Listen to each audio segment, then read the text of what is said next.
get some vengeance here. The gank does start. Twisted Advance down on SMLZ. Even pops a Fate score, but didn't need it. Yeah, didn't need it. Just trying to keep his support very happy to maybe stick around for the second one. Oh, Condi going in aggressive. Nautilus flash hook there. Going to land the dredge line. Loop is also here as well. He's teleported in. Devastating charge back in a double for Kalista. That is so huge. Kalista ahead for this mid game just means that a lot of the aggression that can come through from KX Happy is going to be negated, because if there's anyone that can really shred through mid game targets, it is that Kalista if she goes the AoE build. Yeah, and I love the adaptation from M3. Data's like, well, guys, I'm getting some pressure. And they're like, you know what? Probably can't gank the Vlad lane. Let's go gank another lane. And top lane it was. Yeah, exactly right. They pulled the Sejuani up there, and then, of course, because no flash available, had used it aggressively on Dade, was able to make him pay. So I completely agree with you. Go dive the lane with all of the early game pressure. Dade doesn't have much of that. He's, of course, going to scale up very nicely into the late game, but there's an easy way to give him a free lane. It's to start killing other lanes. Yeah, I mean, even if he falls behind, the other lanes get ahead, you can probably win if you get 2 out of 3 lanes up. So Eternal going to get ganked again as a result. Condi with the knock-up. Looper going to follow in. Barrels everywhere. Looper still has his ult. He finally pops it, and Eternal nowhere to go. No flash and no hope. Looper with the kill. And all of a sudden, Looper is so far ahead in this lane. 1-0-1. There is about 12 creeps in that wave. He's going to be able to pick up all of the CS and will be like 15 ahead. Love CD's been caught. Yeah, caught there. Knock-up coming in from Nunai as well. Black Shield on there to just keep it going. SMLZ, though, going to do it into the fray, and he's quite strong right now. 2 versus 5. As well. Make it 5 versus 2. Fate's Call popped as well. Can Nautilus get away? They're actually going to go in for the kill, but he's going to be the double instead. Yeah, so because teleport had been used earlier for Looper, that will mean the first dragon goes across to KX Happy, but you know, I don't even know whether that was worth it for the Maokai to port in. They were definitely going to win the fight anyway, and he's now 22 CS behind, probably going to lose that whole wave. And they've also ceded top control of the jungle with that teleport. They're going to be able to invade the blue. Might be able to trade if they go quickly here on the bottom side, but it definitely won't go across onto the Vlad. Yeah, Dada even just popped his ulti in the mid lane. They'll get a blue buff steal, though, so that's a good trade. Nunai going to pick that up, does have the smite. Trade steal on the other side, and most importantly, Dade is the one that gets the blue. Yeah, so Dade able to get his blue, doesn't go across to the Vlad, who does actually need it for cooldown reduction early. Vlad's like to sit around the full 40% cooldown reduction all game. Looks like he's carrying some on his runes because he's going for Merc Treads as his boots. Generally, you want to be able to grab 40% just through one item in your, of course, runes there. So we'll probably have scaling blues coming through in the lane. Would explain also why Dade could bully so much early game because he didn't have any MR. Yeah, we've seen this as a very common trend among mid laners. Almost all of the laners going for those big scaling blues. So it might hurt him a little bit here. Dade with the blue that can start to bully once again. Yeah, and Dade, he's got tier. He's nearly got his catalyst. Probably going to have maybe a 16-minute roller with those 2 items coming through. So, you know, after being camped, he's still CS very nicely. Highest on the map for himself along with SMLZ. And even though, what was it, 3 returning ganks? Not falling far behind. Yeah, I mean, just the 1 death, barely impressive due to all the early attention. SMLZ also sort of getting out of control as well. Almost up with a Bloodthirster here, just over the 10-minute mark. So Kalista now back in the 2v2 actually with KX Happy getting that first Dragoning rotation. Could start to bully down the bottom, and that's why Nunai's here. Yeah, so Nunai, he's been rotating around the map relatively well in this early game. There will be a ward that spots him out here, so not much is going to happen, but he's been looking for the counter ganks. He's been very proactive on his ganks with a Sejuani, who we more know for the level 6. And now that he's picked that up, his first 6 gank will be very impactful. Yeah, Stalker's Blade done. Actually quite an aggressive choice there for extra CC. Cinderhawk also completed as Love CD might look to go in here. Black Shield down means that Love CD doesn't want to throw the dredge line, but just some pierce damage coming through, and we've seen this from Sivir in this matchup. When she falls behind, if you can't control those minion waves, Kalista will bully you. Yeah, exactly right. You want to be able to shove completely in, but not able to do that. There's a nice trade coming through in this mid lane for Chertree. He's started to get back into it now that he's got some levels coming through, so Dade, he's going to have to go back and buy. Lane will once again neutralize once the catalyst has been picked up. Yeah, Vlad getting to the point in the lane where we can start to take over a bit. Getting level 9 for the max rank transfusion. Got the revolver done. I mean, it takes a little bit more than this to really tip it in, but shouldn't be too much longer for the mid lane, Vlad. Yeah, it certainly shouldn't, and I want to see what Dade's reaction is. Does he go for the Merc Shreds into Abyssal after his Aurora and become a very good magic tank? Because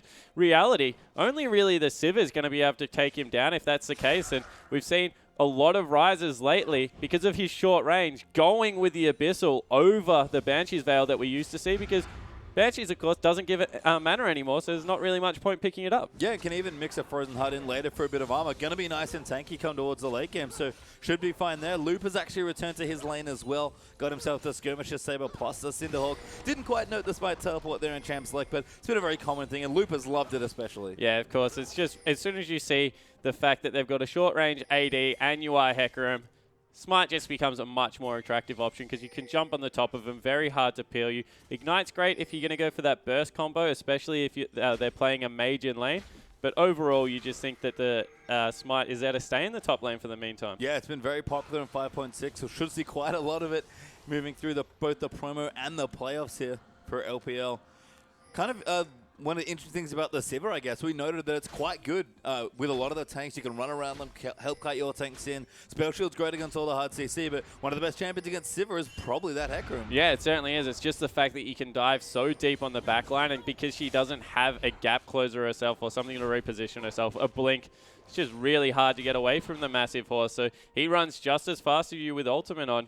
We'll have to see exactly how it works out late game, but we said 20 CS down, Looper. Trade, good burst coming in, and Looper will just continue pushing down the wave. Marco probably going to have to opt in for that Righteous Glory. No Snowball Rod of Ages this time. Yeah, no roller will come through at the moment. And, you know, late game, with the Vladimir ultimate, he'll still be fine with his percentage health damage. Won't do that much, and mitigates a lot of what Ryze is doing through his ultimate, so it's still a fantastic pickup. It's just not these impact plays. Unless he becomes completely unkillable and is able to solo dive SMLZ for some disruption, going to have to play more of a peeling role. Yeah, Dade actually using the speed try and come back shield, so Dade gonna wait. No, actually backs off. SMLZ and Love City right now perfectly fine in this bottom lane. Yeah, they're actually doing extremely well, getting further ahead. You would think that they have to go back and shop soon. 1,700 gold approximately sitting on SMLZ at the moment, so look for him to get back, get a shop in just before the Dragon. If he goes right now after this wave, he'll get it. Yeah, gonna look in. It's always good to shop before your Dragons. Usually want to leave a minute, but probably a decent timing right now, and Dade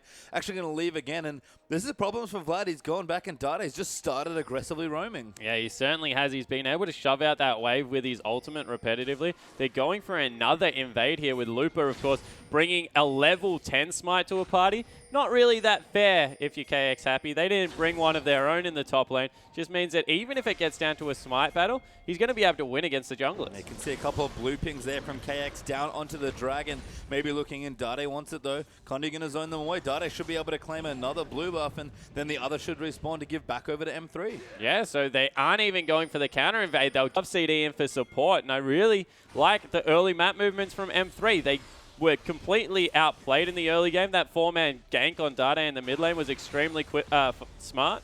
But since then, they seem to have got a little bit more of a grasp on the game. Yeah, I have to say, that is some scared-looking warding from W there. Knowing that they're your blue buff invading it, just poke them over the wall. Didn't want to go deep for some extra vision there. And might cost them here as the blues back up. M3 probably want to try and take it away before the Dragon. Yeah, M3 probably want to be able to secure this one for themselves. Looper, he's got about 1,500 gold. Needs to get a buy-in. He's taking the Krugs at the moment. Now he is shopping, so this will be a completely powered up M3 lineup for this Dragon fight. Only Dade, and even if he doesn't have enough gold for his roller, probably shouldn't back just because there's not an impact buy for him to come out before this Dragon. But overall, they're in a great spot. Yeah, Dragon not getting looked at quite yet. Dade flash forward there. I think that must have been a misclick. And I think Juju saw it as well. It's like, what was that? Yeah, that was weird. Yeah. But it happened. It did. Flash ulted into the minion wave. Happens to everyone. He wants to get extra E damage on the caster creeps. Every now and again, yeah. You just try and smite your blue buff, and you end up over the wall. Yep, as Condi going to take away the Scuttle Crab. Now setting up a bit of additional Dragon Vision here for M3. Nuna is actually in the area as well, sweeping out Pink Ward. So Jungler's going to have a bit of a standoff, trading Pink Ward for Scuttle Crab. Not a bad vision trade there for both sides. As SMLZ returning with the Bloodthirster, starting again, bullying the Sivir despite the Infinity Edge. Nuna's been caught. Oh, that's bad news. Dredgeline lands out of the Arctic Assault. Condi going to come in as well. SMLZ diving through. Dredgeline goes in there. Good Fate's call to keep Nautilus safe, though. Does dive back in, but damage coming to Morgana. A great flash ulti, but SMLZ gets the snipe with the Pierce. Going to look for another kill. Gets it and flashes away, but Civ has picked up Nautilus as well. Now diving onto SMLZ. Looper's down as well. Condi in the area and Dade arriving real late, but Looper finds the ulti, gets the kill into Eternal. Now Dade's going to join in the party, takes out TRN. Vladimir going to get chased down here as well, and Dade sweeps in late to play Janitor. Yeah, a good Janitor clean up there from Dade. He wasn't able to get down as early, but that was horrible. I was about to compliment Nunai on his map movements. He just completely zoned out for a second there. Auto path through a Nautilus at Kalista. He definitely had a Gragas tailing him. Just not great understanding of what exactly was going to happen, especially because of how far ahead SMLZ was in that lane. In a 2v2, they were just much stronger. Now Civ has got 2 kills. She's got an Infinity Edge and a Brawler Glove for herself. It might go different this time around, but that was just bizarre. Yeah, and SMLZ's going back on a recurve Bowen. It's funny that you mentioned it before. It was Dade returning for the roller. Yeah, and you see going in there, just a bad pathing coming through, able to grab him out of the Arctic Assault. And SMLZ just does so much damage at this point. The aggression that came out from W nearly saved Nunai here, but just understanding exactly how much damage the Ren needed to be done. Churchery, he arrived much earlier because of the roller pickup that you just mentioned, was able to, I guess, nearly swing this one around, but you can't ever underestimate how much work Hecarim is going to get done in these mid-game fights, and goes aggressive, gets into the brush. You see everyone trying to flash into that brush just to make sure they survive. Playing with vision, very important against Vlad because he maxes the Q. It's a point-click ability. If you can get out of his sight, you can generally survive at the end of skirmishes. Yeah, he just loses so much DPS. That's a great point there. As we can see, wards in the area as well. Nunai clearing a couple away. Dragon, of course, did go to M3 after the end of that fight as well. So 3,000 gold lead plus a Dragon apiece in. No towers felt as interesting here as we approach the 20-minute mark. And Nunai is looking for a gank. Yeah, Nunai wants to get in there. The ultimate is available for Sejuani. I'm surprised he just hasn't thrown it out because they do have some follow-up to come through with the Sivir ulti, but they're just being patient. Yeah, Pierce landed out there as well. Just a bit of harass, getting good Ren stacks down. Love CD going to clear out a ward as well. And Condi's actually come to play, so could see a 3v3 soon. But Sejuani going to join in. They get Sivir ulted in. Massive ulti on top of SMLZ. Ulti goes down for Nautilus, but Love City is going to get chased in. Condi can't quite disengage, might get chased down himself. Has to dodge the binding, quite tanky on the Gragas. Barrel comes through. Binding just misses as he body slams out of the way, but KX happy. 2 clean kills in the bottom. Yeah, very good gank. It was patient in the end. I thought that they could have got one a little bit earlier, but waiting for them to group up on the other side of the lane because there was no ward there meant that they were able to pick up the double, and that's much better. As we see a skirmish in the mid lane, Gragas going to pop his head in, but these guys, they're honourable gentlemen, just back away from each other. Dade doesn't want to win an unfair duel. No, I mean, he's very tanky at the moment. In fact, both Vlad and Rise going for fairly tanky builds. We've got the Merc Treads done for Dade with the Roa. We've got a Spectral Shroud actually coming through, and the Will of the Ancients, and double Kindle Gems here, so it's just tank stats aplenty. Yeah, it certainly is. It looks like both of them are going for Spirit Visage. Yeah, and that would be cool.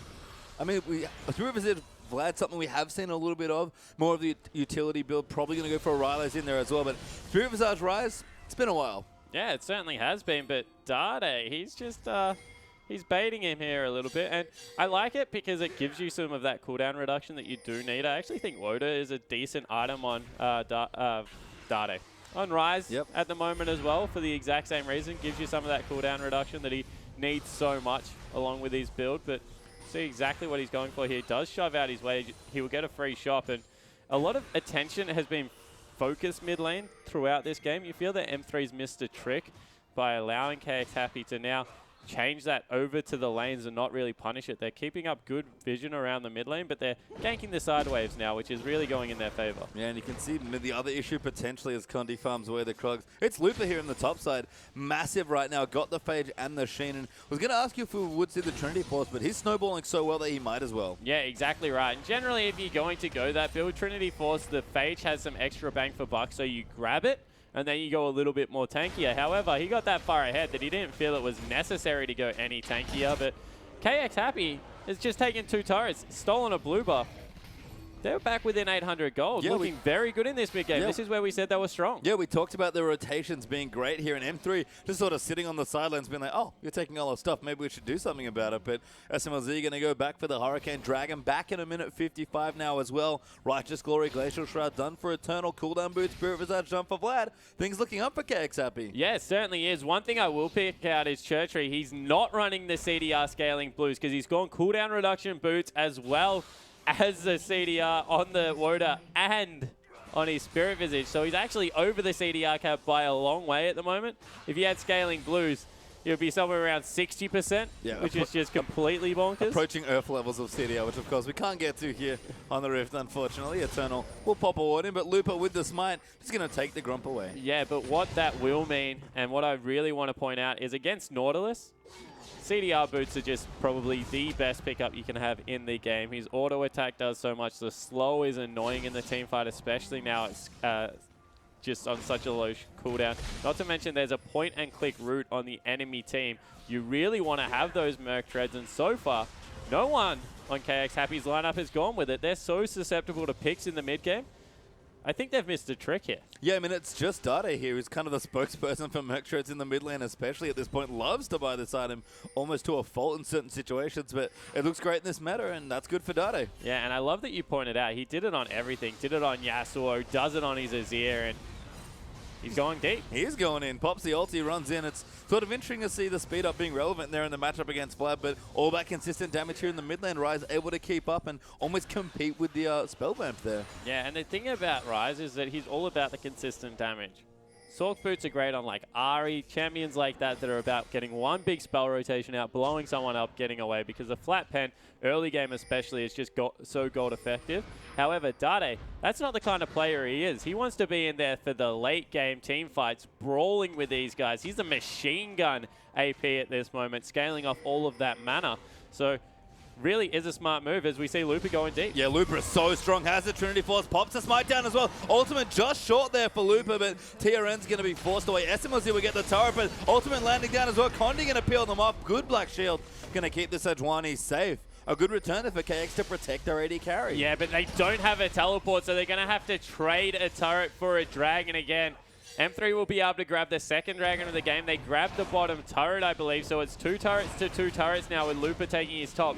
Now the third one being picked up by KX, but overall a much better movement. You got the summoner spells out of Sivir. You got the ultimate. There was no way counter-engage was going to come through, and it was just all through a very heads-up Looper play. Yeah, and as we look now, 2 dragons to 1, 3 to 2 in turrets after Maokai taking the trade, but only 1,000 gold up here for M3, so a fairly close game, and with all the scaling that's happening, not too surprising. Yeah, exactly right. They're just waiting to get into their sweet spot.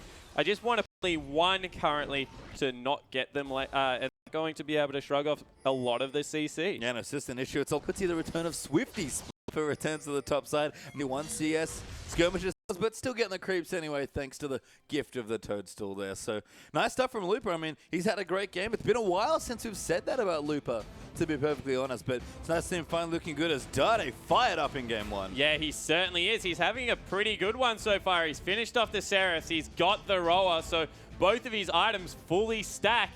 He's in mid-game Ryze mode, and he's got there by like 25 minutes. That's pretty decent. I mean, that's the part time that you'd love as a Ryze player. Normally thinking closer to the 30-minute, possibly even the 35-minute Ryze. Glacially slow when it comes to powering up, but Dade has made it work at a very good clip. And we talk about the scaling here. It's hard to call an exact winner, but I think we might tip the hat to M3. Yeah, because of the fact that they have someone to deal with the enemy AD, I'm definitely going to give it to M3, just because Looper at this point of the game is going to be much more effective than Turnal. If the situations were reversed and you had Eternal being able to dive and Vladimir with the follow-up damage, definitely would have given it over to KX Happy because they have a good, consistent team fight coming through. But yeah, if Looper just able to get that smite through the ultimate, charge onto the backline, take one member out, we've seen this is why LeBlanc, even though it's a tank-heavy meta, is still so important, because in a 2-threat comp, if you can remove one threat, there's just not enough damage to get it done. Yeah, it's just so much easier once you get to that stage of the game. And Hecarim's been a popular pick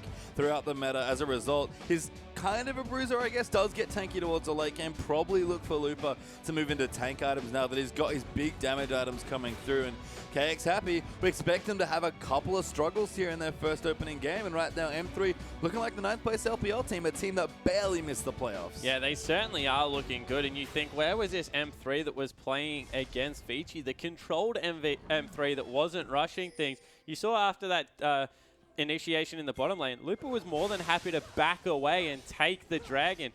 What cost M3 was the fact that they wanted to fight straight away after they got their Baron, weren't in a lane where it was used to any effect. So, wow. Yeah, Looper is going in at this point. I don't think he really cares who he finds, as Nunai with the Black Shield will assault himself over the wall to safety. But M3 maybe want that mid tower. They're looking to push it, but TRN's going to join in as well for a bit of wave clear. Dragon not back up quite yet, but M3 starting to get some more aggressive vision down as Vlad getting caught, forced to pull out the depth trap, landing in on Sejuani. Ultimate in there, gets a bit of a mini stun against the wall, but Condi, slight misfire there. Yeah, it certainly was, and it was all the fact that Looper wasn't there, so they couldn't really take a fight. Both teleports nearly back up.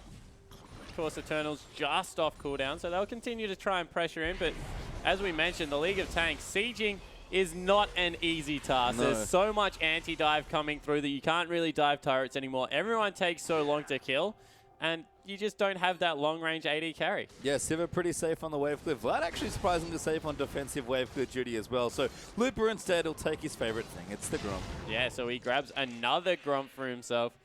It's probably the most important buff on the map late game. Like blue buff, red buff, everything included. Gromp is probably the best apart from the 5th Dragon or Baron, which helps out everyone. Solo buff-wise, Condi and Looper, if they can grab both buffs, will win most team fights. Yeah, it's one of the cool benefits of running the Smite teleport, specifically on the red side, actually. We didn't even quite mention it, but if that's something that's going to be more popular, teams tend to want the red side already. I mean, that's just one additional advantage you get as well. Yeah, it certainly is a good one. There's a cheeky thing you can do on blue side, though, if you are a really push-heavy top laner, and that's go smite their Raptors for the Raptor sense and always have a clear top lane for ganks.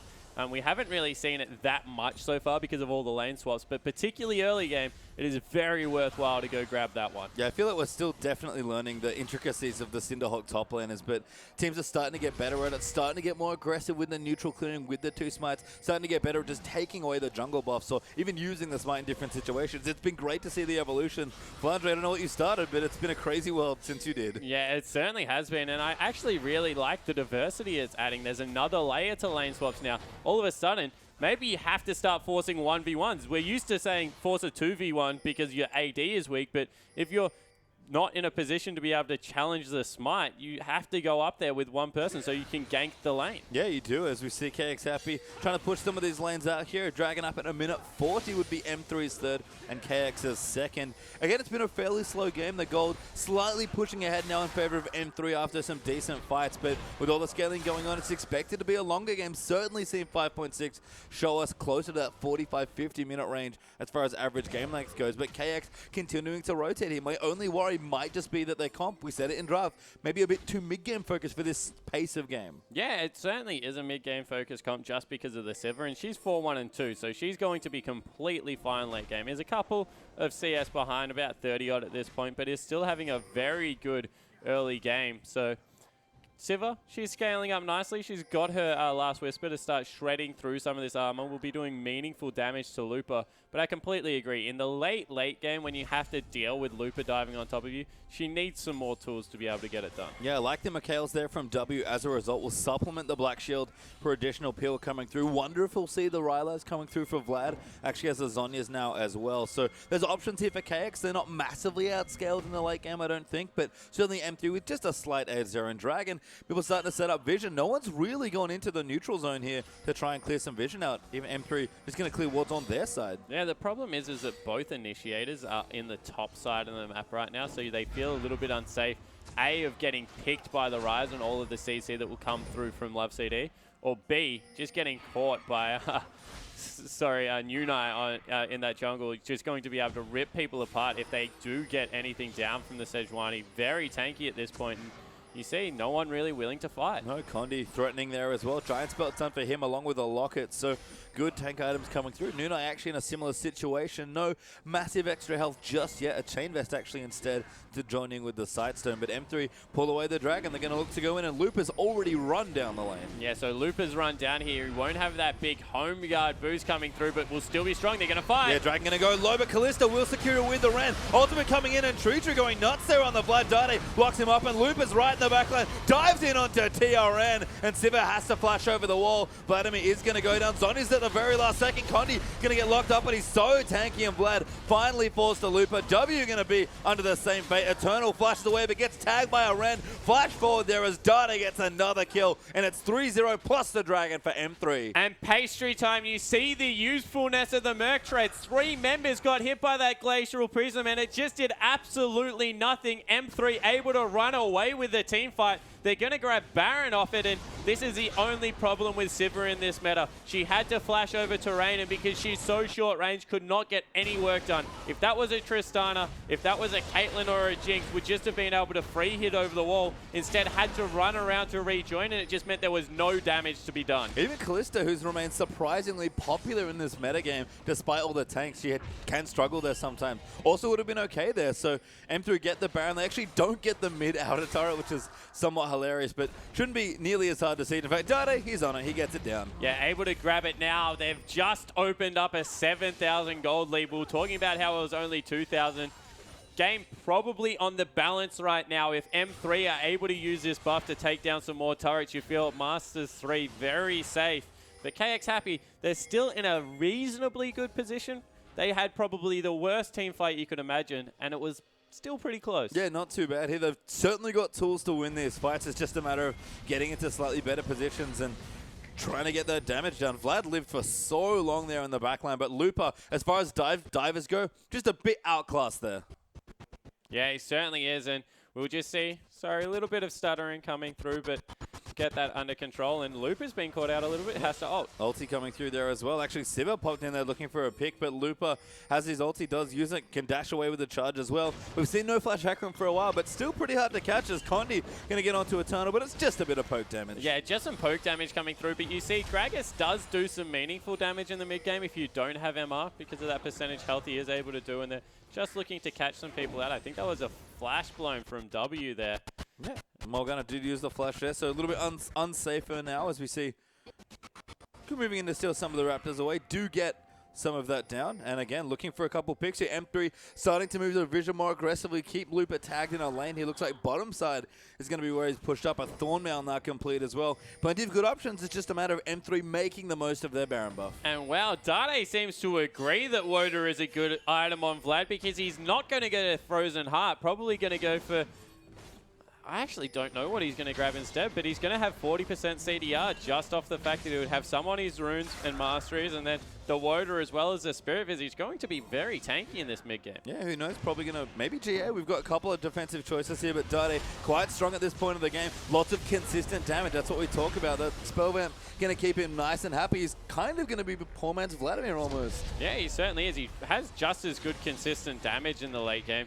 Probably better at taking on 1v1 targets than Vlad, but Vlad, in an AoE situation, is complete king still. Always has been, really. It's just been so hard to get him through laning phases, but that's become a lot easier on this current patch. And M3, they're starting to siege up the base. Yeah, big pressure here coming through. SMLZ pretty confidently going forward. Tower does go down. Looper gets initiated on a Condi. Going to move again, but Looper with a massive ulti as SMLZ QSS is out and continues to hop away. Looper getting low. Eternal, though, gets knocked back by the Gragas ulti. Dade in the backline going in deep there as Vlad falls to Condi. Maokai goes down to Kalista. 2 kills and an in hit for M3. Yeah, and they're looking to push in on the Nexus turrets as well. That might be the game pastry time, and M3 really making a statement. Yeah, first game here. SMLZ aggressive flash forward, but that's the surrender coming through for KX Happy, and a confident first game. Yeah, and look, Eyes of a Killer pastry time, Eyes of a Killer. Dade showing no emotion there after what was a beautiful Rise game.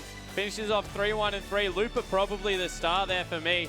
Did so much work in the top lane.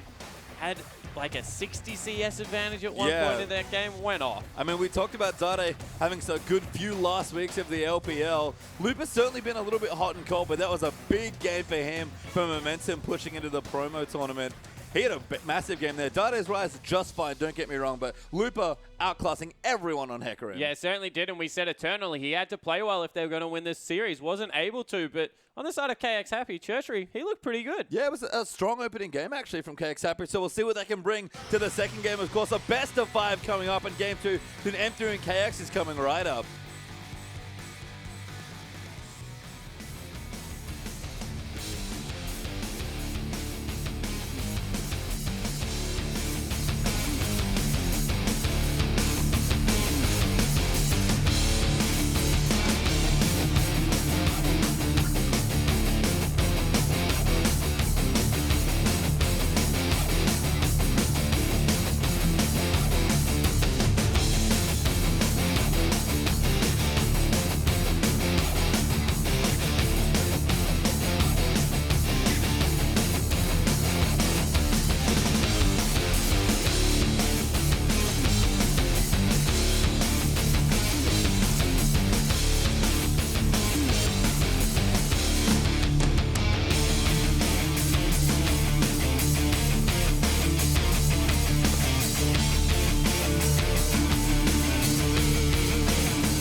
Hello and welcome everyone back to the English coverage of the LPL Summer Promo and Playoffs here. My name is Julian Page-Time Card. Joining me is Jake's Pointer-Bear, and we're here for the promo match of the day. It's M3 versus KX Happy, and M3 currently up a game. Yeah, they took game one in pretty emphatic fashion in the end. KX Happy came out swinging with some dives and four-man ganks coming through onto Dade, but they were able to scale through the rough part of the game. They had the FLICKR, they had the Rise, got to late game, and they just won so many team fights. Yeah, and I have to say, I was crediting Dade for strong play, but really praising Looper at the end of that game for a fantastic FLICKR performance. But to be perfectly honest, Spawn, that was just a good team game there by M3. Yeah, and finally, everyone on the team played well at the same time, Pastry Time. This is what we've been waiting for from M3 the whole split. Looper would go off on Nar, and Dade would feed somewhere on the map.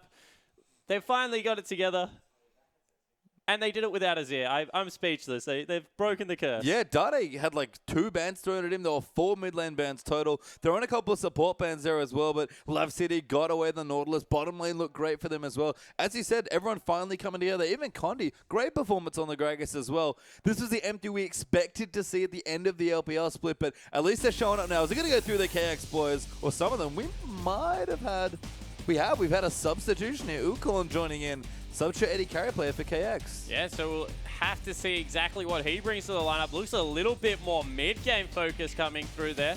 We had Siva coming out before, but see if he is willing to grab a Trinity Force user. You feel the more of these Kalista games we see, the more Trinity Force users can beat her in lane at least. And it's kind of funny to see that we're so used to substitutions in the best of 2 format in the LPL regular season. Flame coming in all the time for LGD. Some of the game ones actually he came in, obviously usually in game 2 there for that team, but weird to see a substitution in a best of 5, but strategically a good option here for KX to have. Yeah, and you'll have to see what it's about, whether they play 2v2 with an AD and then they play 1v2 with a separate one.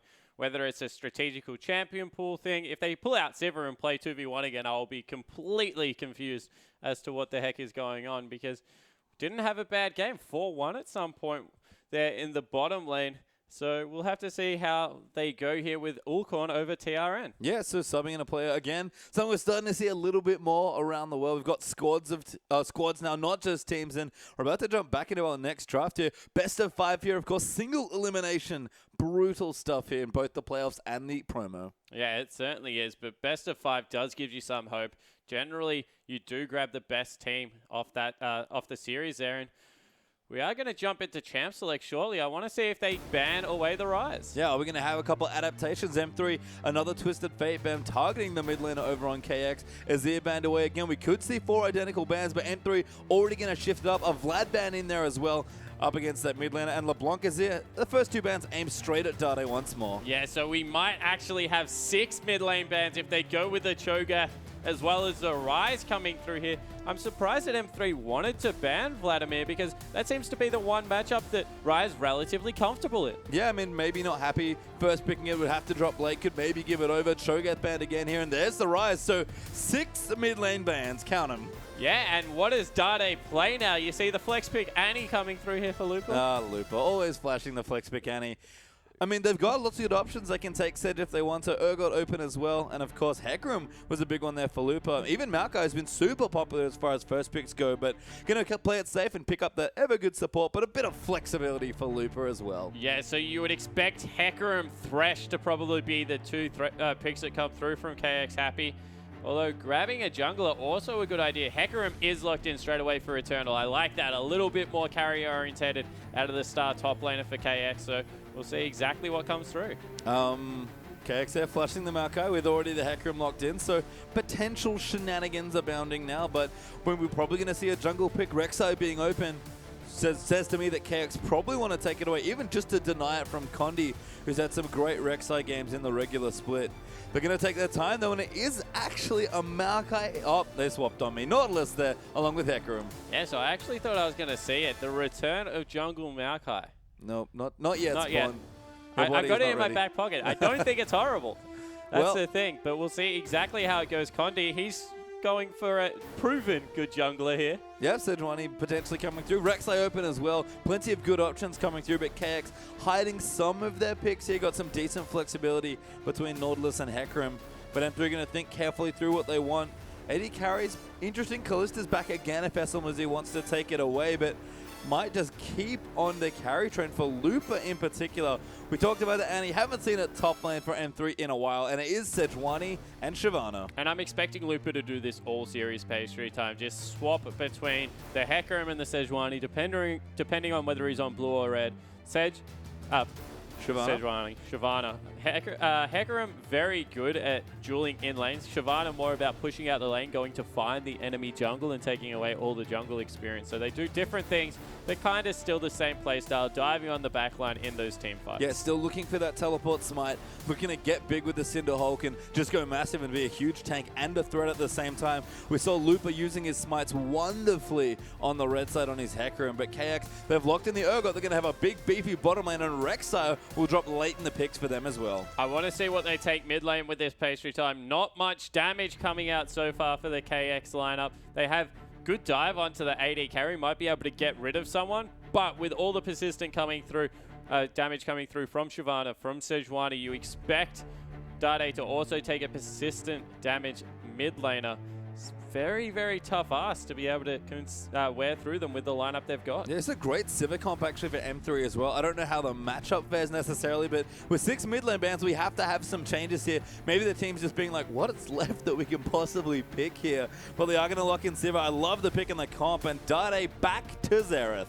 Yeah, and I'm actually going to have to disagree with you here. M3 have gone 2 stationary carries on the back line, and that means Hecarim could potentially have the field day coming through here. Cassiopeia left up here in the mid lane for Churchy, so we'll have to see how that works out.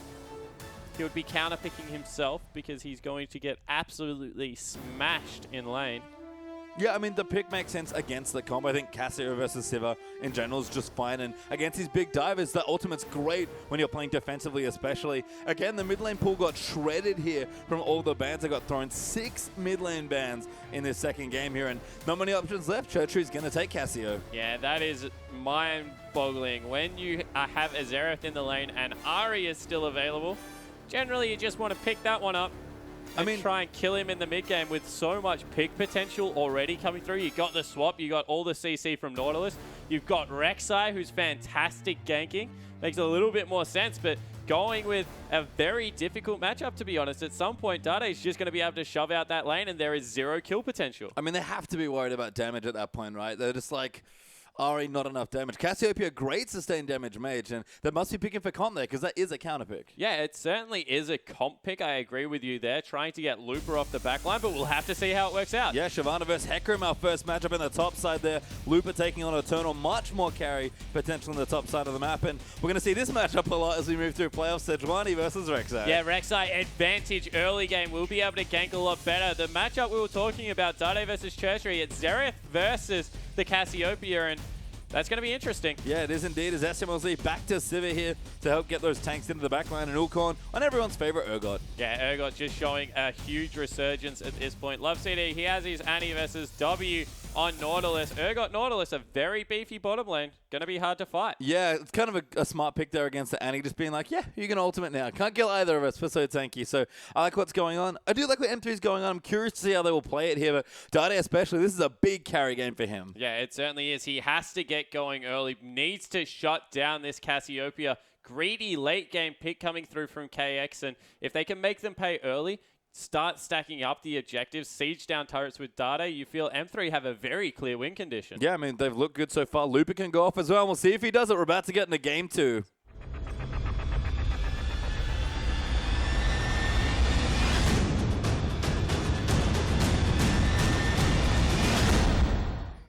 And welcome onto the Rift here for our second game of this best of 5 here for the LPL Summer Promotion Tournament.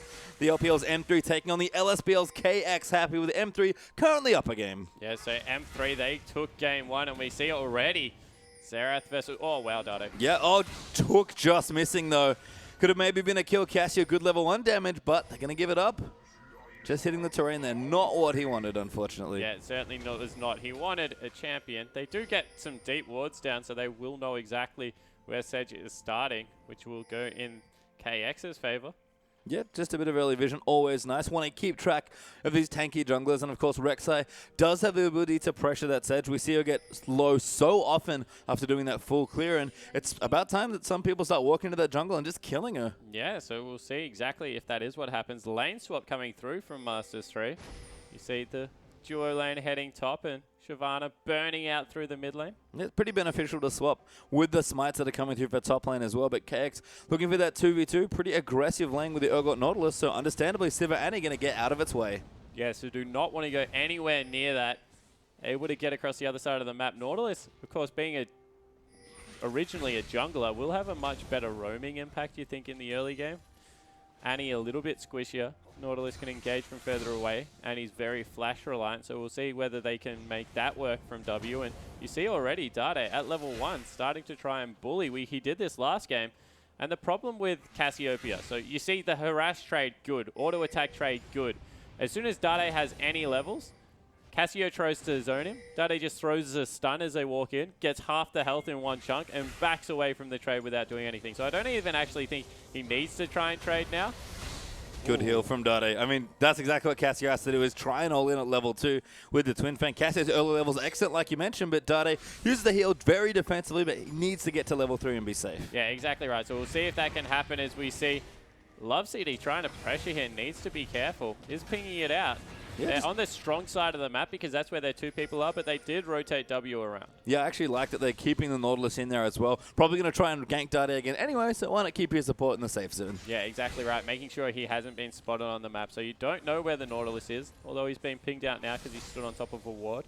And Dade, he is being focused a little bit. No, they're going to the blue buff. Yep, going to try and steal something away, or at least keep track of this Sejuani, but Condi had a very easy time in the jungle so far, clearing out actually his side of the jungle. Been a weird lane swap, honestly. No vertical jungling, but benefiting a lot of different places around the map. 3v3 in the top lane pastry. Yeah, it's actually, that's where they want to go instead, as Nunai going to come in as well. Love City gets hooked there by the Nautilus. Eternal diving in as well. Flash knock up there into SMLZ. They need to pick targets. Condi roaming in there as well. And Nunai going to go down. First blood, and the double buffs go to Sivir, and that red buff going to work. Now damage comes in. SMLZ gets a double kill. That was awful. They kept walking into the Annie, who had a stun and hit all 3 members with the W. Lupa now in the bottom lane trying to bully out Ulkorn. That's not going to work. That's an Urgot, Lupa. Run away. Yeah, out of mana, thankfully, so Urgot not able to dish out too much harass. Lupa actually a level advantage after teleporting to the lane due to the early jungling he was able to do on Shyvana. So stuff looking good in the solo lanes for M3, and that top lane went wonderfully. Yeah, it certainly did. They've got 2 kills. There's a 24-5 CS advantage for Lupa.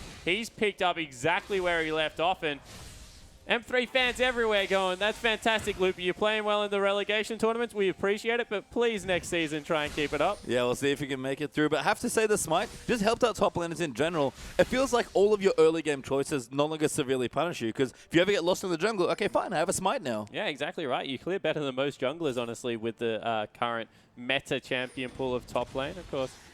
So, Shyvana, if I do that one more time.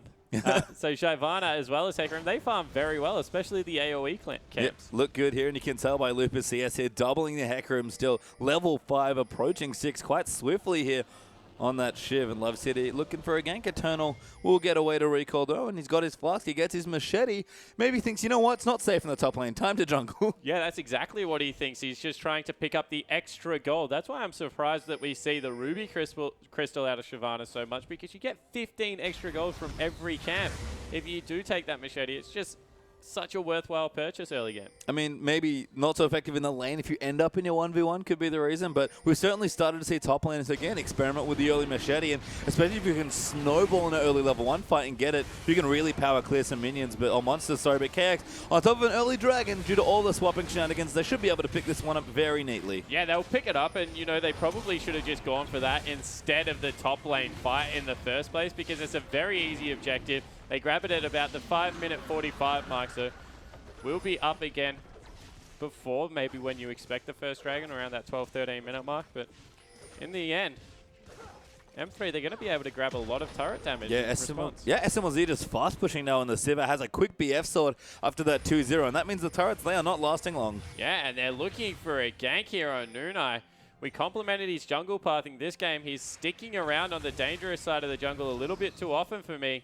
Knew Condi was there because of Tremor Sense, but Condi might be able to pick this one up. Smite Wars, Nuna should get his back relatively soon, I believe. Love City joining in as well. They're going to try and battle over the creep. Smite still not hit for Rex, actually quite a bit longer on the cooldown, and Condi might just be able to smite it away. Going to run in and gets it. Yeah, that's devastating for the Rek'Sai. He did so much work, put in all the man hours, but in the end, it was just stolen away. Yep, it's Dade now level 6, going to battle against the Cassio, low on mana here as Dade pops the heal again. Great Sun coming through, Love City, they're going to come in as the cleanse and the flash get used by Cassio. Miasma there for a bit of slow, still throwing out the Noxious Blast, has the ulti to disengage, and Love City, no flash crucially. Yeah, no flash coming through there, so not able to get it done, but wow. Jeez, yeah, solo for Siva in the top side, SMLZ 3-0 in 7 minutes. Yeah, 36 CS ahead. If you go the head-to-head matchup with Eternal, who he's kind of laning against at the moment, the range, the BF saw just nothing in Hecarim's favor and able to burn him down. They'll grab the turret as well.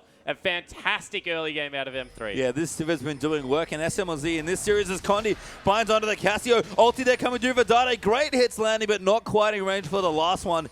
Just throwing out a bit of poke, and good combo there. Yeah, so they throw it through. They get the ultimate out of Cassio. Now no kill potential in the mid lane because there's no flash. You can't walk forward without your cleanse. Sometimes you just need to eat the stun to get in range of Xerath, and everything going a little bit wrong. Yeah, things looking nice here for M3. You can see a gold lead crept up quite aggressively, actually, of about 2,000 gold or so, maybe even 3, because my math is absolutely trash. But SMLZ pickaxe done now as well, and just maybe finally starting to justify his place on the roster over Candy, who had a great LPL. Yeah, Candy was looking promising. We were very confused when he was put on the roster, but the faith in SMLZ has paid off. It's kind of his meta because he's an Urgot player as well, but he's shown that he can play many other picks. And Dade, now that he's got that advantage in the mid lane, starting to zone. He's got 6 CS the advantage, but more importantly, Cassio cannot go near the wave. Yeah, and Churchill with that tier. No combat stats really against Dade. It's just amp tone Dawn Rings at this point. Dade, free reign there as Love City level 3 aggressively coming through, but Siva just so confident at this stage of the game with such an early lead. Yeah, he got the double boomerang through, and of course another tier being picked up. Thought I didn't have to speak about this too much anymore, but double tier comps, you always have to be aware of them. Saw a very good resurgence of them when right. I worry about teams that are running so late game against these mid-game people like Shyvana, like Siva.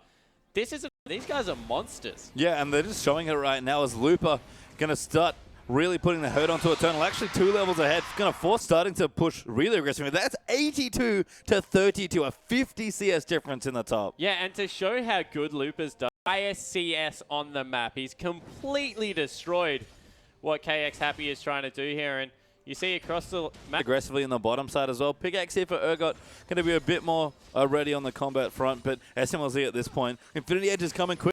So far ahead right now. Yeah, they certainly don't, because if they can bait any damage down onto Love CD, SMLZ is just going to free hit, and that's the exact so much CC at this point in the game that every now and again you have to give her a warning shot. Yeah, I mean, that's going to force the flash out from W, but Condi, a bit of pressure, gets some summoners and backs away. Yeah, double summoner spells. That's so worthwhile, but you may as well not be in this fight. So KX Happy probably going to have to give it up. And I think the thing I love here as we pop back in the mid is exactly this. Dade, no chance needed right now, just so much. If you're able to go back and grab that 1,600 gold item, it's just so hard not to. Now he's got it up to 10 CS and looking to get even more aggressive. Love City getting hooked a little bit low. No tip is available. Ultimate pop by SMLZ defensively.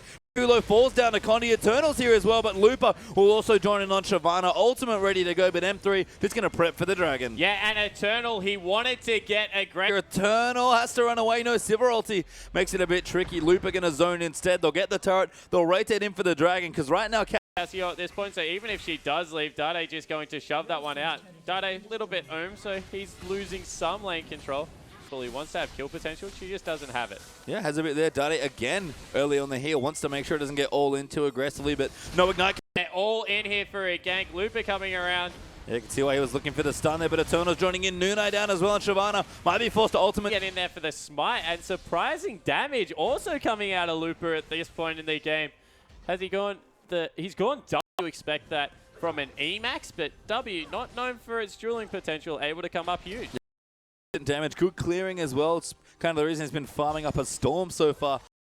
CS already against poor Eternals, who's only at 60 right now on the Hecarim. And again, it's sort of the knockup coming in, and Eternal finally gets a kill back. Yeah, so they're able to get a kill, but it will mean a Dragon goes across unless they can grab the turret. Not a pretty good play coming out of KX. Yeah, M3 going to equalize the Dragons here. KX, of course, got the early one in all the lane swaps there as Love City, Dragon Seal, and Dade going back to shop, gets the Dragon, Chalice, sorry, finished up there as well. And just so much pressure as Nunai trying for a gank, but has a ward, of course. He had a ward topside as well, now being swept out. But if you're on that side of the lane, they're never going to be able to really gank you. And you can see Dade, as soon as he grabs Ethiopia, done very admirably to stay in the lane. I thought it would be a lot worse than what it is, but Dade, he's just... For Dade, we expect him to show up in playoffs. Didn't make it, but promotion might as well be playoffs here for Dade. It's clutch moments like this that he really excels in every spell. Yeah, he certainly is, and just able to get a lot of it back from how Chalice works now. And you see Lupa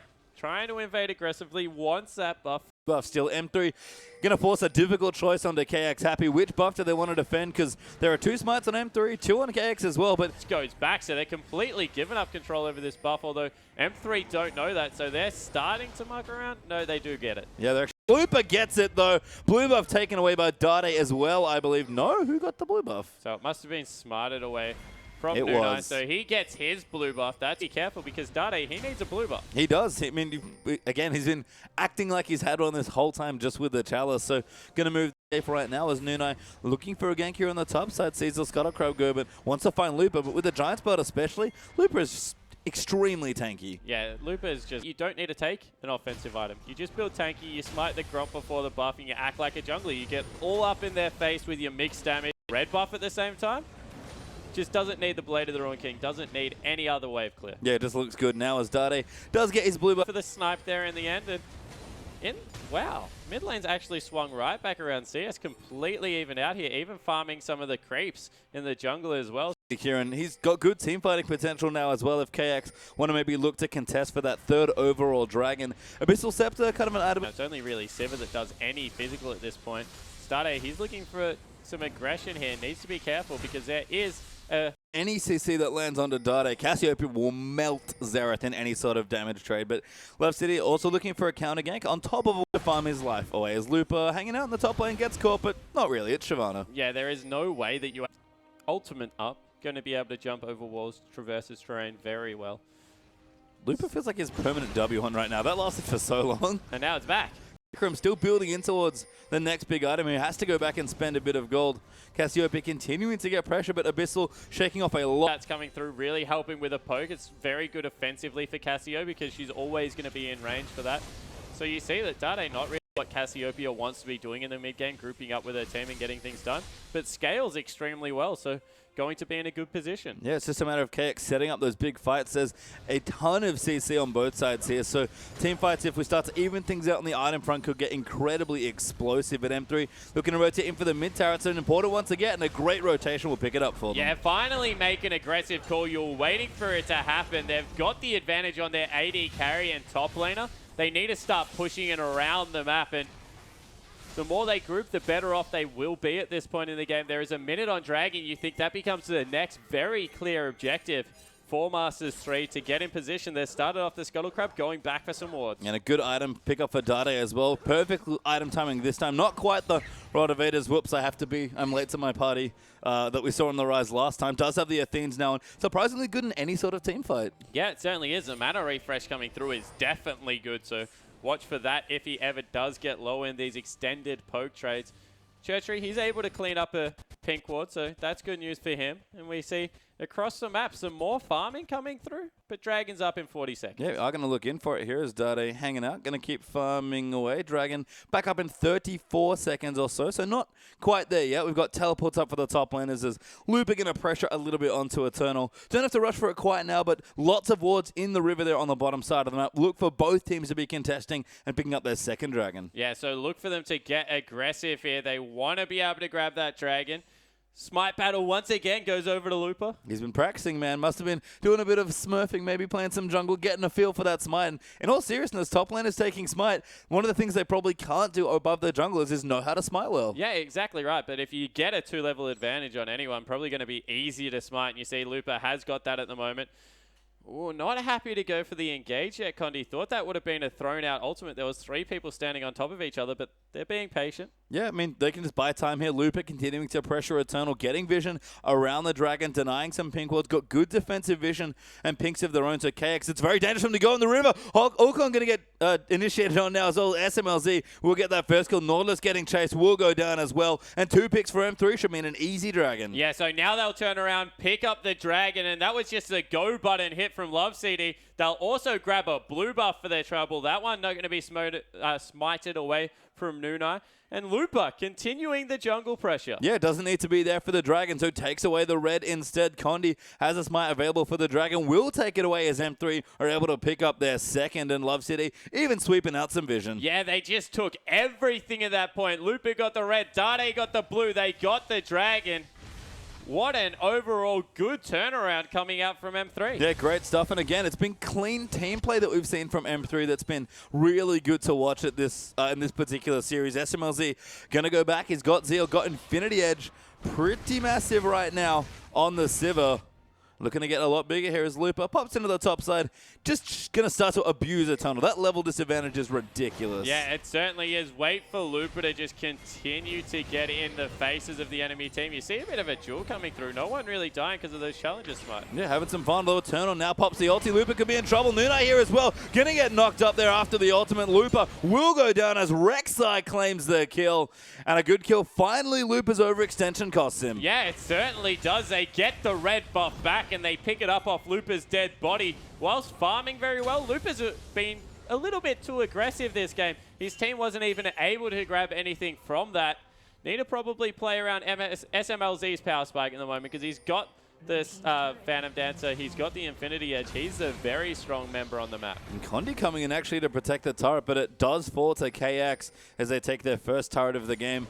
Condi instead will take away the Grump as his consolation prize as Looper returns up to the top side of the map as well. It's funny that I just compliment M3 on playing solo as a team, and Looper gets himself caught out. Yeah, so it goes for the solo play. Not able to make it work there, but it's only a kill in the end. It is 6-2 pastry time. There's a 5,000 gold lead over on M3, so they're doing extremely well. Yeah, strong stuff coming in now as M3 going to be moving in. We can see the fan reds completed for Sivir. Like you mentioned earlier, Rabadon's death cap done now for Dade, so a big power spike coming in there as well. We got good stuff across the board actually, and we might even have a bait being set up or a trap being set for the Urgot. Yeah, it certainly looks to be the case. They're camping out a brush right now, pastry time, trying to catch him out, and we'll see exactly what they can do to make it work. Zudu see more wards being put down. M3 continuing to get vision out as well. We've got the early warding totem there from Looper. I think that's the regular ward one. Don't know if that's the pink ward totem, but Looper just getting aggressive vision, and M3 splitting up KX so well, just starting to push every frontier of the map. Yeah, it is a regular one because you can see he has a couple of charges coming through, and they're very good for split pushing top laners actually. Because you're able to get 2 wards down, ward both entrances, not really get caught out the same way Looper was before. So maybe that's what they're going for. We said that in the team fight, Hecarim will have the advantage. As a split pusher, Looper interacts with neutrals very well. And we've seen a lot of top laners just start to pick that up as their standard trinket as M3 on top of this turret. Actually, Cassio gets hit by a stun, but not too much follow-up damage. They will have to back away. Have plenty of disengage and engage CC, so KX can't extend too far here. Yeah, certainly can't. This is the one thing I do like about Xerath in this composition. We mentioned how people struggle to siege. If your AD isn't a good sieger, just get a poke-heavy mid laner. They can force people off turret. Expect Dade to maybe land another Q, then just throw the R out onto Nautilus, someone like that, because he can push people very far back off these turrets. And they've got engage, disengage, and dive options here as a big ulti lands in. 2-man tip as Posty, Sejuani coming through. Now Cassio going to get chased down by Looper as he's forced to flush the last bolt. Looper backing away in the dragon form. Love City actually taking up the turret, but another stun to go, and M3 are going to break the base. Yeah, they break into the base. They grab a 7,000 gold advantage, and they do it off the back of their mid laner. Dade's been playing so aggressive and completely nailed Ulcon with that stun there. Landed everything on him and just took him out. And again, good team play from M3. As soon as that initial stun landed, Flash Tip is going in. Condi threw out the ultimate as well on Sejuani. Picked up 2 members under the turret and just steamrolled through that inhibitor. Yeah, so they were able to get in there. A very impressive fight means that they have broken open the base. And from there, M3, they're just going to look to continue this pressure game. They've got the Xerath. They're able to take through these structures and game really looks in their favor. Yeah, and that's exactly what they need here. Again, it's been consistently strong team play that we've seen come through for M3 here. Been looking fantastic throughout the whole series. And again, it's just the one thing. Where was this team at the end of the regular split? Yeah, exactly right. That's how Vici beat them. They weren't able to team fight against Vici. Every single time Vici team fought, they had an advantage. Yeah, and we can see we actually have problems. We've got a Love City going down actually to Cassiopeia. So a good bit of counterplay there coming through. But M3, a big lead here. And again, very late game scaling coming through for KX Happy. And at this point, given how far down they are, going to be difficult for them to come back. We pop back in. We do have a pretty big team fight breaking out. Nuna actually gets a kill onto Dade. So M3 getting quite caught out here. 3 for 2 right now in the exchange. Jessimozzi and Condi are forced to run away, but Nuna getting in aggressive. Hecarim, no ulti, can't quite chase him, but they'll get aggressive through the jungle. Condi will back away. They'll split up Will M3 to try and get away. And 3 for 2, not the trade they wanted. Yeah, definitely not the trade they wanted, because it was Lupa, Dade, as well as SMLZ fall. No, it wasn't. It was Love CD falling. So in the end, very, very nicely played by KX Happy, and they pick up some much needed resources. Yeah, and so all that gold lead here for M3, still sitting around the same spot of 7k ahead, but just weren't able to quite convert the last few fights. Got a bit caught out there, dragging back up in 35, so M3 will not quite lose it yet, but have to rush back now that everyone's respawned. Big gold values actually being spent there. In fact, SMLZ, he's got a gold mine to spend. Yeah, he has. He's got about 3,000, as you can see, come across. And that's what I was going to say. The worrying thing here for M3 is that there's a 4,000 gold discrepancy between AD carries. If it ever gets to the point of the game where they're able to get an Urgot ultimate over onto the Sivir, that's like all their gold lead gone. Yeah, and you can see Scuttercrab going to go down to M3 now as well. Going to be on top of that dragon that's now back alive.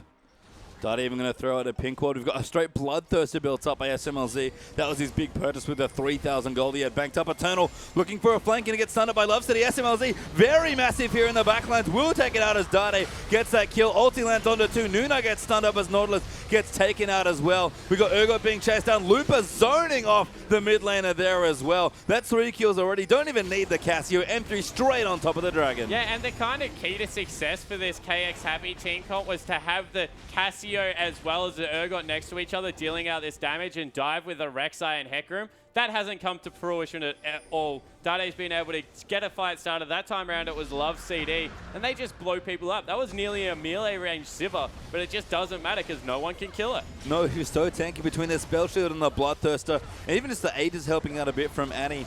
Lots of work can get done. Nuna might be looking for a steal of the Baron here, but Dade, ever vigilant in his watch of the Baron buff. Going to zone him out. Even Condi actually, not even in the pit. We're going to have Lupus might be the one to take it instead of a, here comes the double smite. Goodbye, buff. Yeah, so the buff goes down. Lupa wants to keep his in case there is a fight breaking out anytime soon, and we'll see.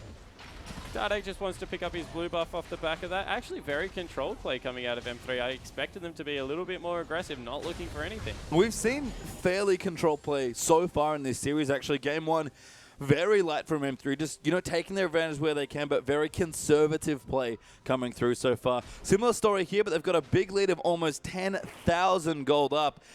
We can maybe fault them for not being too aggressive, but again, some promotion, a big deal here for M3. Want to make it back into the LPL and taking things slowly and looking great. Yeah, so they're able to get in there. They're really trying to work for this one here. Recurve bow's being picked up by Shyvana in the top lane. Not going to be the Runearn's Hurricane, which we normally see from people that pick up the Recurve bow. Will probably be a Wit's End to get some magic damage out there, shred through there and make his other abilities even more effective. Yeah, we talked about it. Lupa doesn't really need additional damage, but Wit's End very cost efficient. Why not here as Love City going to look for a stun as well. Rek'Sai fairly tanky, gets chunked down pretty nicely by Dade, who hasn't quite finished up his Void stuff yet, but almost there. SMLZ with a QSS now as well. Really standard actually on these short range AD carries. With all the CC running about, especially with an Urgot on the enemy team, get your QSS. And he's the only form of AD damage, so he doesn't really need to go for any armor pen because there's no armor being built on the other lineup. It just means he can have a complete field day with his auto attacks, not really have to worry about it. They're going to push through into another tier 2. Top lane, Lupa's by himself as well. They'll grab both at once, and Maybe can even rotate mid to take out the inhibitor. Yeah, great 1-4 push here coming through. Looper free time on the turret with the Baron up minions. Will take some turret aggro. No, actually, Cinderhog, yeah, does trigger a bit. Little bit of damage coming through, but barely registers there on Looper, who's got such a high health pool right now. Yeah, he certainly does. He's extremely tanky. You see M3, they stream through the mid lane trying to get in here. You need to be worried of chokes when you're against Cassiopeia. Maybe you wait for some poke to come through, but they've set up reasonably well. Yeah, got a nice wide entrance to come in with the base opened up as well. So able to spread out nicely out from the Cassiopeia ultimate. They're going to get aggressive onto the turret. Baron up creep's going to do the majority of the work in SMLZ. Steps in for a second, and all of a sudden, Hib's dead again. Yeah, and now they've got the collapse coming through onto Eternal. He needs to be so careful. If that recall gets stopped, probably going to die. Oh, stops it himself. I think realized he has to back away a little bit further. Will maybe force the ulti. No, just the devastating charge instead. But M3 will continue their rotations. Take out the last tier 2 turret in the top side of the map. 6 turrets done already. Soon to be 7. Yeah, it looks like they're just a little bit too far ahead. KX Happy doesn't want to have to fight this team.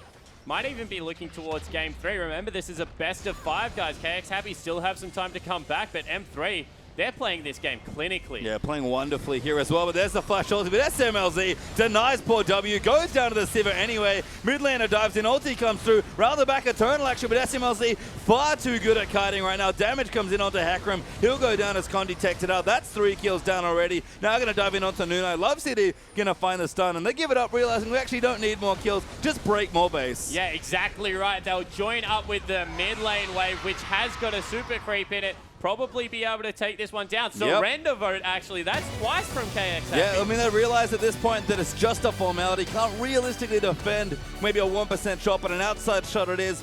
Take the surrender, reset, because right now M3 are 2-0 up, and you have to win back-to-back-to-back games just to keep your LPL dream alive. Yeah, they certainly need the reverse sweep, that's for sure. And maybe it's a psychological thing. I want to know if this is historically what KX Happy do. Don't give the enemy team the pleasure of destroying the Nexus, just throw it out. Yeah, just say, look, we're going to reset. Don't give you an extra bit of momentum here with, you know, the joy of destroying the Nexus goes in. It's an interesting little play, but KX, big reset now as they move into their next game. Yeah, they certainly need to. I want to see what they do. Do they bring back TRN? Was Ulkorn a good swap up? Didn't really do much for me in that bottom lane, and I think it hurt the rest of the map because across the board, some horrible games coming through this time. W especially, 0-7-1. Yeah, so KX looking to struggle a little bit as they move through. Can they get the reverse all kill? And they'll start with the 3rd game. As we return from the break, M3 versus KX Happy will be back.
And welcome back, everyone, to the LPL Playoffs and Promotion Tournament coverage here. My name is Julian Page-Tumcar. Joining with me again is Jake Spawn Tiberian. We're at match point here for M3 versus KX Happy, as M3 just been steamrolling through the LPL side. Yeah, they certainly have been. They did it in Game 2 much easier than they did in Game 1. And we said the KX Happy comp was a little bit strange. They needed some damage out of their mid laner. They went for the Cassiopeia. It just never really got going. Yeah, Dade, a good, strong game on Xerath. Looper looking great on the Smite teleport carries with Shyvana there in Game 2 after his wonderful Hecarim Game 1. But it was the Silent Hero, maybe SMLZ at like 10-0 and a million there on Sivir. Such a good game. Yeah, he certainly didn't. He got that early double kill with the double buff to help him out. Then soloed out Eternal in the top lane. And from there, you thought that was maybe a telling point of the series pastry time. When your top laner is getting soloed out by an AD carry Sivir, of all people, game probably not going in your favor. Yeah, and certainly a bit of a crack there, potentially in M3's play towards the very end with a bit of a mistimed team fight after getting in here. But apart from that, wonderful team play, and M3 have really come together. Everyone's doing their lifting. Everyone's playing well together. Condi's on form. Dade Looper look great. And SMLZ, slowly but surely, just putting up big numbers as well. Yeah, he certainly is. And I like what you said there, because you saw that it affected M3 when they got caught out. They lost that fight 3-2, and they went right back to basics. They were like, guys, 1-4, we're split pushing, we're cleaning up the base, we're rotating for the inhibitor, then we're getting the heck out, we're resetting, then we're going for top lane. They really did do it clinically, giving KX Happy the respect they deserve. They're, of course, a great team, and they're coming through. We've seen that they can play standard. They're just getting a little bit outclassed in every lane, and when that happens, it all adds up. Yeah, I really think that the 6 mid lane bans we had in Game 2 just threw KX for a loop. I mean, what are you supposed to do? You practice all these comps. You're so, you brush up so well on the big standard comps you've seen. Basically, between the first 2 games, Game 1 especially, a very standard-looking draft and solid gameplay from KX Happy, but unfortunately, things go a bit crazy and wild when you ban out 6 mid lane champions, and it felt like they had to reach for a champion, look to Cassiopeia as their pick, and from there, when KX can't get those picks together, it's just not going to look as clean. Yeah, and they're going for it again, pastry time. Have to question this, because we've seen Dade, he has an extra champion up his sleeve that maybe they didn't know about. 3 bans, not going to be enough, but they're throwing him out. No, haven't been enough so far, but Ryze is there, the first 2 bans once again for KX. And he actually, in addition there for M3, going to ban out the Vlad again. And KX Happy this time going to pick on Looper. Hecarim banned out there as well. Twisted Fate, another ban there coming into the mid lane. So that's been banned 3 games straight. And KX, with the way this shakes out, wouldn't be too surprised to see Shyvana taken away. Yeah, exactly. Get the really good secondary Smite teleport, but they go the LeBlanc straight up. That is a brave blind pick. I mean, they have to. They can't give it back to Dada. They've banned it 2 games in a row. Have to block it somehow. We'll first pick it here, but that will open up lots of options here, potentially for M3. But what do they want to go back to? I would love to see Sejuani Shyvana, just to confuse you again, if nothing else. Yeah, exactly right. And we'll see if that does come through. They're actually looking at the Thresh.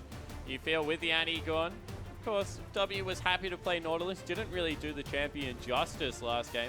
Had an absolute nightmare of a game. He wants to regret that one fairly soon, but they're actually even dodging the Sedge. Yeah, I mean, we have seen teams definitely pick other junglers over. Rek'Sai and Gragas in particular have been the 2 that we've seen. It is going to be Gragas Thresh for M3, and I like it.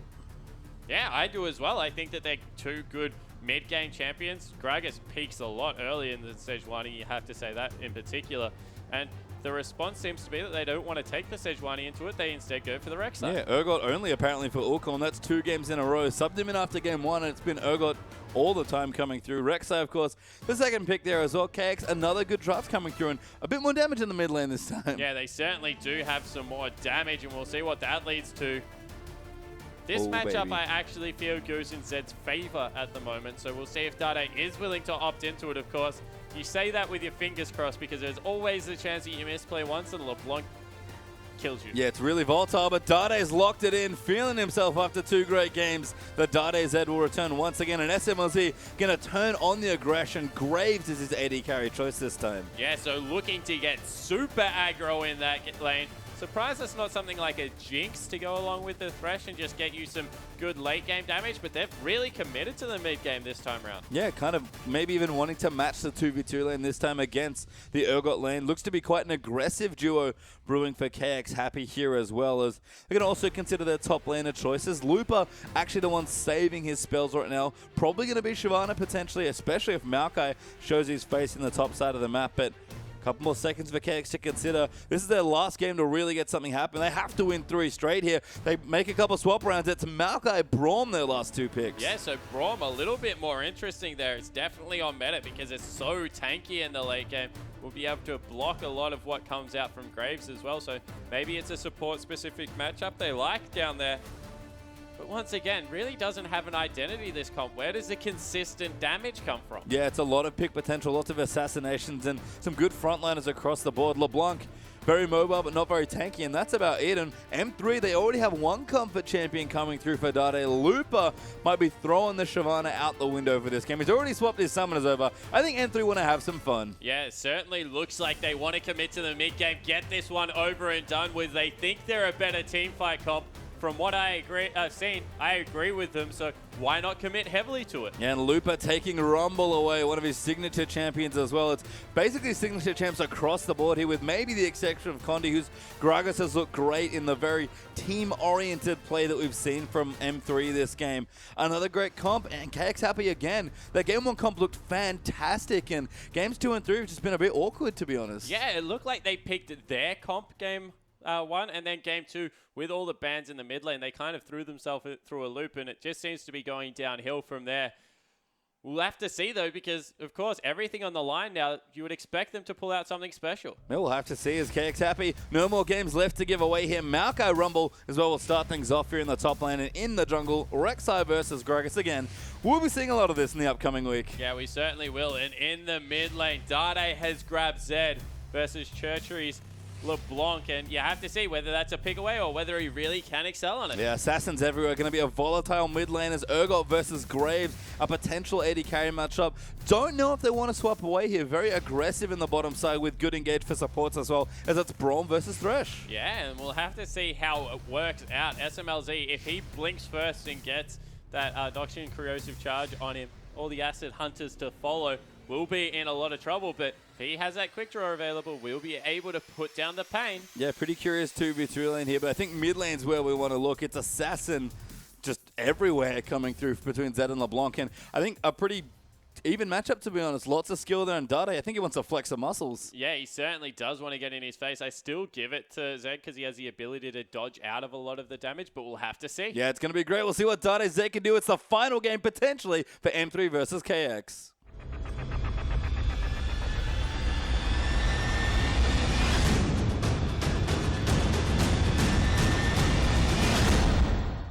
And welcome back onto the Rift here. It's match point for M3. They've got 3 straight match points actually here. It's a best of 5. They're up 2-0, and Dade starts things off well by queuing LeBlanc. Yeah, so he's got the early blood through there. See how he makes that one work. He's gone the Doran Shield, so a very defensive start out of Dade.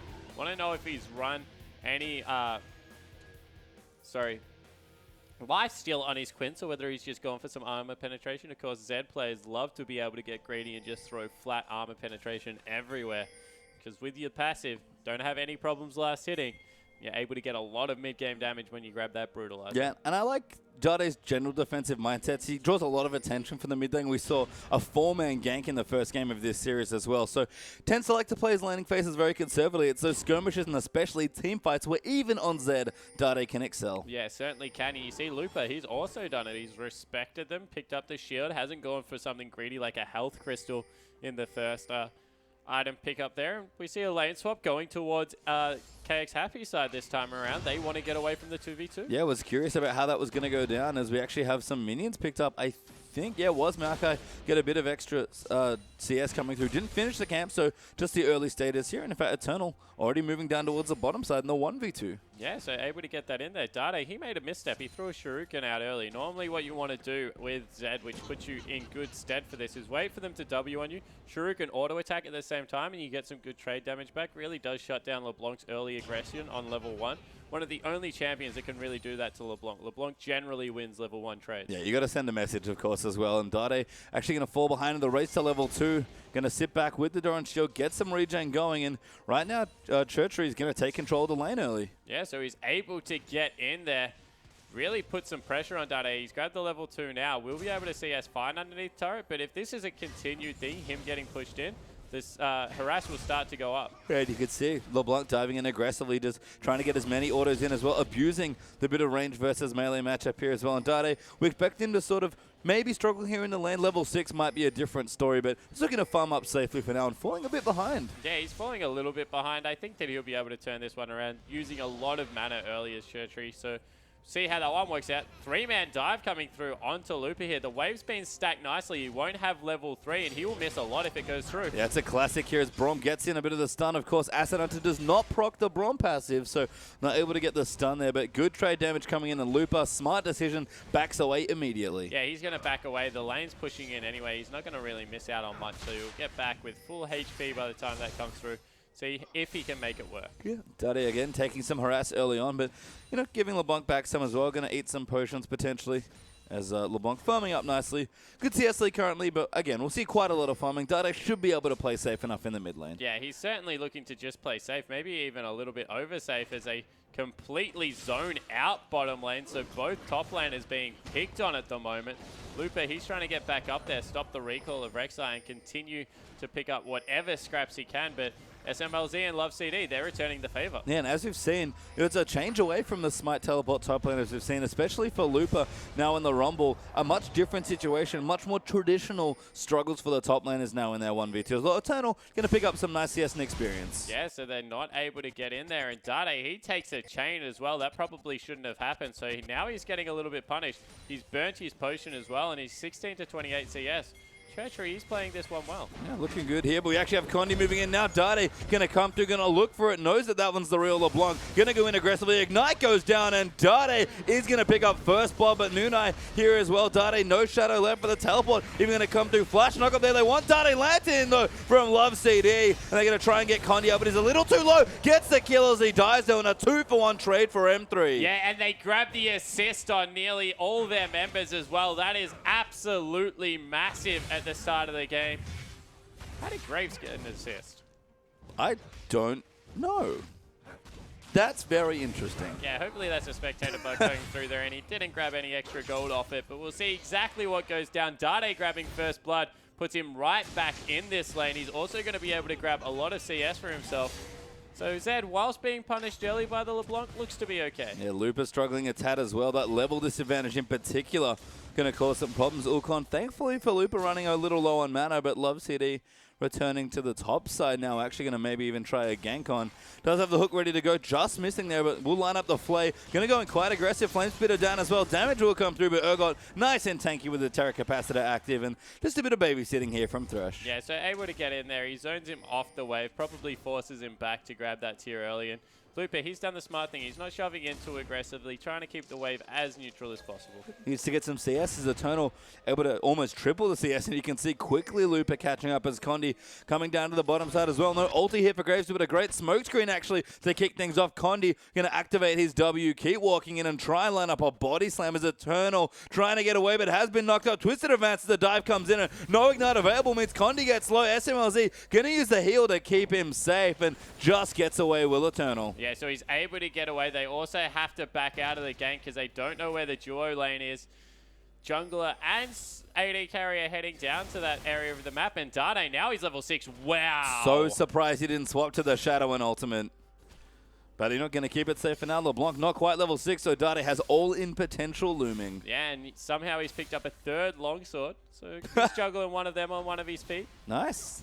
Impressive stuff there. As Looper's even down for a dive as well, and Dade, he's going to be going in there. Poke comes through. Looper's joined in, and Dade swaps a little late. Distortion goes in. They're going to dive a second turret potentially, but have to give it away. Bit of a misdive as Looper. Luper's in trouble. He's way too low. That should be a kill potentially. Even Braum going to find his way in onto the Z as Nunez here as well. Does pop the death sentence, lands in away, but Tree's found Looper. That's going to force a flash from Rumble back down. Dade will get away safely with the help of Love City, and Looper, as Condi swoops in for the save, gets away as well. And I'm so surprised Dade didn't commit to that kill there on Rek'Sai. Rek'Sai's going a tank build with Barmy's Cinder, really doesn't do that much early damage. This isn't some longswords coming out for a warrior enchant.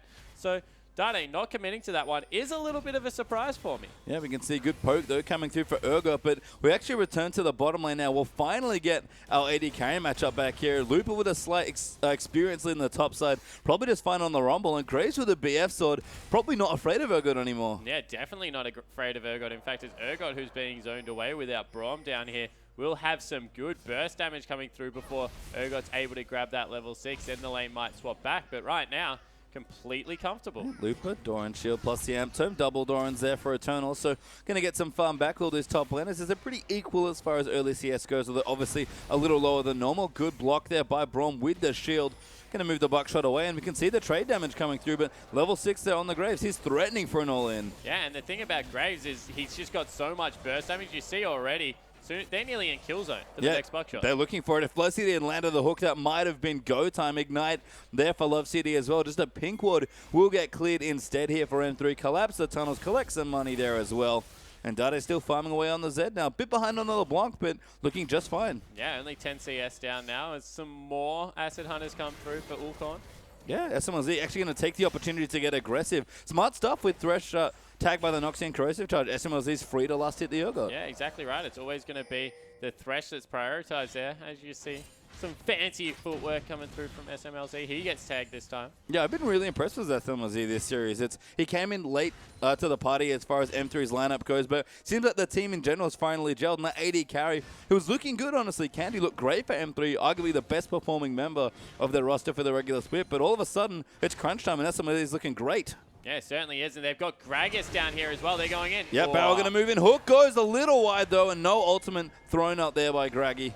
Means the M3 are going to misplay just a little on the bottom side gank. Yeah, that was a little bit of a misplay coming through from Love City. He missed the flay, he missed the hook, really didn't get much in the end at all. And there was 4 members heading down there as well. So Nunai, he's going to be able to clear this one out, although Condi wants in. Yep, defends the buff there. Scuttlecrab does go down, but the tunnel will be collapsed down the bottom. Hook landing on the Braum. SMLZ going to go in. That shield going to help out quite a bit, but SMLZ going back in. Great smokescreen landed in as well. Snipes him away. Flash actually still lands, but the Q will just miss the Threshers. SMLZ diving in aggressive. Ulti knocks him back. Swap comes through, but Yukon could still be in trouble as Nunai's found his way in. Eternal here as well. Landed just there. SMLZ escapes away. Wonderful play by Graves. And they committed so much as Dade covers Condi's retreat. Now he's been caught. Flash knock up in there. Great shadow though as well. Gonna all in onto Yukon. Dade goes in aggressive. Does get the kill. No, not quite get it. Dade will go down. Almost escapes, but LeBlanc claims the trade. Yeah, used absolutely everything there did Dade and gets punished for it. It was all because Looper didn't have the teleport, but still able to get in and out. Pick up an advantage in the top lane. You would nearly even take that for M3. Yeah, Dade's Z mechanics still on point here in the early stages, but Dragon will go over to KX. No gold advantage from that one, of course, but with a bit of an objective lead, going to start to snowball the objective potentially as M3. They're at 1,000 gold ahead, but no towers down right now. Just a couple kills traded back and forth, and a good start here for KX Happy. Yeah, so KX Happy, they're performing very well. They've got a pretty good mid-game composition themselves, with the exception of Urgot. Ulcon, he's having a better game, only 9 CS behind. SMLZ isn't really getting out of control yet, but you just feel all the kill potential in the bottom lane are actually for M3, which just means that Urgot, kind of a wasted pick at this point. Yeah, they picked it so early, and it's just...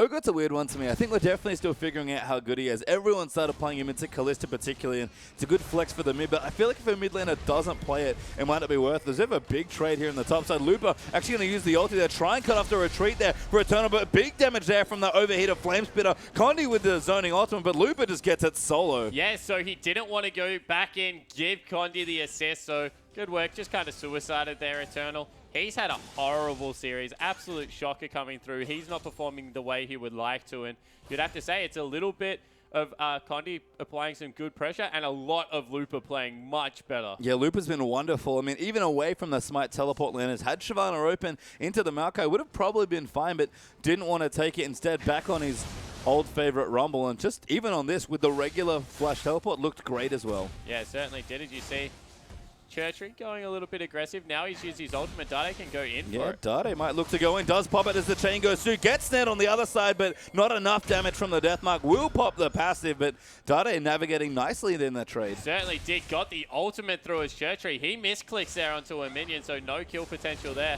Dade, he wants to get aggressive, but now it's Unai. He's in there as well. Oh, swap though onto SMLZ. Good tag as well. Lantern out again from Love CD. Can't catch a break. Yeah, cannot get in there, can Ulcorn. He's tried so hard. Braum as well even trying to land up the ulti. Slightly mistimed on the CC chain there. SMLZ though going to defend Love City quite low, and Condi not in the area. He's actually in the mid lane here knocking up onto Nunai, but pretty tanky on the Rex side. Cinderhawk completed, and both the mid laners have to be careful. There's two danky junglers trying to peel for them, and they both want blood. Yeah, and all they're trying to do is shove the lane out so they get a free shop. Dade, he looks like he's finally achieved that. So he'll get his shop in there as Looper. He's rotating down. Back on it here. Sorkshoe's done. Equalizer a bit misplaced there, but Eternal running the right way. Actually going to kite back around. A flame spitter damage. Massive though, and Condi, he's rotating in. Looper had friends coming. Condi moves in. Looper going to get low. Does go down to Nunai. Eternal actually gets a bit of a reset, but Condi able to take him out as in the bottom. W in trouble there from SMLZ, runs out of mana, but Love City with the Ignite picks up the kill onto Braum. So they go super aggressive in the bottom lane, and they're not able to get anything for it. Ulcorn's heal just off, just still on cooldown, so not able to save his support player. And you're a very nice man, Pastry Time. That wasn't a misplaced equalizer. That was an absolute shocker. It's Condi looking to steal away the blue buff from Nunai. It's a smite battle here. Potentially Condi goes in for it. Buff resetting though. Not good news here. In fact, they might just give it up and fight. Yep, Nunai's going in. LeBlanc's diving in there as well. Good ulti from Condi keeps him safe, but he's ignited down as well. Barrel comes in. Good prey seeker there, but not enough damage. Gragas, so tanky. Yeah, certainly isn't. He gets the ignite out. Dade actually hanging around in the wings has been spotted out. So he needs to be careful here. Aggressively recalling still though. Wonder if they go for him. Dade realizes that, yep, don't want to do it in there. Shadow, bit misplaced there from Dade, right on top of his old self, but we'll get away from the Braum. Yeah, in this game getting a little bit sloppy now, Pastry Time. Some misplays across the board. Aggression coming out of Condi where he probably had no right to be. Not able to pick up the kill on the side of KX Happy, and Dade, he just wanted to get even further into that wall. Yep, trying to go in. Actually gives up on some of the CS. Misses one, but gets the others. Maybe wants his blue buff as Love City clears out a pink there as well. So continuing the good vision, RM3. Dade going to go back and shot. Might have a big buy hit coming up for the Dragon Fight. And Looper with the Haunting Eyes going big. Finally a great equalizer coming through an Eternal. You are dead, my friend. Yeah, he certainly is. He's going to go down there. Tries to dodge some of the damage with a Twisted Advance, but Looper, he started to catapult ahead in this lane. And this was the original counter pick to Maokai coming through. Everyone believed that Rumble had a better lane matchup, and Looper proving that's still the case. Yeah, demonstrating it nicely here with the counter pick he got. Didn't want a big farm jungle, wants a nice mid-game carry here, and that's M3's comp right now. Looking to close out the series and leap themselves into the semi-final with a play for one of the two remaining LPL spots. Yeah, they certainly are looking very strong at this point, and this is what we expect coming out of M3. As we said, they were one game, can't stress that, so close to the playoff spot, where you thought Dade, he might just arrive and do some big things, but in the end, playing for his team's life, arguably just as important, doing a very admirable job. Yeah, I think Dade, you know, when the games really matter, he comes up big, and they certainly matter at this stage of the game. Can't afford to lose too much, and are off to a great start so far. Now the Deathmark going to come down onto Tree. LeBlanc in trouble. Dade flashing forward. SMLZ's in there as well, and Dade, he probably had that solo bit of it. The kill pressure remains. SMLZ, he grabs. Unhappy looking mid laner. Yeah. Is Tree. He's been a little bit outclassed throughout the entirety of this. That seems to be the story of KX Happy. They're a very good laning team. They do nothing surprising. Pretty standard and just not able to get... We expected it is, of course, that 6th place team versus the 9th place. So as far as M3's favor here is they get themselves... Might be able to get a pick with their but instead they decide to recall. Yorkland gets mini-stunned into a wall, running him down. Does have the ulti. Flash away will keep him safe. Nunai in reserve there as well as LeBlanc. Nothing traders look... Wow, play. They are indeed, and Dade free to do whatever he wants now with so much space right now. He might as well start roaming. Yeah, exactly right. He's able to pick up all the tunnels on the top side. There's too much farm in the top lane. Yeah, yep, they're too powerful. Definitely the counter to Dade. Yeah, able to go in there. He making pretty strong. Yeah, it's big mid-game in general here for M3. back as well. Condi in the mix. Gragasol finally uses Dade, has made his way back down. Gonna go in onto the Urgot as they'll peel back away for Eternal. Condi gets that kill. Urgot gonna go down to Dade. Wonderful target select. At the kill over on the side, they won and they're gonna grab a dragon. Fall away. SMLZ didn't even need to quick draw. Yeah, no, he needs to be so careful here.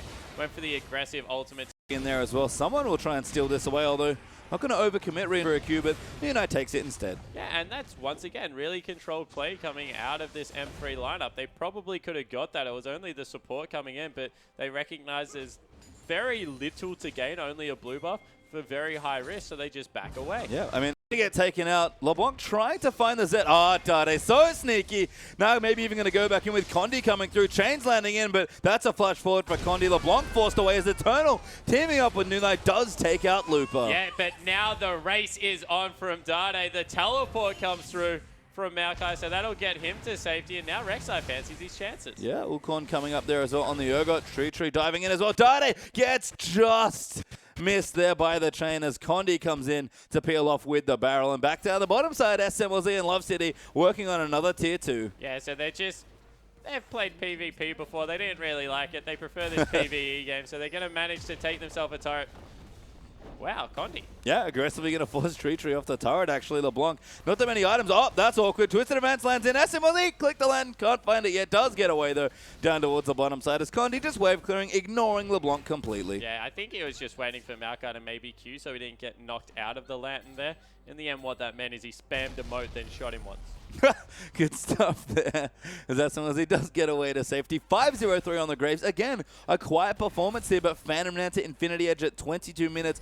Throwing a Vamp Scepter there as well for a bit of sustain. And SMLZ, the unsung hero perhaps of this series. Yeah, it certainly is. He's had a very good performance in all of the games. So one for me that we'll have to watch as this tournament goes on. Dade actually getting chunked out here from Ulkorn. Going in now. Oh, very smart stuff. Waits it up, but a swap comes in. Good stuff from Urgot, trying to keep himself alive. Denies most of the extra damage coming in, and now Nuno's up in the top as well. Turret. Dade has to be careful. They are going to dive in for the turret. Rek'Sai real tanky at this stage, and Dade no good places to go. Does have a shadow to go back to, but might be out of range. Getting chased down. SMLZ, though, coming around the side. Dade flushes late, but it's real worth there as Eternal diving back in. Dade finds a sapling, though. Lantern again, but Love City as the hooks land in. Boxes him in. Love City, amazing play. Yeah, so they're able to just get everything one more time. Looper without a teleport. He's split pushing in the bottom lane now. They pick up the kill. Go in. Diving in onto Dade. Tree gets the kill. Eternal will get flayed back there into the turret. They're going to keep moving through. SMLZ real tanky. Condi diving in. Gets the kill with the auto there from Drunken Rage onto Maokai.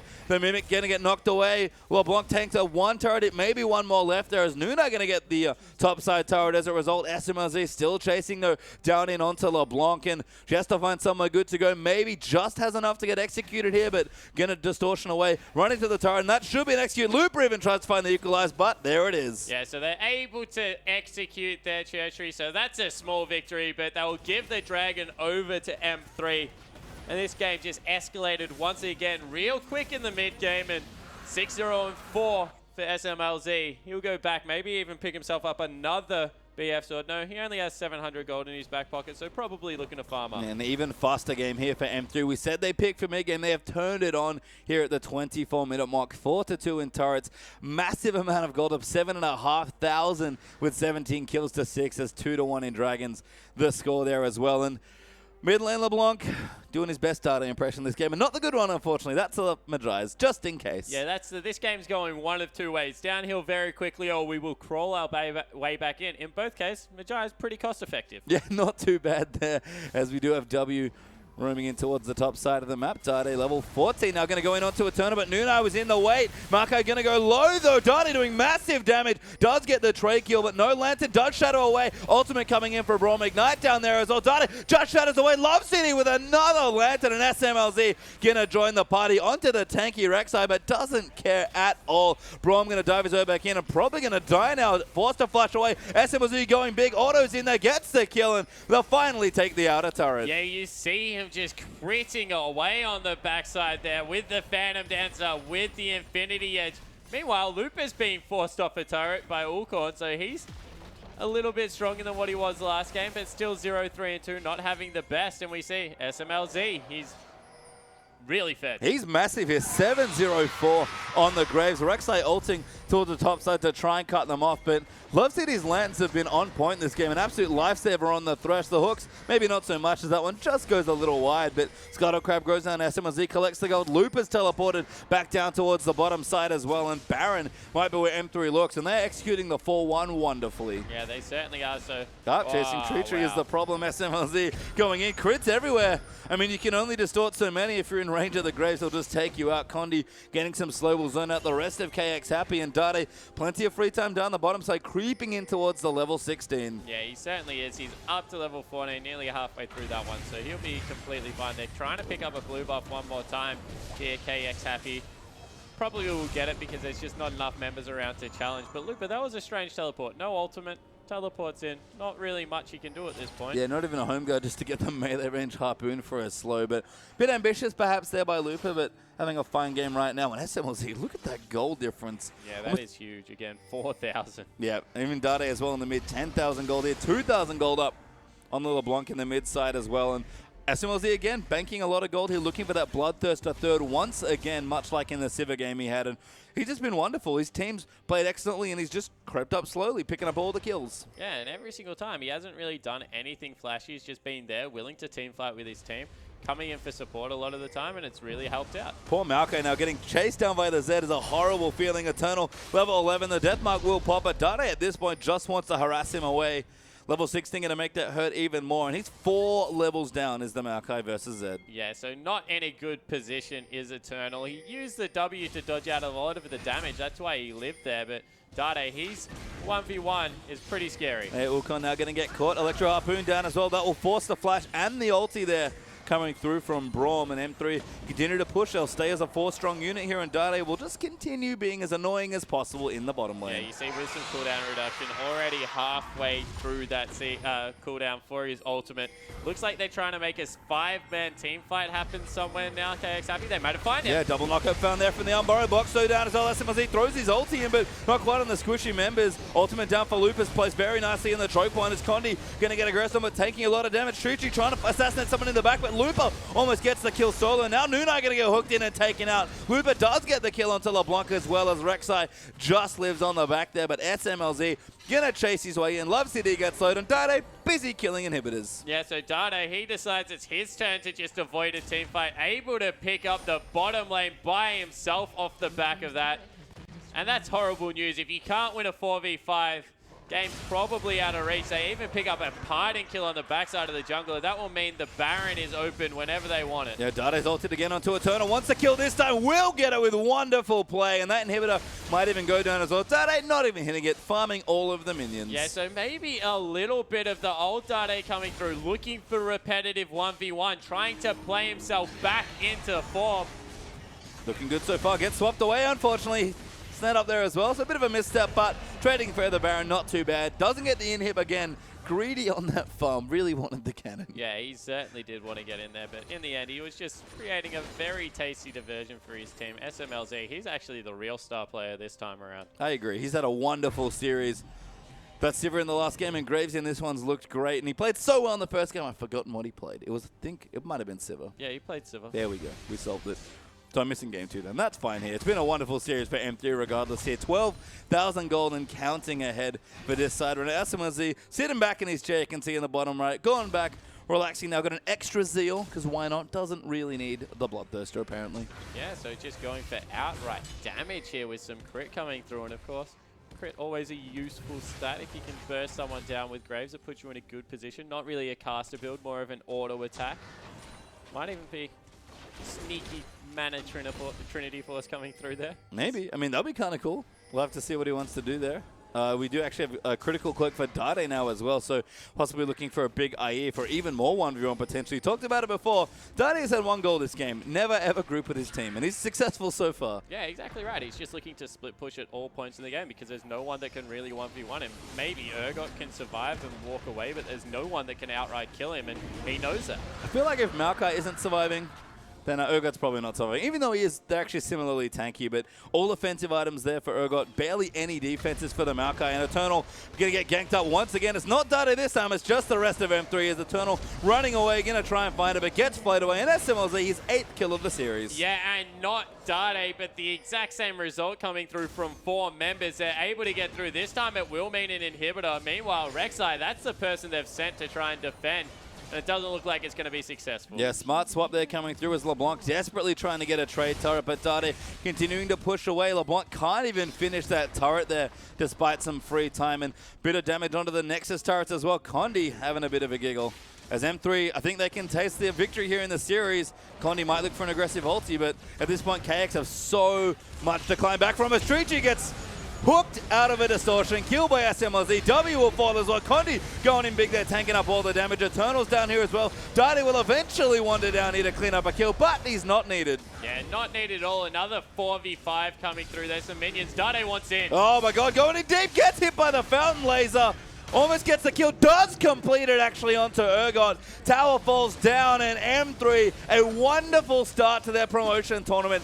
3-0 versus KX Happy. And the whole season long, Patient, we've talked about M3 getting the confidence back, feeling more like a team and getting some smile in their play. You can tell from the last game that definitely is the case. Rek'Sai, ult is off, knows that the dreams have been crushed here, and one step closer to being back into the LPL, and Dade looking pretty casual there. You can see M3 congratulating their opponent, shaking their hands, saying well played, but M3 today expected to win here, but won in just incredible fashion. Yeah, they certainly did. That was a very one-sided affair, and you see Dade, he still doesn't look happy. This is not the tournament that he wanted to play. He wanted to play in the next one. He did want to play in the big one that will be coming up, the playoffs that he'll miss this time. The King of Spring will not be playing in the spring playoffs somehow. That's a crazy thing to think, but M3 at least need to get themselves back into the LPL, and today they got themselves one step closer. Yeah, they certainly did, and the other side of the bracket is going to be looking at that and be slightly concerned, because an inform M3 is something no one wants to have to deal with. I mean,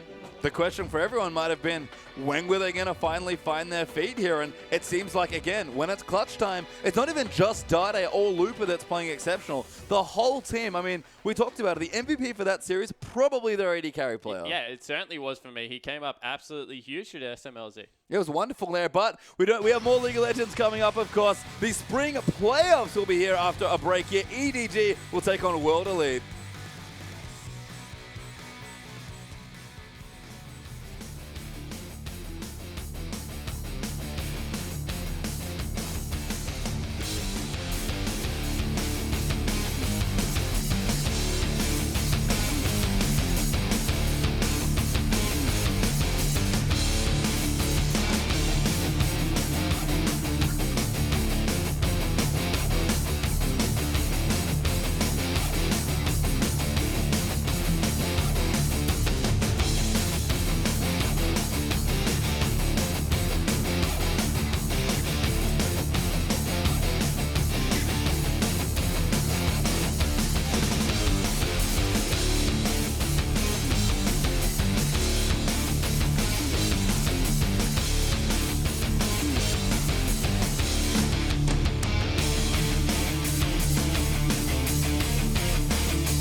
Hey guys, and welcome back to our LPL coverage here. But we do, unfortunately, have a bit of a change in the schedule as originally scheduled, I suppose. We did have EDG versus World Elite coming up, but as it turns out, it's going to be coming up in about 2.5 hours, which is 7 p.m. local time, roughly. Yeah, so in about 2 hours, the stream will come back online. We're really excited to cast it. The game will come soon, relatively, but the stream has to go down first. So we'll join you guys for that game. But come back, of course, going to be massive for LPL Spring Playoffs. So we'll join you in a couple hours for EDG versus World Elite.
Hello and welcome everyone back to the coverage of the LPL Spring Playoffs now as we swap over our coverage just a tad. My name is Julian Time Car. Joining with me is Christopher Papa Smithy Smith, and it's our first quarterfinal here in the playoffs. EDG take on World Elite. It's a big one, Time. EDG versus WE. First V8s. If you just look at the ladder, you might think, okay, EDG come in heavy favorites. But World Elite have really been performing ever since they came back from that fairy tale run at IEM Katowice. And this could actually be a close one. It could really be. You can see World Elite, they're huddled, ready to play here. And it's going to be a great match here. As you said, first versus 8th, World Elite sneaking into that last playoff position there with their 2-0 after. And poor M3, they had a chance to make it, couldn't get it done against Vici. Thankfully for them earlier today, have completed their berth in the semi-finals for promotion.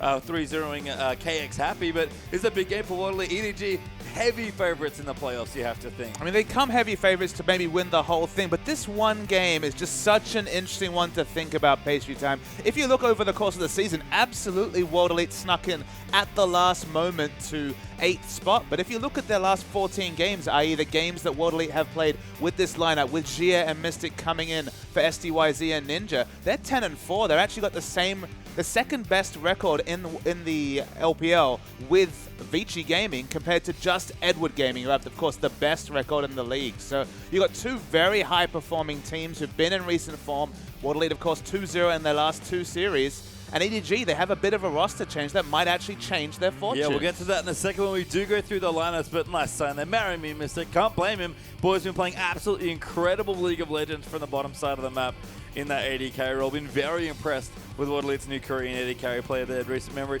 Important to note that statistic, of course, that's since the change, but very impressive late charge in the season. But what more to say about EDG? We're going to start on the top side, and Coro, consistent all season. Yeah, I mean, of course, 10-4 in their recent games. EDG, 13-1, 38-6 for the season. Coro's been a big factor there. Still undefeated on NAR. And Clearlove, he's been liking the Yeti. That KDA, 10.49 for the season is ridiculous. 42 games for an over 10 KDA is just completely unheard of. Surprise. But you is the person who's come in. Pawn apparently was just having some medical issues today and wasn't able to play, so you has to sub in. Ironically, his only best of 2 of the season came against World Elite. Yeah, and a good victory there as Deft, of course. Lots of Siva recently, and Mako, nothing but Annie. It's funny, Deft and Mako have gone back to like the first few weeks almost, just playing Siva Annie into everything. And it's amusing that World Elite, I mean, EDG in particular, you look at their last couple of weeks. Of course, the last couple of weeks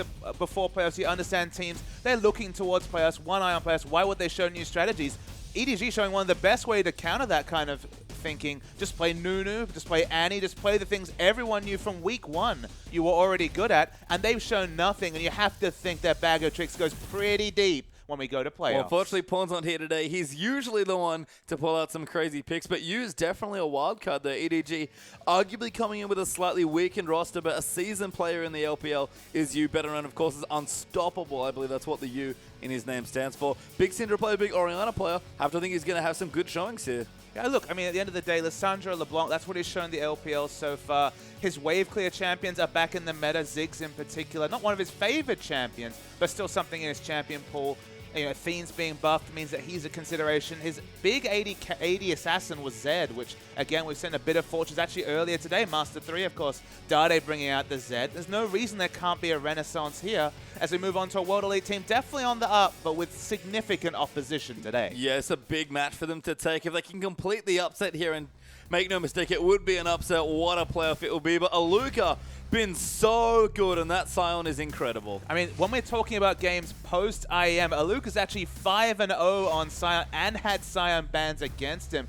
EDG, one of the teams to leave Sion open, they lost that game. So, I mean, that's another consideration. The last series, it was only a week ago, EDG WE, it was 1-1. Yeah, and just brushed over Spirit, but not intentionally. That man has been unbelievable on Nidalee especially, but pretty much everything he touches turns to gold. And Chie, lots of Vlad, lots of LeBlanc when we see him. Mystic, he's been the big player recently for World Elite for me. And there's a lot of scary champions, even from Mystic. The Jinx, the Lucian, all worth discussion. This Urgot is formidable, and Conan has really made a late charge to the lineup. We're not sure about the status of UJ, but they're actually going back to the seasoned LPL veteran in Conan for the first first playoff. And I guess it made a little bit of sense towards the end of their season, swapping in Conan for the very last best of 2 they had, which was a crucial 2-0 to get them to this spot in the first place. So trusting in the experienced player there, World Elite, certainly been on the up. And was that a nerves thing? Was that just trusting him in the lineup? I guess we don't really know, but at the end of the day, he's definitely got so much LPL experience, previously playing on Young Glory before he came onto the World Elite lineup early in 2014. That experience, when you come to the finals, it could be invaluable. Yeah, and with Mystic playing quite well, especially in the Jinx-based lanes, and lots of aggression for him, we thought that maybe with UJ gone, it wouldn't have as much synergy with Conan, but picked up right where they left off. Very aggressive last best of 2 in Look Spirit. at Spirit. He's got a nice new face mask today. Always happy. No moustache, but giggling away, if you can still tell behind the face mask. World Elite very happy, a team that keeps, excuse the horrible pun, in high spirits, and that's been a big thing for them as a team. I mean, the emotional center's definitely been Spirit, whether it was IEM, whether it'll be today. He's always positive and keeping his team on the ball. We'll be looking to see what carry champions he pulls out. Moved away from the Nidalee a bit in the last week of LPL, but is that a meta shift? Is that just not wanting to remind everyone that, hey, my Nidalee is scary? We don't know. Yeah, I mean, Spirit can play just about anything. Has been favoring, I think, a bit more Nunu. Even Sejuani, Spirit's looked fine on. So the 2 junglers in this game, definitely some of the best performing players here in the LPL overall. EDG, as we said, certainly have the matchup on paper, but World Elite, they've shown already that they can upset on any day. It's just one of those situations where, look, EDG come in heavy favorites, but we cannot ignore World Elite. And look at this, we've got some new statistics here. The most pick, especially in the last few series, it's been Maokai for Koro. Yeah, I mean, Maokai's been super popular still. Thought might maybe see a shift away from 5.6 with Teleport Smite everywhere, but people still want that Maokai. Of course, Clear loves Nunu as well, and that leads in, jeez. I don't want to talk about that one. I mean, we're talking about 26 KDA, I believe, on the least. In the Nunu's over 10. Of course, his whole season KDA over 10. But moving over to World Elite, it's been a lot of Maokai picks, but if that Scion's available, Aluka will snap it up. They can look down as well. Lots of Vlad for Shie, and of course the Lucian there for Mystic looking good. Conan, not as many games under his belt as in previous seasons, but still a strong looking player.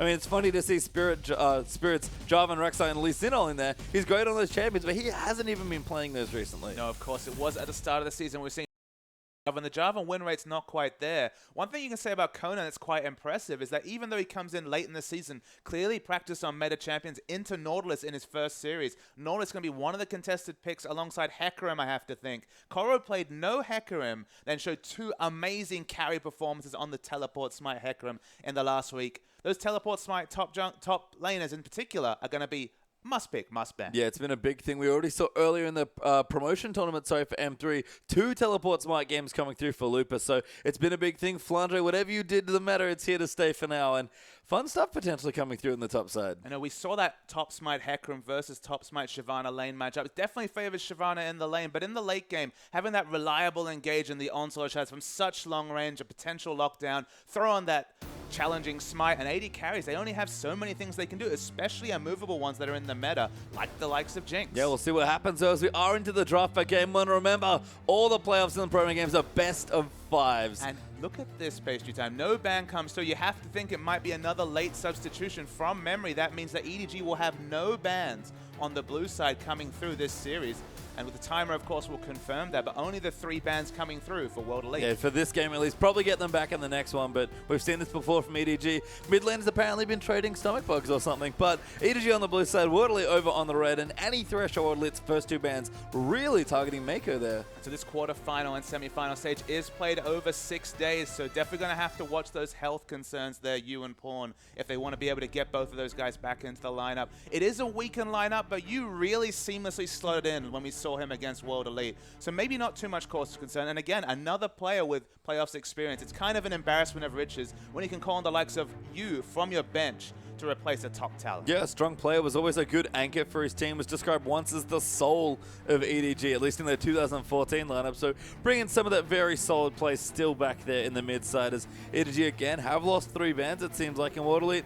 Going to go with their last one and see what they leave EDG for first pick. So that has to suggest to me that Scion will make it through pick and ban. I don't think EDG will snap that off with their first pick, and you know Aluka is waiting there to pick it up. Sometimes he prioritizes the Maokai higher, but given that 5-0 record, I have to think he can go and drive that unstoppable onslaught to victory for EDG. Might even get the Maokai picked up here by EDG as well, as Civ is the last ban there for World Elite, which of course would leave open the Scion. Now FLICKR having a bit of fun, flashing some Zed and then some Bard, and now some Vel'Koz. clearly entertaining everyone, but we don't know what the first pick's going to be. With 3 bans taken out, there's a lot of stuff open. I mean, all junglers available, even Rek'Sai, who's the highest ban champion in the LPL, 56% ban rate in regular season play for that Rek'Sai. So lots of things to consider. We're just mousing over some interesting champions. Lulu, of course, the cornerstone of many different compositions. It's not a surprising takeaway. Again, we're not clear what role that will go into. Yu does have a flair for the wave clear. Koro can play that champion at the top. Mako doesn't necessarily fit his MO, loves the Annie and Thresh in particular, but it could be in either role. Yeah, very versatile, very flexible. It's part of the reason Lulu's been quite a popular first pick, especially recently in World Elite. Have a lot of champions to consider. What does Spirit want? Do they want to take Nautilus away? We've got the Scion, of course, still hanging out. Maybe World Elite just think, okay, it wasn't banned. They probably don't play it. We can leave it open, but World Elite going to have to carefully consider their 2 picks. And in general, the red sides look good, and it's Nautilus, Nunu, their first 2. And you have to feel that's Conan on a comfort champ. He's already shown that he can play that Nautilus in the support role. And Spirit takes away the Nunu from Clearlove. 12 games of Nunu, 11-1. Okay, remember, they've won 38 out of their 44 games. Maybe that's not impressive to you. A 20.3 KDA on Nunu. How many times have we seen Jinx Nunu in particular running around for EDG, diving turrets, setting up Def to carry? It's been a very popular pick. The Gragas certainly been in meta, but we actually haven't seen Clearlove pull that out yet. No, we've seen a lot of junglers here in the LPL player, but Clearlove's been all Nunu recently. With that taken away, we do have Urgot actually locked in there for EDG, and they will take Gragas as well, so really playing to the patch in this first game. But again, very, very flexible. Of course, we've seen mostly 2v2 Urgot. I hesitate to call him an AD carry, but in the AD carry role, in lieu of a marksman, we've seen plenty of Urgot in the bottom lane, but we've got Lulu also. It could be the Lulu Urgot lane for just the ultimate harass lane, or there could be a lot of flexibilities going on. And there's the Scion hover. You know the Chinese fans are happy because everyone loves to see a Luca on his trademark Scion. Fantastic Scion player, and would make sense for them to take it away here. I wonder if Mystic feels safe taking Jinx here. It would working with the Nunu. It's a little awkward potentially against the Urgot, and as a result, they're going to flush a couple of other champions, give World Elite a few more seconds to make their decision, and they have settled on it. It seems like Scion Lucian are their 3rd and 4th. I guess they just think that Jinx is a bit too risky coming through. They have undefeated record on Jinx so far here. Does Mystic. It's been a very powerful hyper carry pick. It'll help you DPS down the Urgot, who even himself will be quite tanky into the late game. Usually favors the Frozen Heart to get him towards that 40% CDR, but that's the lock-in. And EDG, they're left with, at least as far as we can tell, an AD carry and a top laner to consider, but we still have to account for Lulu and Urgot. Yeah, we'll have to see. Lots of flex picks here, but of course, on the blue side, do have to complete their draft now, so going through quite a number of picks here. Mako currently hovering on the John, and it looks like we are going to move quite a bit around here, actually. EDG take their time, but Korra going to take out the Hacker, and Mako switches out to Braum, though. And that means Lulu mid, I believe, and Urgot there played for Def. So Yu returns to the wave clear. That's what he's left with. Interesting to see Braum twice in one day after seeing him so sparingly during the regular season. We saw maybe, what, 3 or 4 Braums the whole 264-game season, and suddenly see 2 in a day. Hecarim, I really like. Of all the top lane Smite teleport champions, he seems to be the strongest, just because, again, any AD carry, whether you have an escape or not, the threat of the the onslaught of shadows, apologies, we do have an unstoppable onslaught in this game, but the onslaught of shadows into the challenging Smite, doing a huge burst of damage with the Trinity Force and then negating AD carry damage, that seems to be the popular choice in World Elite. Yeah, rounded out with a Vladimir, which makes sense. It's been Shie's most played champion. I think has maybe 4 or even 5 games in a row on the champion at this stage of the game. And as you round out the comps, World Elite looking like they're playing to comfort once again here. Pretty much everyone is on a trademark champion, especially Aluka with the Scion. And look over at EDG, I see a lot of popular 5.6 champions, but I'm always going to say with Urgot Papa Smithy, are they lacking for damage? You never really know when you look at a lineup like this. It is Lulu Urgot, so you don't necessarily have a hyper carry to baby up. It's definitely not a Juggernaut coming through. There's a lot of mid-game power, though, and maybe they have to look to the top lane for damage in the late game. Maybe they have to look to the Hecarim. Their initiation is just obscenely strong. We're going to start seeing the members coming through, but we start with Hecarim. He's no slouch for initiation. No style there as well. Both big initiators as Clearlove versus Spirit going to take Gragas and Nunu. Very popular jungles in, and there's some wave clear in the mid lane. Lulu up against Vladimir. But Lulu, Hecker, and we're talking about the onslaught of shadows into the potential wild growth, and Deft has the swap available also, that suppression initiation. The laning phase might be the big discussion here, especially in the bottom lane, because Urgot always want to get ahead and hold down your enemy carry, because there will be a point, whether it's 30 minutes, whether it's 25 minutes, whether it's 40 minutes, where you have to feel like, in terms of team fight damage, Lucian is going to outscale Urgot. Yeah, you think so, and Braum there as well, of course, rounding it out, along with the supporter list. Lots of engage here. Again, not that much damage going on potentially, especially on EDG's side, but lots of picks and initiations for sure. Yeah, I mean, it's definitely going to be top lane damage coming through from EDG, and then when you're talking about World Elite, they do have Vladimir Lucian, quite a potent duo. It's going to be an exciting one. You just have to think that EDG are looking for a big snowball in the mid game. Yeah, we'll see how I can get done in game-wise. We're about to get straight onto the Rift.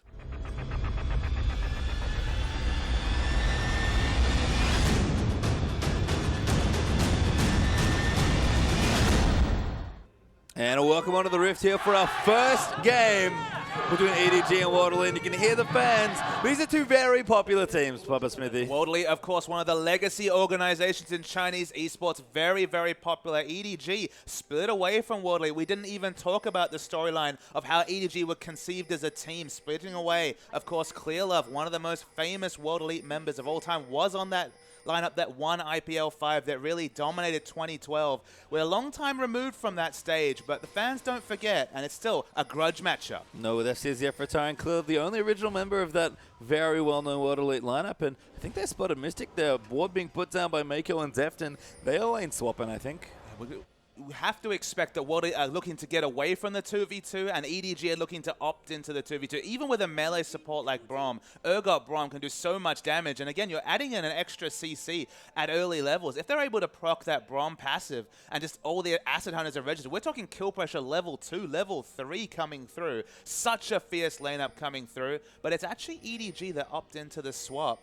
I don't know if they have any extra information. You'd have to think that Lucian, given that he was hanging around the river, was looking for a swap. But this is one of the things that have come out. It's less about 2v2 matchups that people are dodging, and sometimes it's just about opening up the teleport smite top laner to start getting some camps and have kind of an easier transition into the mid game. Yeah, and that's the thing for me, is that when we used to see a lot of this jungle following it, we kind of got a bit worse. So Luca does kill himself on the Raptor camp. Will take that out nice and quickly with his passive ticking away. But Smite in the top lanes really opened up a lot of creative early game stuff here. Conan even checking for the buff, but it's already been taken away. I mean, the thing about Hecarim is ever since we saw him brought out by Amazing J, Ignite, Teleport, no Flash, he's an obvious source for ganks. You want to gank him before level 6, before he gets the onslaught of shadows. So if you throw the Smite on and he can happily just pop out of lane, pick up monsters whenever he's overextended, then pop back into lane, he's actually incentivized to go into a 1v2 just because he's going to get more regular, more safe farm than if he was in a 1v1. It's kind of crazy to think. And his jungle follow with double Smite's going to be hell fast. Yeah, nice 3 buff here from EDG. That explains some of the swap as well. They've got enough smites, they might as well be able to do this. Corey even used his early, actually taking the buff, so they both have reds now to EDG. And suddenly Vladimir needs to be very scared. Yeah, she is in a good spot, but EDG are going to walk back to their blue buff, and poor Nunu's going to be with that one. But Spirit, nice adaptation with Aluka doing a 3-minute dragon. And don't adjust your set. There is no smite on Aluka, but of course, Sion is very tanky. Earlier in the season, we saw a Sion dying at level 1 to the dragon to pick it up. Probably not going to be any death coming through between the Consume and Smite, and this is a very cute adaptation by World Elite. They understood that they controlled the bottom side of this map. Dragon, you'd expect it at maybe 5 minutes, but 3.5, that's what Nunu opens up for you. Yeah, it really does. So good stuff there coming through from World Elite. Spirit will be down a buff, which is not ideal, and EDG did a good job of cleaning out this side of the jungle that Aluka and Spirit are currently walking through, but you know what that means? You might just have a fast push. But it is a 3 buff coming through from EDG, you have to think, just because again, they were so fast with the double smite to be able to pick up their own red, then head over for the blue and the enemy red. I believe they're actually spotted out by the minion wave. You see pings coming through. That's extra information for EDG. Yeah, tried to be sneaky there, sneak through the Krugs and not be caught there, but the minion wave just caught them in the spot they were standing. They'll take them away, of course. They'll get the Krugs and possibly look to rotate, maybe catching someone in transition, but Clearlove and Koro sticking together as they move towards the bottom side. I mean, it's not just Clearlove and Koro. Maker's also bringing up the rear. They understand they cannot hope to send 2 low-level members to lane to a potential 4-man turret dive, given that 2 members were already shown in the enemy jungle. So a lot of pressure coming through, and the Mako comes. He has the wards, of course, and can try and set up a situation where Koro can get some safe early farm. Clearlove, they're going going to walk back to his Raptors. Now he actually did have a Lucas spot him out there, but he'll be able to take them away safely. Korra actually level 3 now after all that stuff. We see Lucian and Nautilus actually leaving the lane, possibly wanting to swap back. I feel like this start, the fact that EDG had to navigate away, to set up their Hecarim carry, they had to navigate away from the 2v2 that you have to think Urgot Braum would have definitely favored.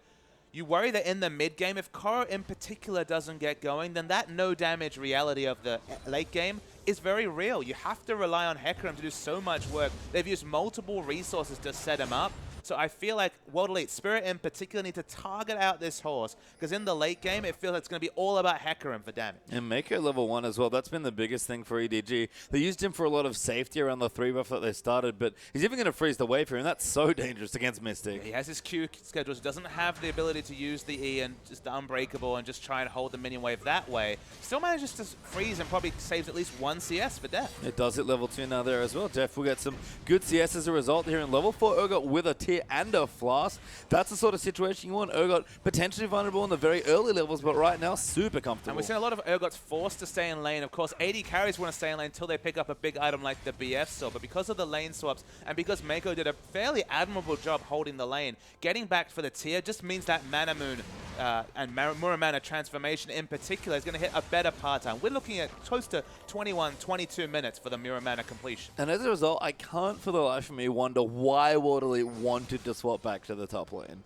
That's a good question. I mean, with Dragon, they don't necessarily have to opt into the 1v2. So in this situation, you think they're getting more by going to 2v2. They have a pickaxe, so perhaps that's an item time where they can look to force a gank. And with Spirit paying attention to top, these points might all be related. We'll have to have a look here. Clearly actually there as well. Gets the knock up onto Conan. Stun there as well from the Braum passive as Def going in, but Mystic, good damage there, actually gets exhausted. E missed there by Def as he's forced to heal and use his shield. Now Aluka going to port in Spirits here as well. Mako gets grabbed by the Dredge line and damage still coming through. There are 8 members in the top side right now as Koro has joined in on the Hecarim. Spirit getting low as a result, getting aggressive forward, wants the kill so bad, but can't quite find it, is getting low. Urgot gets first blood, Sion gets the next on to Hecarim, but Conan's going to go down as well. No, just lives as Def flashes forward, but doesn't get the kill, and you snipes him with a little lance off to the side. Aluka's going to knock him up, but it's a 2-for-1 for EDG. 9 men in the top. I thought EDG would pay because Hecarim was so much slower to react with his teleport than Aluka,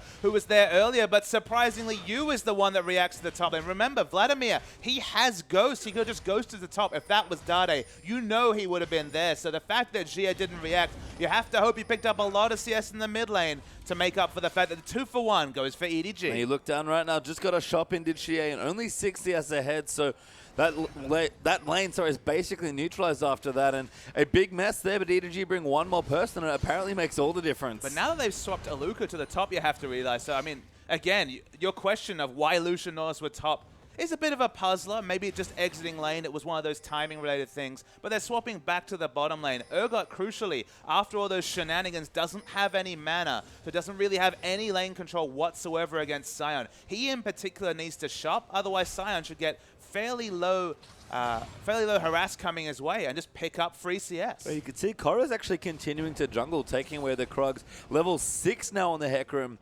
with a machete plus the Balmy Cinder. So looking like a jungler right now, actually beating out Clearlove for the early item pickup. And he's 5 CS up on a Sion, even though Sion has masses of ranged wave clear. We always talked about, especially early in the season, 1v2, you always favor Sion over basically any other laner barring maybe Maokai, because he has so much ranged wave clear that he can pick up creeps that nobody else can.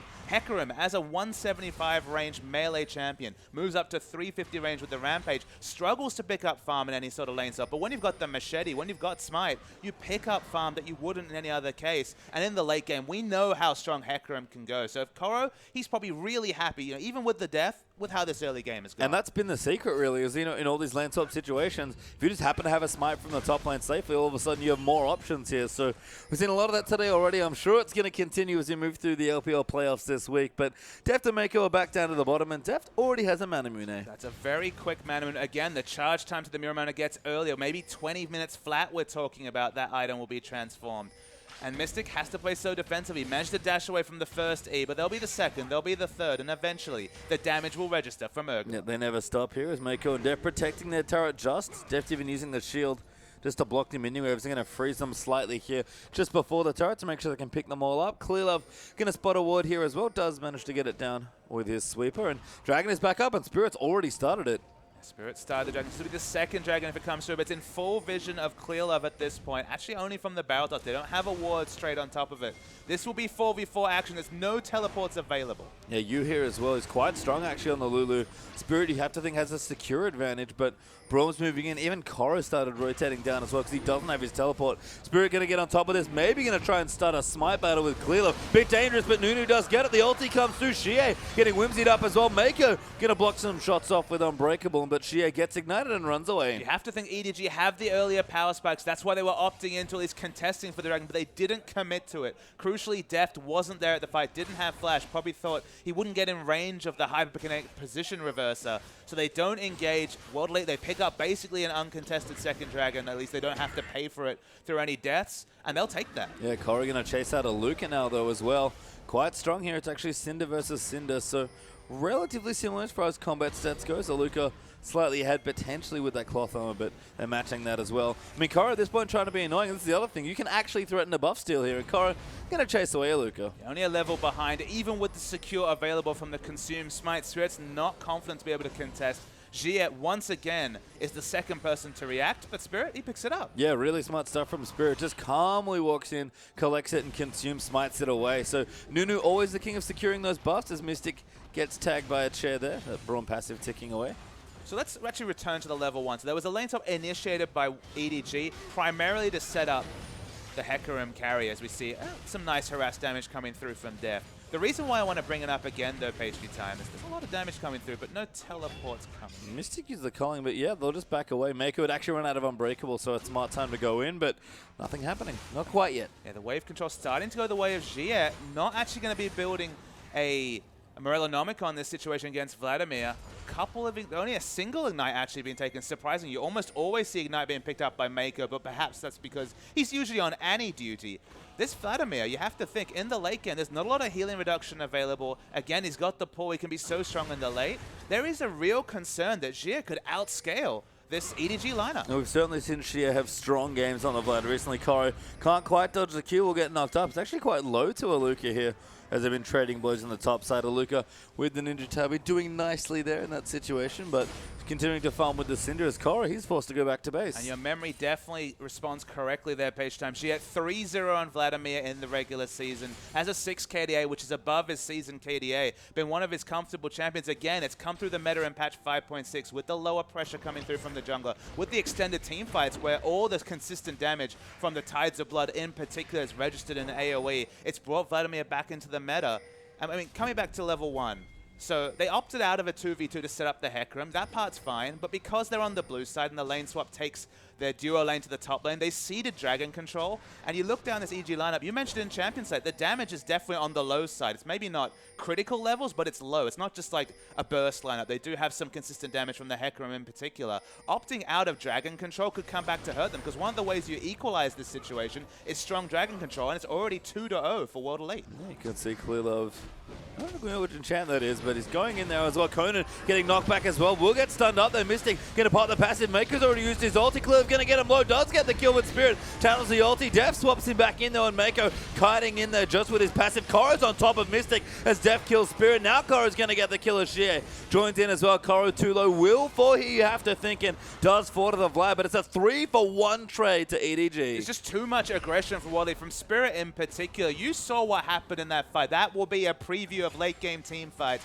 Korra teleported in and soloed out Mystic. He actually used the challenging smite while Mystic was channeling the culling and took literally no damage and burst him down. The initial burst was half his health, held onto the Onslaught of Shadows till he flashed away. If Hecarim can keep soloing out Lucian, it's just Vladimir for damage. So that's something World Elite need to comp around. But who's going to peel a Hecarim away? Not even Nautilus with all his CC can stop the Onslaught of Shadows. Yeah, Hecarim's just such a beast when he gets in the backline. It's part part of the reason he's been so popular is that he's kind of Cassidy-esque in how aggressively you can dive in towards your backline. And Skirmisher Saber's kind of given him a new lease on life. Used to be very expensive to get him going, but a little bit cheaper now. Well, that's the thing. Before Trinity Force, you just throw the Skirmisher Saber on, you're doing a nice bit of true damage. The enemy's doing 20% less damage. You can't even juke out of vision because, of course, you're revealed for that 6 seconds. It almost feels like a little bit of a faster power spike, and you have so many options now because Skirmisher Saber makes you good at diving the backline. You could throw in the home guard boots. Of course, that again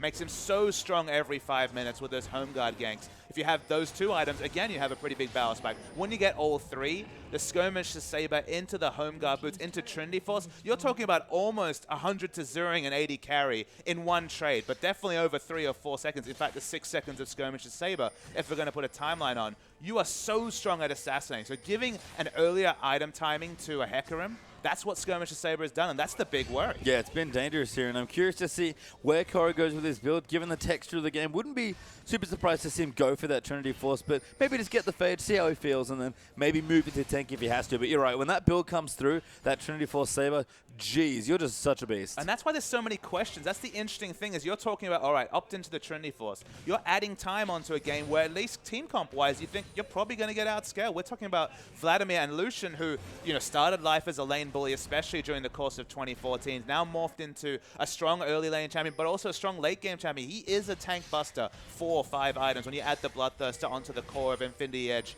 a Zeal item into Last Whisper. So, I mean, that's kind of the interesting thing about this game. They've given away Dragon Troll, but the Hecarim's got going. They want the Hecarim to get the big items, but that gets World Elite's comp closer and closer to the late game. That's the exciting part about Playoff League of Legends, that both teams have clear win conditions, and who can act on them better, that will be the winning team. We'll have to see now as Dragon, which World Elite have kind of been snowballing just a tad here with the first 2 going to them, is now back alive, and EDG aggressively in position, even started putting their wards down as well. You can tell they want to contest for this, but World Elite in a decent spot to fight back. Yeah, we're looking at item timings coming through. Lots of early game item timings coming through from Deft. Look at this. It's the Mana Moon into Brutalizer. That's the early game cause, but actually working on a Hex Drinker just to potentially tank up some of the Vladimir damage in particular. Probably going to be sitting on the Absolute Zero as well when he goes for an aggressive swap, so he's doubling down on the mid game. Makes sense coming through from the Urgot in particular. Athene's is completed, but not Merlinomicon. That might come back to haunt EDG, because Vladimir, level 11 now, level 2 on the Hemoplague.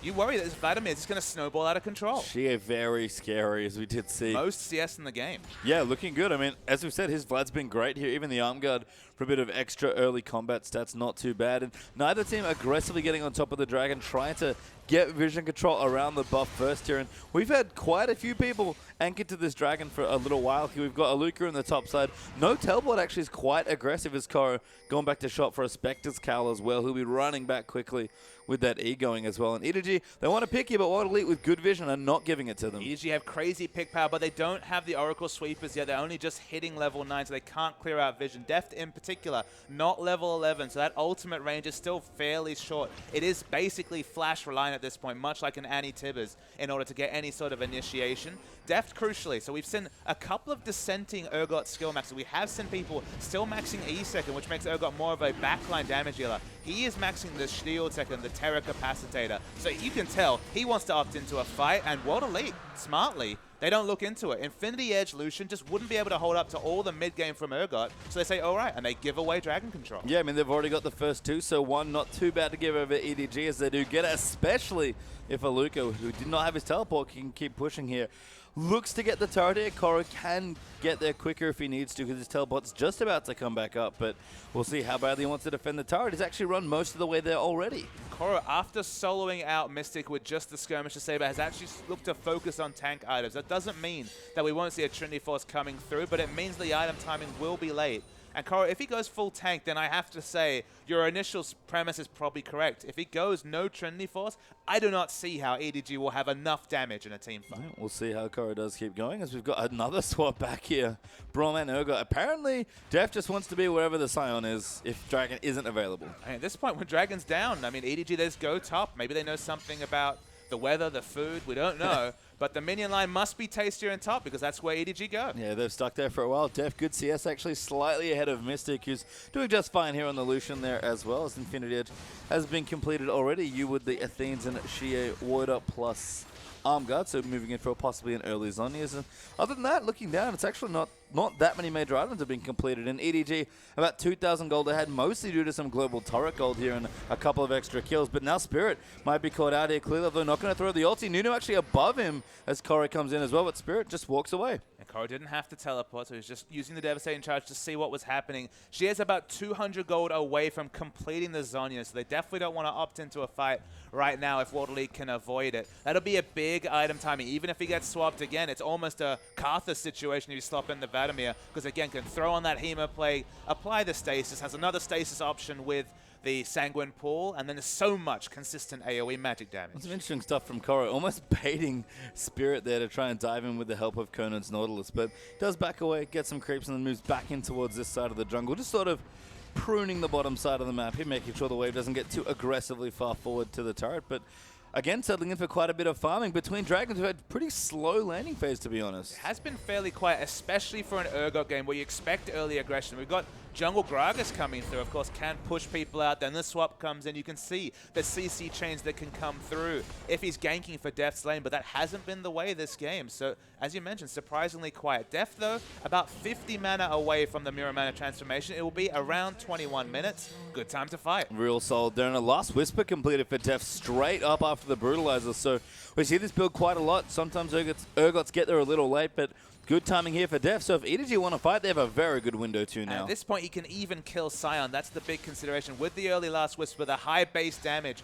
on the Asset Hunter, this build is usually just going to be about killing the front line. So it'll be interesting to see, given that he has a frontline killing build, how does he use the ultimate? Is he trying to just swap in any target? At this point, are they happy to get a pick on Spirit and just mow him down in the front line? Or is he still looking for a priority target with that ultimate? I guess it's unclear. I guess we'll see as Shie does have his on his Hourglass now as well, so went back and completed that. Aluka finished a nice quick Frozen Heart, just used the Cinder as a transitional item there.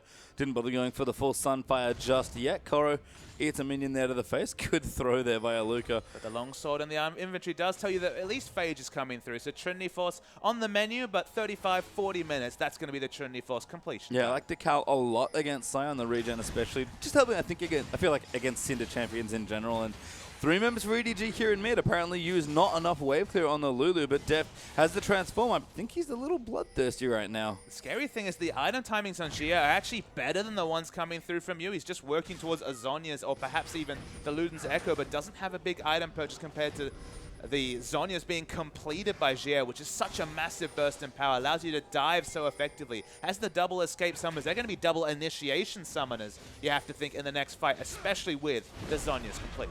Good barrel there from Clearlove, just some damage onto Conan, bit of poke, they're going to go aggressive, Conan gets knocked up, Aluka and Spirit though coming in, Mako goes down instantly to Mystic as Clearlove's going to get knocked up as well. There's the Culling coming through, good amount of damage as Clearlove gets Wild Growth as they run away. Koro has potted in, but he's not quite done enough here. Clearlove going to get knocked up, Deft somehow kills Mystic, and now Hecarim gets onto Nautilus, and Shia is going to go down as well. EDG turn it around right on top of Aluka, going to look to kill the Sion as well, and it slows for days. He flashes away, but EDG a 3-1 win. The target selection so on point from Deft in particular. With the Terra Capacitator max, okay, you don't have quite as much percentage armor reduction, but damned if you're not effectively tanky, especially with the massive mana pool. There's the Mirror Mana completed, but sniped away Mystic in between 2 tanks.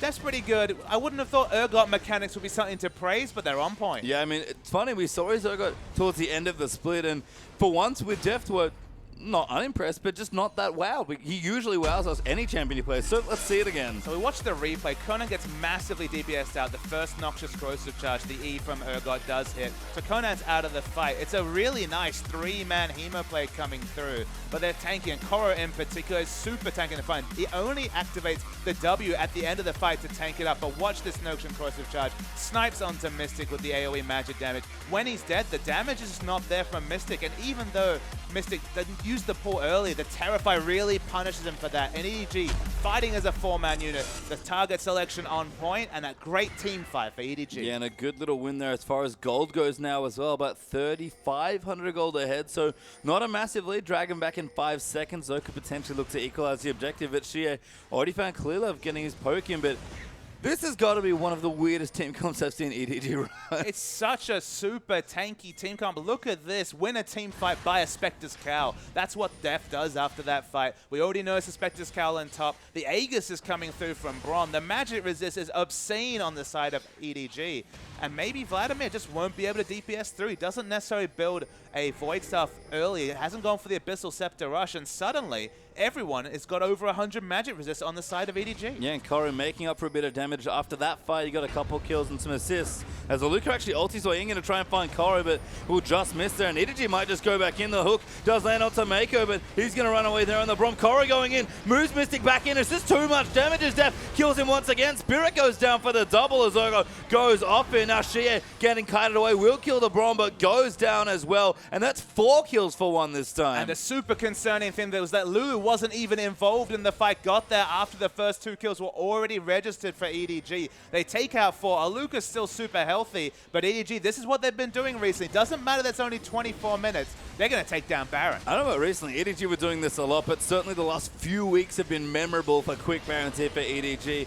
It's just confident play. They always love to snowball their objectives, and Baron seems to be something they're comfortable doing as a team. But the big question is, why are World Elite looking to fight? They don't have item timings, especially on Lucian, to be opting to fight. There's no static shit. There's not even a Phantom Dance to complete. It's just a Zeal completed in that fight. Aluka can take a lot of harass from you, but probably not a lot of kill pressure. Oh, next Glittlerland's just missing. He nailed a beautiful one through a creep wave to start that CC chain. But Dragon is the next concern. You can see World Elite pretty frantically pinging on top of it right now. Aluka will start it up. We've got 3 other members of World Elite in there. So Jie, the only one missing right now. Look at Def. He's got a Banshee Veil already. The Snowball Banshee Veil on Urgot. We don't hear those words. It wasn't the early Hex Drinker we expected, just bought a Last Whisper, now has the Banshee Veil, and suddenly even Nautilus is going to struggle to peel off that initiation. And he actually got Merc Treads. That was what the early non-magic mantle was for, so he is basically impossible to get out of your team once he's in. But he can shrug off the first CC from Nautilus. Okay, there's plenty behind, but he's got the reduction in CC. He's just trying to swap in Lucian at any opportunity. They stacked magic resist, kill Lucian, suddenly there's no damage on World Elite's side. Yeah, I think that's the thing, is that like if you dodge Dredgeline or Depth Charge, the big CCs coming through with the Veil, all of a sudden the rest of Nautilus CC, you're going to shake off with a bit of tenacity. Okay, but let's say you're Mystic in this situation. You look at that enemy team, you see all the magic resist, and you're like, okay, I'm priority target number 1. That was probably to be expected. Do you stop building your Phantom Dancer and then just build a QSS at 26 minutes with no damage, or do you just rush the QSS? I mean, there's no good decisions for Lucian in this particular. World Elite cannot look to fight, and it's kind of a genius move from EDG because they forced Mystic into multiple bad options. Yeah, it's clever stuff. I mean, Mystic at this point is just never getting away. Even one QSS between the Greg Assault, the Hecarim ult, and the swap coming through for Urgot. Not to mention if he ever gets randomly tagged by a Braum ult. Mystic's not having a fun time. Shie really needs to get his items up and be a big second carry, but that will take a while. And we had all these questions at the start of the game. EDG apparently had the test answers coming through, because eventually, you know the QSS is coming soon. It'll be like, okay, Urgot can't get me now. You know what else is coming soon? The Home Guards are complete, the Skirmisher Saber is complete, the Trinity Force is just around the corner. Hecarim doesn't care about no QSS. He's just going to kill you in the back line. Yeah, he's just going to get straight in there. As EDG sieging with the Urgot comp. I guess Baron buff helping out quite a bit there. I love Clearlove's positioning there as well. Just up to the side. Probably not even looking for initiation. Just being like, you walk in, I'm barreling you out. And look, he's just looking to pump that KDA over 11. He's got no deaths this game as usual here for Clearlove. I don't know how he does it. They keep winning. It's not like he's being a princess and not dying during these fights. He gets right in the middle. He just never dies. No, apparently not here. I mean, the big tanky Gragas may be helping us. He's just finished a Spirit Visage from the jungle on top of Merc Treads. Happy hour has got longer, pastry time. Yes, it has. It's been extended for a fairly long period of time. I mean, Clearlove at this point, just look at the health bar. Over 3,000 health already. Over 3,000. I mean, Sion's getting tanky himself, but a lot of that tankiness undone by the early Last Whisper. I don't know how they do it, EDG. They can pick low damage comps. On paper, some of their comps, you just scratch your head and think, how's this going to work? But with the Trinity Force completed on Hecarim especially, and just the smart team fights. And World Elite, again, they chose to team fight in the mid-game when they didn't need to, when they were at least even in Dragons and Structures, suddenly find themselves in a 10,000 gold disadvantage. And the late-game situation where Mystic has 4 items and a QSS, it's 15, 20 minutes away. Maybe even longer. It's just a long way away, unfortunately, for World Elite. As Deft and Mako will team up down the bottom side of the map and look to get some of these minion waves down. 5-0 and 7 though is Deft. I said that Zogot, the first few items was not that impressive, but he's, as usual, changed my mind already. And this is always the champion that Deft used to hover in Champion 6. Everyone has their favorite. If it's Teemo, if it's Karma, if it's Eve. Deft always used to hover Urgot. Urgot's in the meta. We shouldn't be surprised. It is Urgot. It's just fine. Yeah, it's looking good here. It seems to have really brushed up moving into playoffs as well. And Use Lulu's been great as well. He's on point with the Glitterlands geometry as well. And just being annoying here on the Lulu, the perfect utility for, again, what's a very weird low-ish damage, but CC just avalanche almost. And the most surprising thing to me is that, from what we understand, Pawn was only found to be unable to play earlier today. So this is a very late substitution. That's why they lose their 3 bans in the first game, is because, again, the team lists were already submitted. It was Pawn that was supposed to be playing. They can just bring on you, who's not Pawn. He's not, I'm going to lock in Fizz, I'm going to lock in these oddball picks. I'm the big carry in the mid lane, high kills, high deaths, lowest KDA on the team, but very effective player, very cerebral player. Instead they bring in you, he goes for a wave clear champion, and EDG, they just get it all together in the first 20 minutes and completely on top of the game. You have to be such a settled lineup, you have to have such great communication in a multi-language organization to be able to put forward in a playoff final where you could think the world was conspiring against you when your star mid laner couldn't play, and look this good. Yeah, I mean, EDG's, their team chemistry and general synergies looked magnificent all season long. So I agree, an incredibly impressive, very swift substitution they've made here. And right now, just kind of putting the screws into World Elite, pushing a couple of different lanes, basically rotating different people between bot and mid, just trying to catch some people in transition. Plenty of defensive wards down. I love the siege pink there just in the back of the base to clear out any of the aggressive vision over the wall. But EDG, it might take a while, but eventually they'll be able to take the turrets. They have good turret damage. They do not have good siege. There's the initiation. Luke is trying to initiate. Mako blocking so much of the culling. Ulti to disengage. And Chia gets swapped in immediately. Exhausted down as well. Now Koro's in the backline. Mystic getting chased down by Deft and goes down instantly with the Hecarim combo. Yu is dead, but Mystic's down as well. Shia's going to fall, and World Elite suddenly no damage here as Aluka trying to get in, but he can't even kill Mako. The heal will keep the support alive. Gragas gets a double kill of all champions, and EDG another 2-1 win. And the champion pool definitely tipped the hand for EDG. Stack Magic was just kill Mystic first, and there's no damage left, even when we're talking about a Vladimir in the late game with 3 items, a Void Staff completed. It just doesn't matter in EDG. They always impress us. They find new ways to do so, and even though it looked on paper it didn't have damage, they just have to do more damage than their opponent. Exactly, or just, yeah, I mean, if that means tanking all the magic damage because that's all they have after you kill Lucian, sure, Mystic, he looks very unhappy. He looks perturbed, and there's not much to think about this game. What can he do on Lucian? That's the issue, is that everyone has his name written in blood on their chest and dive in to kill him. And again, there's just so much peel. Even Nautilus has no answer to all the initiation coming through. Once again, and a member was split away from the fight. Koro got there very, very late, just in time to kill Lucian, of course.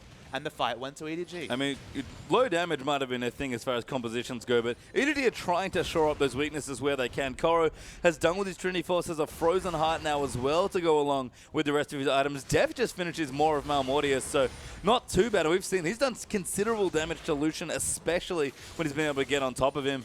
We've even got a Sheen here actually coming through for Clear, then that might be an Iceborne Gauntlet. Iceborne Gauntlet has been the favored offensive item coming through from the Gragas. Again, even more CC on a kit that already has, I believe, 3 slows. Or it feels like 3 slows on the kit. Lichbane coming through from Lulu just to help with a bit more damage in fights. I mean, the interesting thing to me is that at this point, Urgot, he basically takes no magic damage at all. Even consistent damage is going to tickle him, and then suddenly a 400 damage magic damage shield coming through from the more Malmortius, and again, his AD goes up as he lowers in health.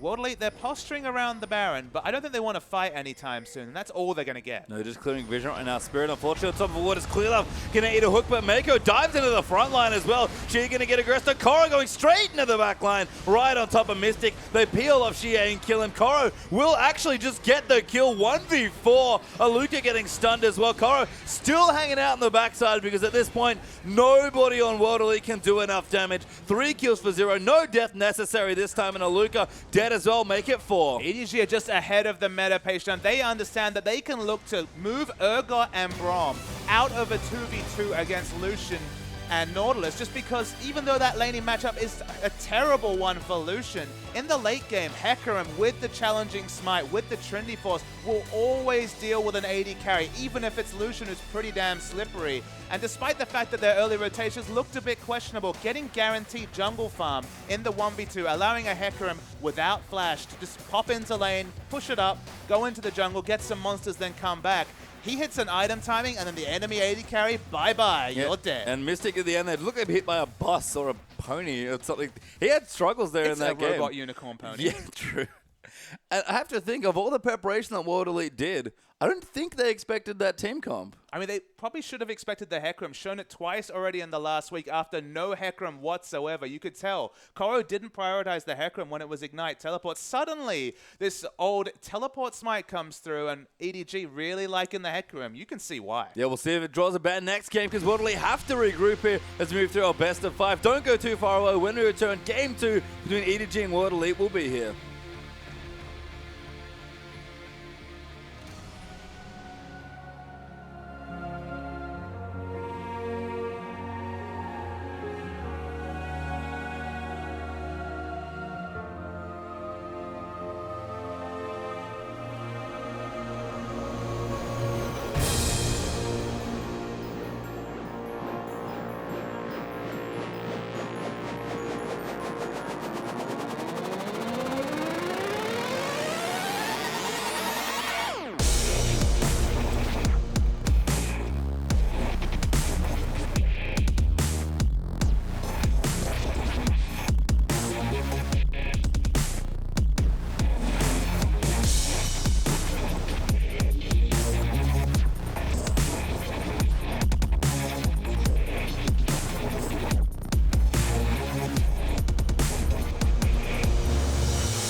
child, you would wait and watch from far away. But you always knew that you'd be the one to work while they all play. Here we are, don't turn away now. We're warriors that built this town of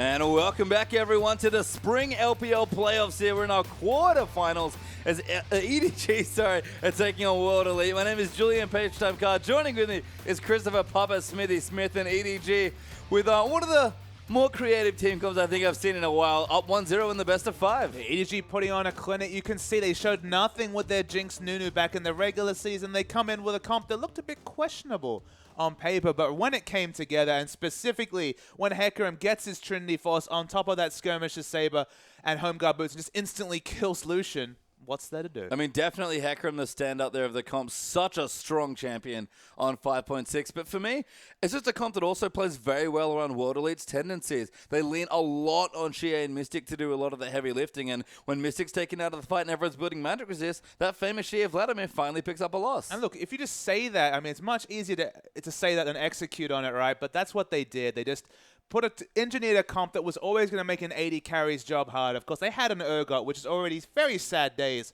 coming through from Mystic, but he was certainly completely negated between the Hecarim and the Urgot. And then the magic resist stacking was disgusting. As you mentioned, it was Mercury Treads, a Maw of Malmortius, and a Banshee Veil on the 80 carry. Yeah, Urgot was doing really well. Dev actually dishing out some sick But dips. snowballing, his snowballing idea was to negate the damage from Vladimir because they were already going to kill the Lucian. To stack armor penetration, very low item threshold, Urgot to do his damage. Basically, always building for damage. The Brutalizer, the Last Whisper, and the Manamune. And then, of course, you just throw in some magic resist to just help your defensive scaling. That's what was opened up on patch 5.5, 5.6, was the defensive scaling coming through from the mana on the Terra Capacitator. Max second gives you extra slow, so of course that's an offensive capability. And he had so much magic resist to go along with the effective health ball from the shield. He just lived forever. Yeah, my question definitely was, EDG, are you going to do enough damage? And the answer to the question was, just make sure they do less than you, which is what happened there in that game. But we're going to swap sides now over into Game 2. World Elite on the blue side, EDG hanging out on the red. I'm going to rephrase you. Patch 5.6, it's all about doing enough damage eventually. Yes, I mean, you kill them sometimes. It takes a while, but as long as you kill them before they kill you, and it might take a minute or two, it's fine. Here is EDG. My goodness. And he threshed the 2 bans there from World Elite, but EDG have kicked things off with, I believe, the first competitive Bard ban. So they lost 3 bans, and then they decided that they didn't really seem to need bans in this situation. Just banning away Bard, unless they have a secret read on World Elite. We are not to know about the World Elite Bard comps, but LGD have tried it. We've seen it in another game. It's banned away. Yeah, it's taken away along with the Lulu, actually, so kind of banning it away from you in some ways. But Lulu, a very strong, good first pick, so not super surprising to see it taken away on the red side as well. Elite going to consider their last ban here. What do they want to take away? Lots of threats. I think the Hecarim's got to be prioritized because Aluka, from memory, does play it? He definitely does play it. Played it more at IEM than he's played in the LPL. Only played 1 game in the LPL in those 14 games post IEM Katowice, and it's actually a loss on the Hecarim. So being forced to ban it on blue side is a big concern. One of the things I was thinking was they would stay away from the Hecarim ban, but to be forced to choose between Sivir and Hecarim, which have been must-pick, must-ban in the LPL. If you have them together, we're talking about a really high win rate. Sivir, Hecarim, so many different synergies for a champion that dives the backline and even has movement speed scaling for damage. But in this situation, it's actually the Urgot banned away. They were expecting a first pick at Urgot. I mean, Mystic's a great Urgot player, so I guess I can understand Yeah, it. strong champion on 5.6. I think Clearlove's not afraid of Sejuani, so happy to let that one through. Rek'Sai let through as well. I mean, Spirit can take it if he wants, but Clearlove will probably just take Nunu as a result. No jungle bans here means that there's the deep the junglers here with deep champion pools, have plenty of options to take away. Sivir's been real popular today. That is going to be the first pick, but World Elite need to pick a champion. And, oh, no, they don't. It's their first pick. Never mind. It is their first pick. That's okay. Too A excited. lot of drama around the Sivir pick. Makes sense. You think you have to feel Deft in particular prioritize at the start of the season, reprioritizing it at the end of the season back because we're on this patch 5.6, where there's all these tanky champions that eventually kill people, especially if they're helped gap closing. Eve being shown, that wasn't shown by Clearlove, who has played Evelynn in the jungle already this season. It's not going to be the lock-in. You have to feel deft. What's his favorite choice against Sivir? Of course, it's the Jinx, which will probably come out later in the champion pool. Hecarim's banned away, so they revert to the second best. And arguably second best, because actually Shyvana has a better laning phase than Hecarim. Is better at taking away monsters, because of course does 20% bonus damage to monsters with that burnout, which you can max first if you're going to be spending most of your time in the jungle. And in the late game, okay, it's not as easy to get on top of the enemy AD carry, but when you do a whole load of damage. Yeah, we've seen Lupa play Shyvana to great success already. He was loving the Hecarim and Shyvana. So EDG with Hecarim ban takes Shiv away. It's Nunu here for Clearlove as well, who's going to add possibly another impressive set of stats to that already massive KDA on the champion. But World Elite pick up the Sejuani, and they're going to take the Nautilus, sticking to the meta for now. But unfortunately for them, did not seem to help in the first game. Yeah, the casual 11-1, 20.3 KDA coming through on the Nunu for Clearlove. Been one of the priority picks for EDG. They love pairing it with Jinx. Jinx is available, and even with that Twitch hover, you have to think that Jinx is going to come out. It would be, I mean, even with Twitch, Nunu would be great here as well. I mean, they're flashing a bunch of carries that are good with the Nunu pick, so Deft, we'll see what he wants to settle on. But EDG have certainly shown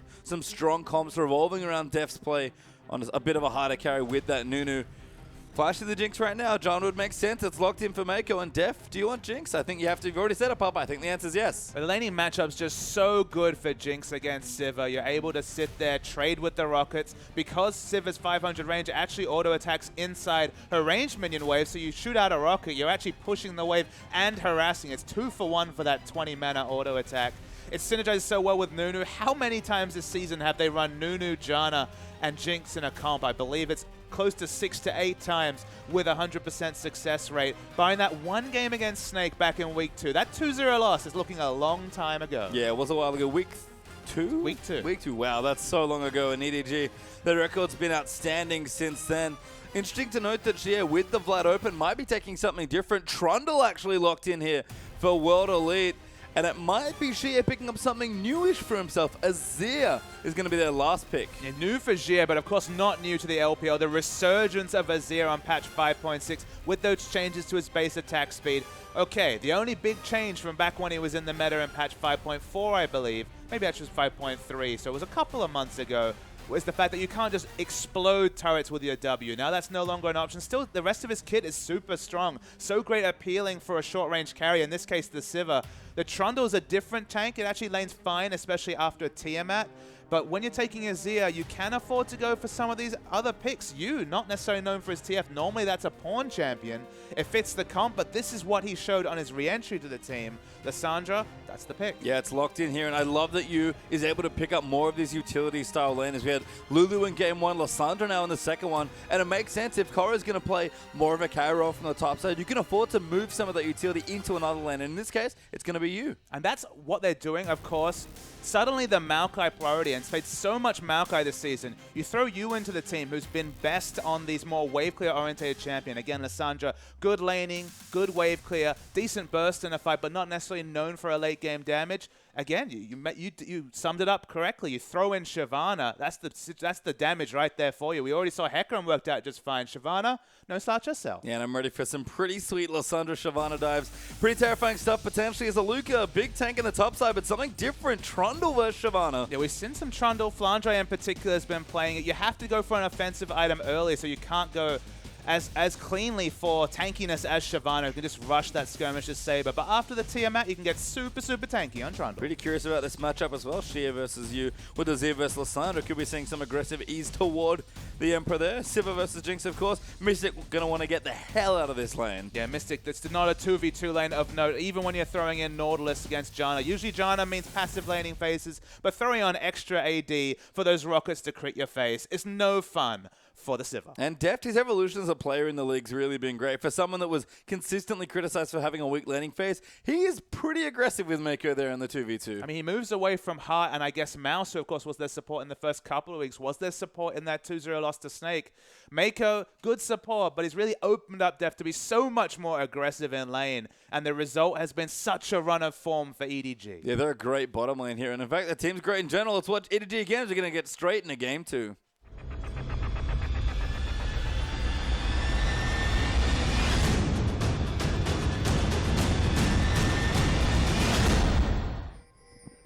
welcome almost onto the Rift. You can see lots of EDG fans there in the crowd with their EDG and Def signs in particular. But we're onto the Rift now. EDG up a game in this best of 5 here. Had a strong game with lots of tanks there, actually, in the Game 1 competition, but back to much more traditional EDG style now. So EDG are in a bit of a quandary. We saw last game, despite having a very favorable lane matchup, they elected for the 1v2 just to open up time for Koro to pop out on the Hecarim and farm up. Again, we're in a situation where Koro has the teleport smite. It'll be interesting to see what lane they want to go for. It does look like, once again, they're happy to opt into the lane swap, even though the laning phase is looking pretty safe for EDG. I mean, if they keep doing this, you might even have to look at that smite top lane a little harder and be like, are they just doing it for extra smite? You have 2 smites here at level 1. Aluka, noted for not playing this style, has not really picked it up in the top side, as we see. There's Deft. There he is. Hey, how's he playing in the game and out in the crowd? What a No sneaky answers player. for that one. No answers at all. Yeah, nice to see again. Lots of EDG fans cheering on their team, and they're a very popular team in China. You can see why. We do this much winning, it's not that surprising. It's a nice ward will spot out the duo lane. So one thing that this lane swap does do is it opens up the Gromp to be smote away or smited away. We can never discuss the lexicon of that particular one, but of course Gromp buff on a laner is so strong, doing percentage health damage to the creeps and anyone else that chooses to harass you. The jungle follows super fast here, and of course Nunu's got single target damage. Shyvana, she brings all the AoE damage. If they jungle 4, they're going to blow away the lane. But the result actually is standard lanes, but inverted. Koro actually going to come down to the bottom lane as well, into that 1v1. So no early jungle pressure potentially. EDG tried to sneak in the lane swap to get Jinx. Just that BF sword seems to be the spot you want to get to before getting back into your 2v2 lanes. But EDG have looked fine in standard lanes as well, and I think this game will be no exception. So this time they're not going to choose to force the issue and swap back. And you might ask, why? What's different? Well, in this situation, it's Shyvana against Trundle. Trundle has no wave clear. That's the one thing as a tanky champion he struggles on. He has no AoE wave clear. Can last hit under turret very well with the Q, the bite. But he has no wave. That's why we see Tiamat as the often rush. It's 2,000 gold to give Trundle the option to counter push a lane. And during that time, Shyvana can happily push up, exit lane, take the Scuttle Crab, take some enemy jungle crab camps. And so you don't actually need to swap lanes when you have Shyvana against Trundle, just because she can exit lane so freely. And EDG sneaking in for this Dragon. Clear Love at level 3. I like the ward he popped over there as well. This is some jungle pathing, Papa Smithy. Well, I mean, this is jungle pathing. I mean, he just cleared out the bottom side of his jungle and then went straight to Dragon in this situation. The bottom side. And Shyvana's already in there. We already talked about the fact she has a fast jungle follow. They will explode this Dragon. Both of them. Sorry, Koro doesn't actually have smite available, but somehow I think they're going to secure this Dragon. Yeah, should be fine. Koro comes in at just the right time. Aluka, who got pushed in slightly, might get just enough time to get vision, but Dragon goes down. Aluka will not get the bad news, actually. Doesn't put the ward over. Doesn't have Pillar of Ice as well, which does grant a bit of vision. So they've got the timing, though. Like, let's be real. Of course, as long as you're in laning phase, you'll see the buff register on the enemy champion. So they've got the timer coming through. It's a smart adaptation. Again, you don't need to swap in this situation because Shyvana can happily push bottom and then exit for Dragon, exit for camps. There's no pressure put on by a Trundle against Shyvana until the Tiamat is complete. Yeah, we already talked about the Deft going to be happy in this matchup as well with the Jinx versus Sivir, harassing with rockets right now fairly aggressively, just trying to keep Mystic low in health, and good shield there from Maker will protect from the Boomerang Blade, and all of a sudden Deft's back to trading. But then we re-summarize our point. They actually got Dragon control with the effective swap, and they get the 2v2 lineup matchup one, and they get the Dragon. They just got everything pastry time. And after taking a victory where they didn't have an ideal start in terms of lane swaps because they were trying to force the 1v2 for Hecarim, things just got better for EDG, and that's a scary proposition. Yeah, and the only place we haven't looked at yet is actually the mid lane, and not much going on. Actually, some good farm coming through for you, which is about what we expect in this lane. Lots of farming, but I do love the level 1 item here. A Spirit is going to make Clear Love. Ward down actually from Spirit, but Clear Love knows that's there, and that should be cleared almost immediately. And awkwardly, it's a pink ward. You have to think he was actually want to push it in the more advanced bush, not into a brush that Nunu was likely to check, but the result, the pink ward, the 100 gold investment. Take 100 gold over those global gold totals.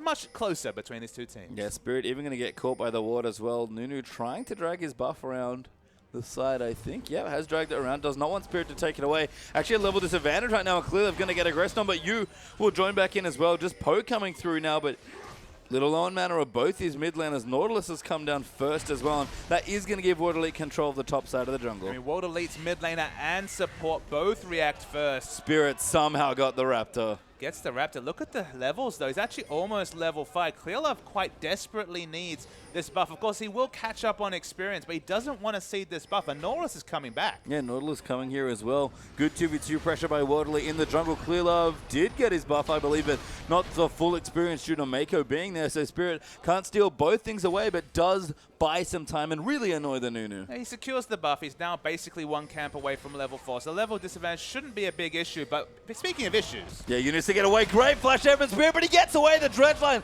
will land in as well, but you will just ult him, and that's going to force Conan to flush away. Jia went in very, very aggressively. Didn't need to use flash himself. Wanted to get behind and use the Emperor's Divide to push him out of turret range, but no kill can be confirmed. Yeah, you find right now, Shia will get probably slightly ahead or even on CS, as it's very close between the two. And I said I like the flash from you, just keeping up in mana. Again, emphasizing a lot of that wave clear early on, because Azir, he can harass you out. Absolutely. As a shorter range champion, of course, you have to get into about 375, 400 range of the creep line to push it in. You can get harassed out by Azir. This is a similar adaptation that we saw when I believe it was Pawn was playing Twisted Fate against Azir and went for the flask rather than boots or even the Dawn, just for extra regen. It just secures the laning phase, which can be really tricky against the Azir. And getting to level 6, important for both those champions. So securing all your early creeps and experience, lovely stuff to have as Yu returns back to his lane with a Fiendish Codex. And look, Yu does have a lot of kill pressure, especially from level 6 onwards. The one thing that Azir can't deal with is strong gap close into burst damage. That's really the only way to take down Azir, because of course otherwise, if you have any sort of sustained damage, just happily pushes you away with the Emperor's Divide. So there is kill pressure coming on.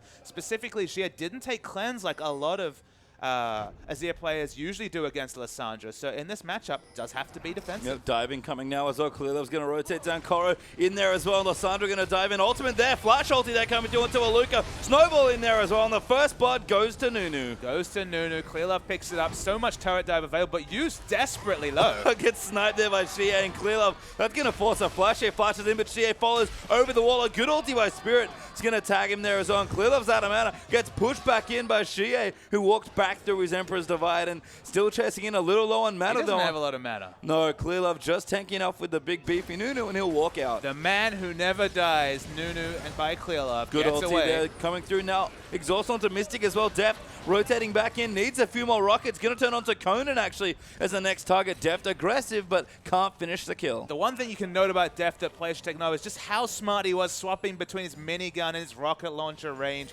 Quickly turned into minigun just to do extra DPS to Nautilus when he realized he wasn't going to get the last auto attack onto Mystic. So DPSs them both down. Now they find it that much started to stay in lane. Just excellent Jinx mechanics coming through as expected. Yes, and blue buff there onto you now as well, looking strong. Shie be able to pick his up fairly soon, you have to think. And we'll just continue some of the wave clear battles here in the mid-section of the map. Spirit now on top of his red buff, should take that away from himself and get closer towards his next mid rider. In fact, Cinderhawk already completed there for Sejuani. And of course, Sejuani has that health scaling on the Northern Winds W, so can just DPS down those camps really, really fast. So, of course, happy with the fast Cinderhawk. No boots, but has the Arctic Assault for mobility, so feeling fine. Yeah, Nunu done with his as well, so Clearlove matching items there, plus has some good aggressive wards to put down as well. We normally see Nunu, especially Clearlove, loves his early Sightstone, but actually opting for a bit more farming this time around. I was actually going to make that point myself. It's a little bit curious adaptation. Of course, Yu is going to be playing fairly defensively in this lane, has a reliable escape. Shyvana, despite not taking flash, has always been a super hard champion to pin down. So Clearlove, for once, is actually really showing great faith in his laning phase, in his laners to push, because we're expecting Shyvana to push in down bottom. But they're going to have to control these waves on point, because Sejuani's jungle pressure is massive, and there's no extra vision coming out from Clearlove. Yes, Bestrix and Spirit now level 7, as we saw earlier. Does have access to that ultimate, so going to come into the mid lane. Yu, though, gets ultied out of it, maybe forced to ulti himself, snares up Spirit, but does go down. Yeah, could have used the ult to buy 2.5 seconds, but it wouldn't have made a big deal. Conan's a little overextended, but Jinx not DPS. And Clearlove coming into the top, but yep, Deft is not quite close enough there, and with BF Swords matching, all of a sudden, Mystic, who had a bit of a rough time there in Game 1, looking a lot better in the early stages. And look, World Elite, they revel in the fact that it's not an overwarded map. Nunu usually, as you mentioned, means wards all around the mid lane, opening up space for, it is usually Pawn, of course, to farm. You overextended, wasn't that overextended, but Glacial Path not so useful when the Glacial Prison comes your way. And I have to say, Spirit has done an excellent job this game of pressuring Clearlove's Nunu on Sejuani of all champions. Well, I mean, just look at the farm distance, 51 to 29, 22 minions from the jungle especially. That we're talking about, what, 6, 7 jungle camps that he's picked up? You could argue that Clearlove's picked up the first dragon, but of course, not that big a contention as we move into the early game, but it's going to be the second dragon This will coming be funny. Quickly. Yeah, they've got 2 smites and a consumer. This dragon's going to get DPS now. I mean, but think about this. Remember, he also has the Flame Breath E that does 2.5% damage. Max health. There's the dive. Yeah, dive on the top side. Death has to dodge something, but can't dodge Nautilus on Koro. Great teleport. Ulti comes in. Mystic spell shields it, but Koro dives in over the top. Flame Breath onto Spirit as they'll chase out Conan. Use roamed as well. Mystic looking to get low, but Aluka stops him in their tracks with the traffic cone, but Lissandra does get the kill onto Sivir, and it's a 2-for-0 win for EDG. And they did not use ultimate yet. Oh, yeah, actually used it onto Shie. Now Mako going to dive in as well, but a great Ember's Ride. Going to move them back. Spirit gets the first kill. Mako resets, but Sejuani's on top of them. Too low there. Spirit gets a double kill. Gets out of the way. Clearlove uses his ulti. Not enough damage to Shie. Flashes away, and they're still chasing in. Jinx coming down now as well. Does get the slow. Actually snipes it to get excited. Does have more summoners, but a big, messy fight across the rift. The consistent damage from the Shyvana has to be respected. That was the big winner in that fight. Then right at the end, Koro actually moved towards the cove to interrupt the EQ coming through from Azir to get away. Very smart understanding of Azir's escape. It's still very even, though, in the early game patient time. EDG, they only have a 100 gold lead and 2 dragons to show for it. I mean, the 2 dragons are nice, but you're right, the gold lead is barely nothing, and with no turrets really being taken out, it's been a lot of fighting, but not a whole lot of turret damage being done here. We're actually going to see, again, a fairly extended laning phase. And despite going for a more aggressive champion choice in Lissandra, you still feel the fact that he's 1-3 and 1U, that he's going to be mostly on a wave clear duty, because his item timings are going to be a bit later. It's 12 minutes, crucially still doesn't have the Merlinomicon coming through, that early, cheap 2,300 gold item. The burst doesn't feel like it's ever going to be registered this game, because the item time is always going to be a bit late for you. Yeah, he's just going to keep moving through, clear out what he can. And I see where he can get to. She has finished the Athenes actually with those 3 assists and the 1 kill, so looking nice there. Down the bottom, Deft actually swapped back around, and Koro now in a 1v2 can't really hold on to this tower. So they've rotated their minions. Very interesting to see Trundle end up in the mid lane, freshly shopped as well. Not really sure why they've gone for this. It must have just been a big wave down the bottom lane. Yeah, I mean, that's a bit of a... I didn't even notice that until we pointed it out, but... You happy to wave clear against the Trundle. Aluka patiently waiting. Does have his Tiamat now, though, so pretty decent wave clear coming through. Can hold the lane reasonably effectively. And Azir, don't know if you can hold on to this, but if you can keep their tower up in the bottom side, Waterlead should get the top side turret soon. In fact, they're going to get it now because Koro's forced her back. I mean, the interesting thing to me is, I guess, that Waterlead were going to make... Watching for an engage. Yeah, looking for Spirit to use the ultimate now. Mako coming in as well. Clearlove going to move in for some snowballs. Good block there as it comes through. Now Clearlove going to use the ultimate. Good Tornado and Spirit. Nowhere good to go. Def going to find him. They'll donate the kill, but you gets it. But during all of this, Waterlead do take the top out of turret. We see Sivir on your minimap still pushing in aggressively. Jia caught, but can get away, but there's a lot of damage being done to the inner turret even. Conan going to catch Koro here as well, but Shyvana very tanky at this early stage of the game. Who caught who? Yeah, actually gets aggressive on a Conan. I think Conan now maybe thinking twice about his last bit of action. Still getting low, chasing in the depth charge, finally registering there for the knockup, and that might just be enough space for Koro not to get that next kill, but he's going to follow in. The Riptide down again. Yu's going to look over, right over the top. Does go in. Oh, can't quite confirm it. Titan's Wrath keeps him alive. Didn't have the ultimate, crucially. You could see he almost accepted his fate. Watch this rocket. Yeah, Jinx coming in. Aluka! Hero block. Not sure if intentional, but very well done. I mean, not that intentional. Has no armor completed at all. And look at this. Everyone's picking up jungle camps. I actually worked out what Waterlead were trying to do. The big thing they were trying to force, Pastry Time, is they were trying to force Koro to be accountable. When you're against a 2v1 as a Shyvana with Smite, you don't necessarily have the laning summer. You want to exit lane with your Smite to pick up some camps, but you can't do that against Sivir Nautilus. Sivir has that auto attack cancel. She mows down turrets, so trying to make Shyvana accountable, that at least got them inner turret damage. A smart swap coming through from Waterlead. Koro, though, going to really power down these waves with the W going in. Aluka, pretty similar position, but not quite Shyvana level as far as wave clear goes. But looking good. The teammate's completed nice and early here. We look down the items as well. Aegis completed now for Spirit, who's looking very good early on. And Nunu Ninja Tailway plus a Sightstone. So he's going to go for that Sightstone eventually. Yeah, Sightstone's there. I mean, Yu's going to feel a little bit sad about that because, again, he's been preyed upon in this mid lane. Doesn't quite have a lot of defensive ward coverage, especially around this bottom side. You can see some red wards towards the top side of the map, but not on the bottom side. So it's definitely favoring the top side is you. And Azir finally rotating back in towards the mid lane with his Chalice, which going to make a bit more sense given the major opponent that he'll be now back up against. 200 gold short of the nearest large rod. He's had that Athene's for quite a while, so he's at a good item timing. Definitely ahead of his lane opponent. Yeah, Def down as well. Actually has Infinity Edge quietly, so Mystic doing good on the items, but probably needs to go back and spend a bit more gold. But interestingly, again, it's the turrets that are the big story. World Elite, the only team with a turret right now. And that's with a Jinx in the game. Yeah, that was that top turret when they tried to make the Shyvana accountable, forced her out of lane, then took that out of turret. As you mentioned, it's very slow turrets coming through. Of course, it's wave clear battles in the mid, Azir versus Lissandra. Don't expect any turrets coming through there fast. Sivir, even if she's behind, has almost instant wave clear between the Ricochet and the Boomerang Blade. But Clear Love's down bottom, so they want to get on that ball. Yeah, Blood Bowl going to help them out. Should be able to have a bit more pressure into the bottom side of the map. Aluka continuing to farm some things up, but Koro level 11 now starting to get aggressive, and here's the Jinx power we expected. First outer turret does go down for EDG. Shouldn't be surprising. The moment you see Nunu, the only thing he's ganking is that turret. Happily takes it down with the Blood Bowl and some of those Yeti slaps. So they finally get their first turret. They really desperately want the mid turret, because of course then they can move their vision line aggressive enough to make Spirit accountable. Spirit gets away, but they want to push their vision more aggressively, because if Sejuani's pathing is very predictable, then Shyvana can overextend the top if we see Sejuani in the bottom, and vice versa. They want to overextend for farm, but you have to respect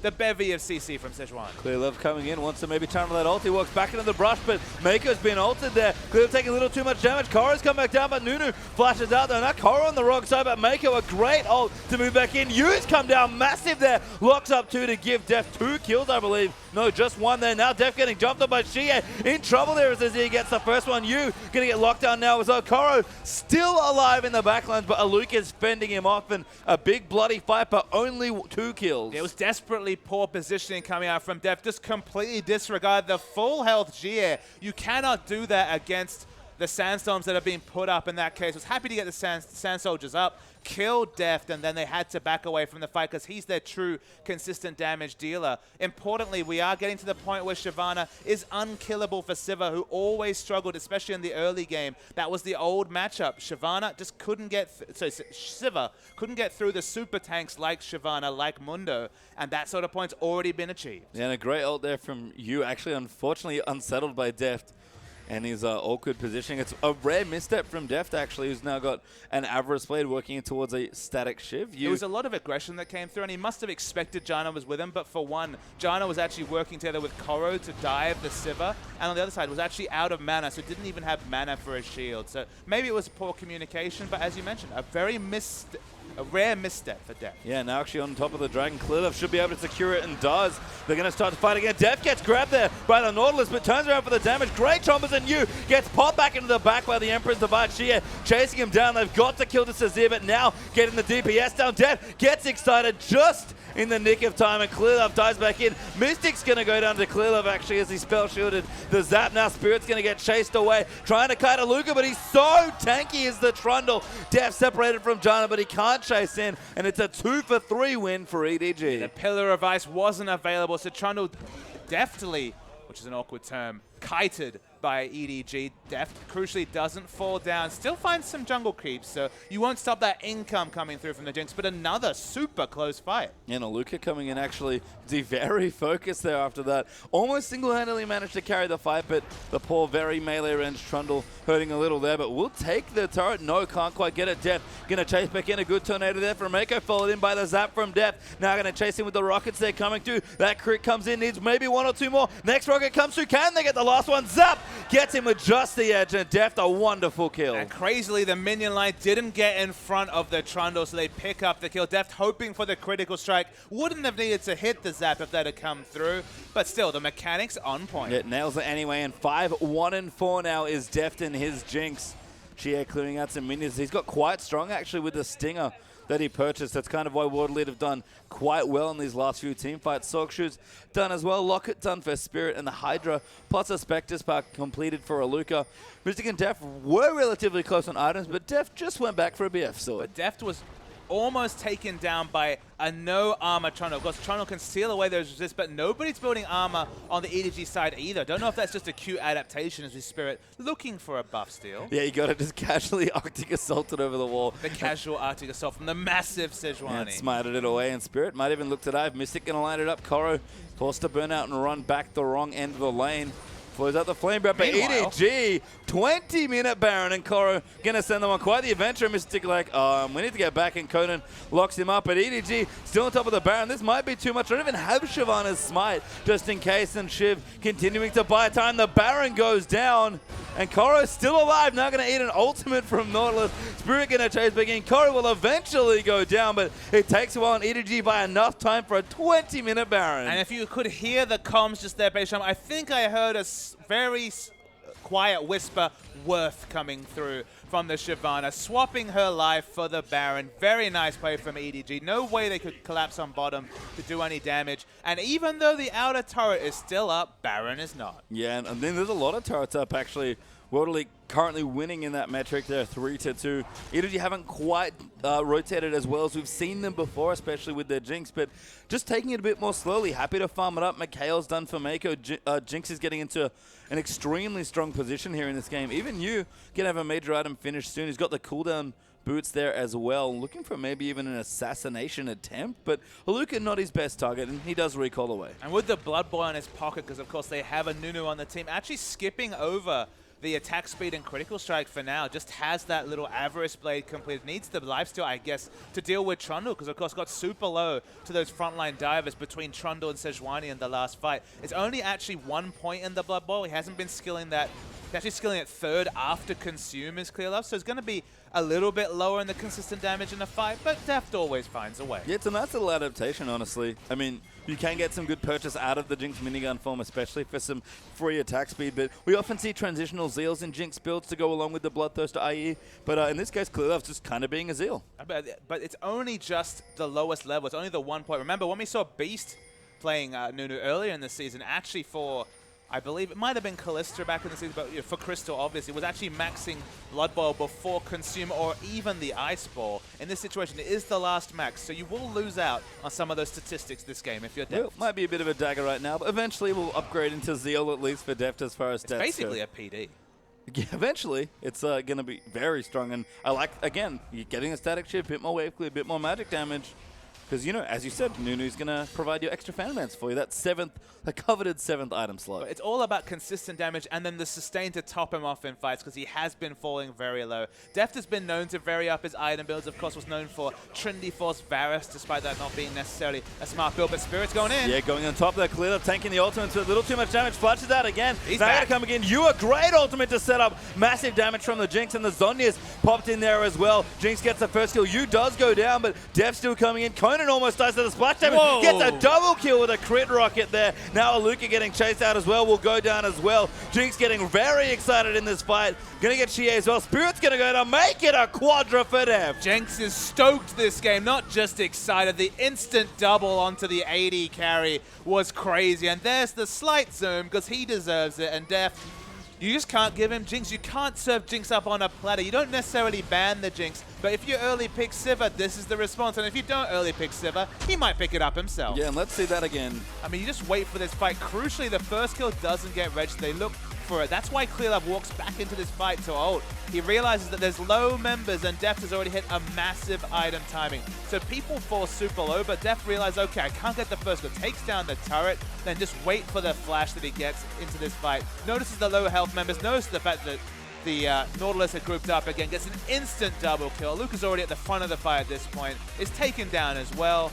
And when you're this strong, you just pop the heal, pick up another one, and there's a quadra kill casually for the Jinx. Yeah, served up very nicely there. I have to say, a wonderful ultimate from you, kind of created a second zone. I mean, Clearlove usually the one we herald for big absolute zeros, but you kind of did his job there. But everyone understood that their job was just to get the first kill onto the Jinx, and it looked like they weren't going to. It looked like that EDG were going to get the absolute minimum with the turret, but then he lined it up, flashed in for the crit, and did all the work. Koro flanking right now, though. You getting onto Mystic. That's a big ultimate used as well. But they're going going to keep going in. Azonius will get him to safety. And Korra diving massively into the back, gets a kill into Nautilus. Yu dives again, but Mystic's already down. They just need to kill Shie, but Def kiting around Def's the Luca right now, but he's free hitting massively on top of Spirit there. Gets another kill. Shie going to go down as well, and Def does it again. This is what he does on Jinx. He just takes over games with his very smart positioning. Sitting in a cove, they couldn't auto-attack him, and this is why he racks up these massive scores. Yep. And World Elite, it's a best of 5 to go into the semis, but they have to surrender. And Def, bit of a sly smile there right at the end of the game.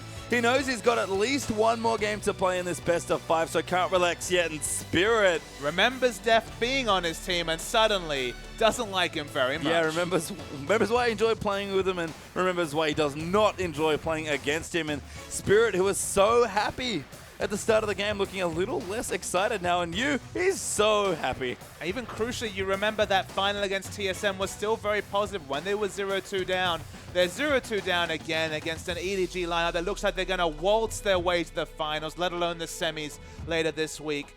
Deft is just so good. We already saw, we confirmed at the start of that game, can sit in the crowd and step onto the field and carry.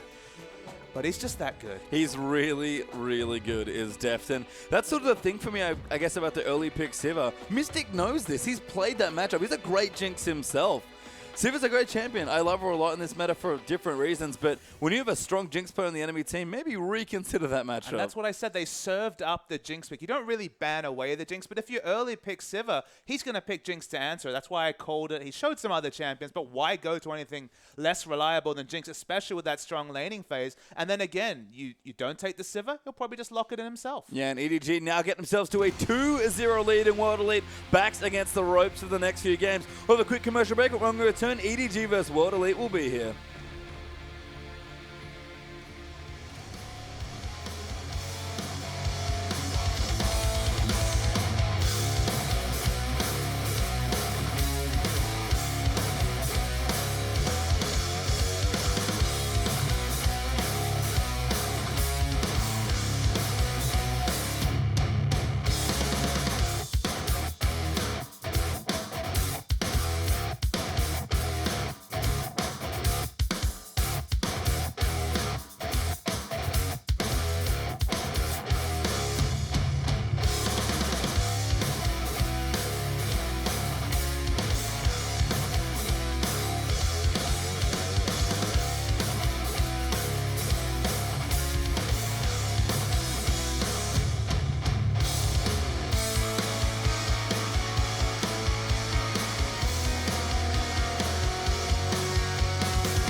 Hello and welcome back everyone to the LPL Spring Playoff Quarterfinals. We're about to get into our third game between EDG and World Elite. My name is Julian Page-Stumcar. Joining with me once again is Christopher Papa Smithy Smith, and this could be our last game here, Papa Smithy, because EDG, up 2-0 in just incredible fashion. EDG making short work of 8th place World Elite shouldn't be a surprise, but we had seen a World Elite on the rise. They made such a huge run to go from 12th place to 8th over the course of a few weeks. But look at Spirit. He seems to have got the same memo we did, pastry time. EDG, massive favorites. Take away Pawn, their carry mid laner. Doesn't seem to hold down Deft, who just ran rampant on Jinx. And this could be the end of World Elite's season. Yeah, I mean, it's crazy that they even got to this place to begin with, just sneaking into the last playoff spot. But the team that claimed that spot was always going to have trouble having to face EDG, confirmed for about 2 weeks out from the end of the split almost. EDG look almost unstoppable. Funny that they've subbed their new mid laner back in there as well. And again, just not missed a beat. Clearlove especially, along with Def, just on top of it. But you remember when Spirit was interviewed at IEM, he said the one thing he wanted was to avoid relegation. World Elite, they've achieved that goal, their first goal. They are confirmed to be in the LPL Summer Split. Unfortunately, it looks like they won't be advancing any further, but look, we've seen reverse sweeps. A reverse sweep against EDG would just be insane, but it all has to start now. Yeah, just one game giving World Elite some momentum could be a very dangerous thing here, but Spirit's really going to have to lift his team back up, do some hard carrying, maybe even look to see the Nidalee or some such come out so Spirit can have a bit more of a carry champion. That's certainly not to throw any negative light onto his carry players, especially GA and Mystic, have looked great throughout the season, but right now EDG, just as a team in the LPL, a cut above. But you have to feel like Sejuani and Nunu, his two picks that he's put so far has Spirit. It isn't the Nidalee especially, it isn't the big carry champs, not even the Rex side to do a little bit of both, can be such a flexible champion herself, but he's just been committing to these team-orientated picks. I think it's carry time. I don't know if it's Riven time, but it's certainly at least Rek'Sai time for Spirit. Hopefully it doesn't go full Riven, but Rek'Sai Nidalee will see what he wants to take away. Vladimir banned there by EDG, Annie banned again by World Elite, so really picking on Mako's champ, but Mako's looked just fine. He's got a good champ pool there. Sion banned away from Aluka, Lissandra banned away from you. Some pretty interesting stuff happening so far. Lots of adaptation as we move into the third game. I don't mind the Annie ban. Of the 36 games that Mako played in the regular season, he actually played Annie 13 times and was, I believe, 12-1 on that champion. He definitely defaults to Annie. Sivir Annie is probably their most bottom lane of most repute next to Jinx Jano, which we saw last game. The Annie can be so terrifying. It was in the last round of games. So the respect ban, unfortunately, it's a support ban. And as you mentioned, he can play other things. Yeah, Urgot banned away there by EDG, so we'll take that one off as well. And World Elite now going to see what they want to take as their last ban here. Hecarim's still up. Yeah, I mean, I don't think you give Koru Hecarim, so probably have to ban that away. That's probably going to leave EDG to first pick Shyvana, because again, Clearlove plays Sejuani, but doesn't have a massive priority on that champion. Right now, the Smite teleport seems to be Koru's wheelhouse. I mean, you say he doesn't have a priority. Remember, a couple of days ago, 14-1-10, I believe, was his Sejuani score. He plays a great Sejuani himself. But EDG, they're at this point where they can change rosters, they can change champions, and they can pick whatever they want and win. But Hecarim is so strong with the teleport smite. What do you choose against it? You don't even have the choice of Urgot to kind of give up on being an AD carry and just try and be a role player against the Hecarim. You're going to have to opt into a carry, and he does so much work against all of them. But EDG, they have so many options. Yeah, Lulu, the last ban from World Elite, but Nunu's actually EDG's first pick. That's different. I mean, Clearlove certainly had lots of success on Nunu, but that is an aggressive pick away there. And Spirit might just default again. We said more carry potential. Might be going straight to Nidalee. But I mean, the Nunu is a real surprise, because if you ask me what would they take at first pick in a blind pick, I'd probably say something like Sivir, which is available in this situation. They don't lock in the Sivir. Hecarim, another excellent first pick, at least on this patch with the teleport smite. Not considered. Nunu over all the other options. You're opting into Spirit, finally putting on the carry pants. We expected it. If you need to do it, sometimes you have to do it yourself. Yeah, Maokai and Nidalee, the first two picks for World Elite. But again, we sort of said Aluka, he has played some Hecarim, but not that much and not to that great success. And He's not really been a big teleport smite guy. He's definitely been more of just a traditional flash teleport, which maybe even leaves the Hecarim open, which would explain why they didn't first pick it. Mako's going to get Thresh, but Korra's going to get Hecarim. Yeah, and the Hecarim coming through. He's changed away from the spells, but has plenty of time to change those summoner spells. 3-3 on the Maokai, certainly not what was the undefeated Sion in the past 14 games. Of course, has that loss earlier in this series. Sion available, no, sorry, Sion banned away, so had to move to one of these other utility tanks. The result is the Thresh pickup. Still some initiation flavor for Mako. Yeah, don't worry. Those summoners will change for Korra all in due time as well. Delete. Get a look through their next few choices here. Xie looks not particularly happy. Mystic as well, a little blank face. Let's raise 1 point. 5.4 came around. What was the first champion that clear level locked in? It was Hecarim. So there is still that possibility, but That's with true. Nunu being considered, probably not. Well, we'll have to see what EDG want to do with their flex picks, but I love this from WE. We talked about more carry flavor. Jinx and Morgana are the 3rd and 4th for WE. And I've been really impressed by Mystic's Jinx as well. He's no slouch on that champion at all. 2-0, 11 KDA, and playing it recently, so he definitely has his eye in for Jinx. It's a takeaway for EDG, but there's so many carries available. It's not looking like it's going to be a multiple tank lineup. They've got the Maokai for mid-game tankiness, but not going for a tanky jungler. So you could maybe even think about the Sivir in this situation, or the Corki, return of the Corki, which has been out of the meta with the change to 5.6. That's his most played champion. You look at a more damage-orientated jungler. Both of them are options. Well, going to Sivir, but also going to Galio EDG, and I have to assume that that's Galio's support. I don't think so. It's going to Thresh, remember. Oh, what? Let's take Oh my take God. stock. It's going to be Nunu jungle, most likely. It's going to be Galio mid. Yeah, it is. I'm finally looking through. You're right. There is the Thresh already there. We talked about, you almost joked about him being a wave clear only specialist, but Galio certainly fits that bill. He's gone off the deep end in terms of wave clear at this point. The ultimate wave clear champion in Galio has seen a plethora of buffs actually come his way, so he's actually got even more wave clear because now I believe it's Righteous Gust now has scaling cooldown reduction, so you can use that ability for wave clear. The Resolute Smite Q already high base damage, of course, with your magic resist scaling for your passive into AP. You always have high AP values. I believe he does over 100 damage at level 1. We're talking instant wave clear in the mid lane, instant wave clear from Sivir. Not so much wave clear from Hecarim, but carry's going to come from the top, and everyone else is on wave clear duty. Yeah, last pick Diana there actually from Shea. Love to see him go back to more of a traditional carry, but could potentially struggle against the Galio. In lane, it won't be ideal, but the one thing you can say, not that many split push options against the Diana. So if Diana gets big in the mid game especially, Hecarim always has that higher item timing, even if you're going to go for the Skirmisher's Saber. So that's maybe the hope for World Elite. They return to a Diana pick they've only used once in the LPL after basically monopolizing and drawing Diana bans in the IM. Yeah, we skipped through some of the matchups, but landing on the mid lane, that's the interesting one. Galio versus Diana. Deft on the Sivir versus Mystic on the Jinx. Have to think they'll navigate away from the matchup because we saw what happens in that matchup. Not good news for Sivir. But he basically picked Sivir into Jinx. Remember that pastry time. So he must be confident. He should be after his last performance. He understands his matchup, but you raise a good point. Definitely get the lane swap, and you have multiple champions to talk about lane swapping because, hell, you could always put Galio in a lane swap as well and throw the Sivir in mid. Galio. Always good to see him come back. He's kind of crept back in there. I've seen him once already. Thanks, Acorn, I believe, was responsible for that one. In the top lane that time. It was in the top lane. Yes, Acorn did not swap to mid, thankfully. That would have been quite a sight here. But EDG having a bit of fun. I like it from you, kind of keeping consistent with his champions. But let's see what Galio and the Gargoyle can get done. We're about to get into Game 3.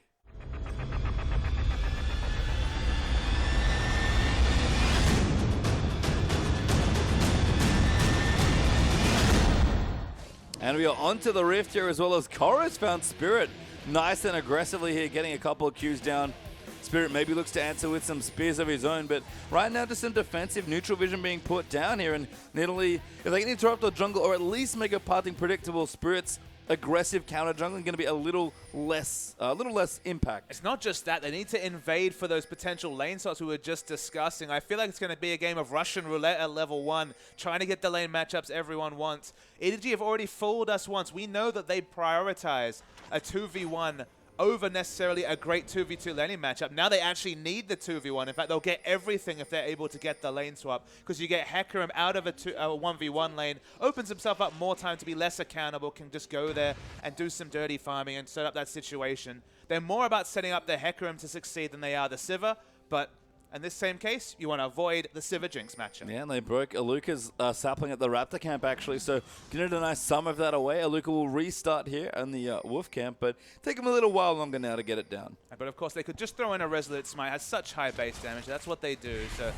So Galio actually sets up a very fast timing for the Raptors. Yeah, nice stuff for Aluka. We'll take away a camp here, and we do see the jungle follow. Hecarim actually doing the Raptors right now for himself. So again, the Smite top laners have so many good options in the early jungle. It was almost an instant clear with the Resolute Smite over the wall into an actual Summoner Smite coming through from Hecarim.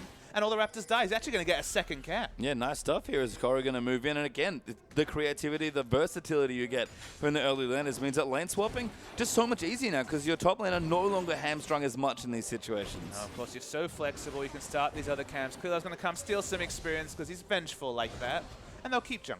And then Galio actually getting some work done here against Xier early on. Diana wants to get aggressive, but Galio pretty intractable here in the mid lane. And that range versus melee matchup with all the poke coming out from their gargoyle going to be a bit tricky potentially. And we actually didn't notice, but both mid laners have teleport in the mid lane. I mean, teleport Galio makes a lot of sense. You do have kill pressure, but it's more about showing presence with that ultimate. EDG, they've actually navigated. Koro's still jungling at this, so it still has an enter lane. And there's another buff going over. And this is why we saw this in game 1. It's just so strong. Being able to 3-buff your opponent. Spirit's got no other buffs. Oh, no, it actually is a blue buff. But that's the second time EDG have aggressively walked into World Elite's jungle to take away a buff with their 2 smites so they can try and 3-buff. To me, you will take a little bit of damage, but dodges a gank from Spirit and keeps on trucking. And Spirit showed on the bottom side of the jungle was no red buff to steal away that he will get 3-buff for a second time.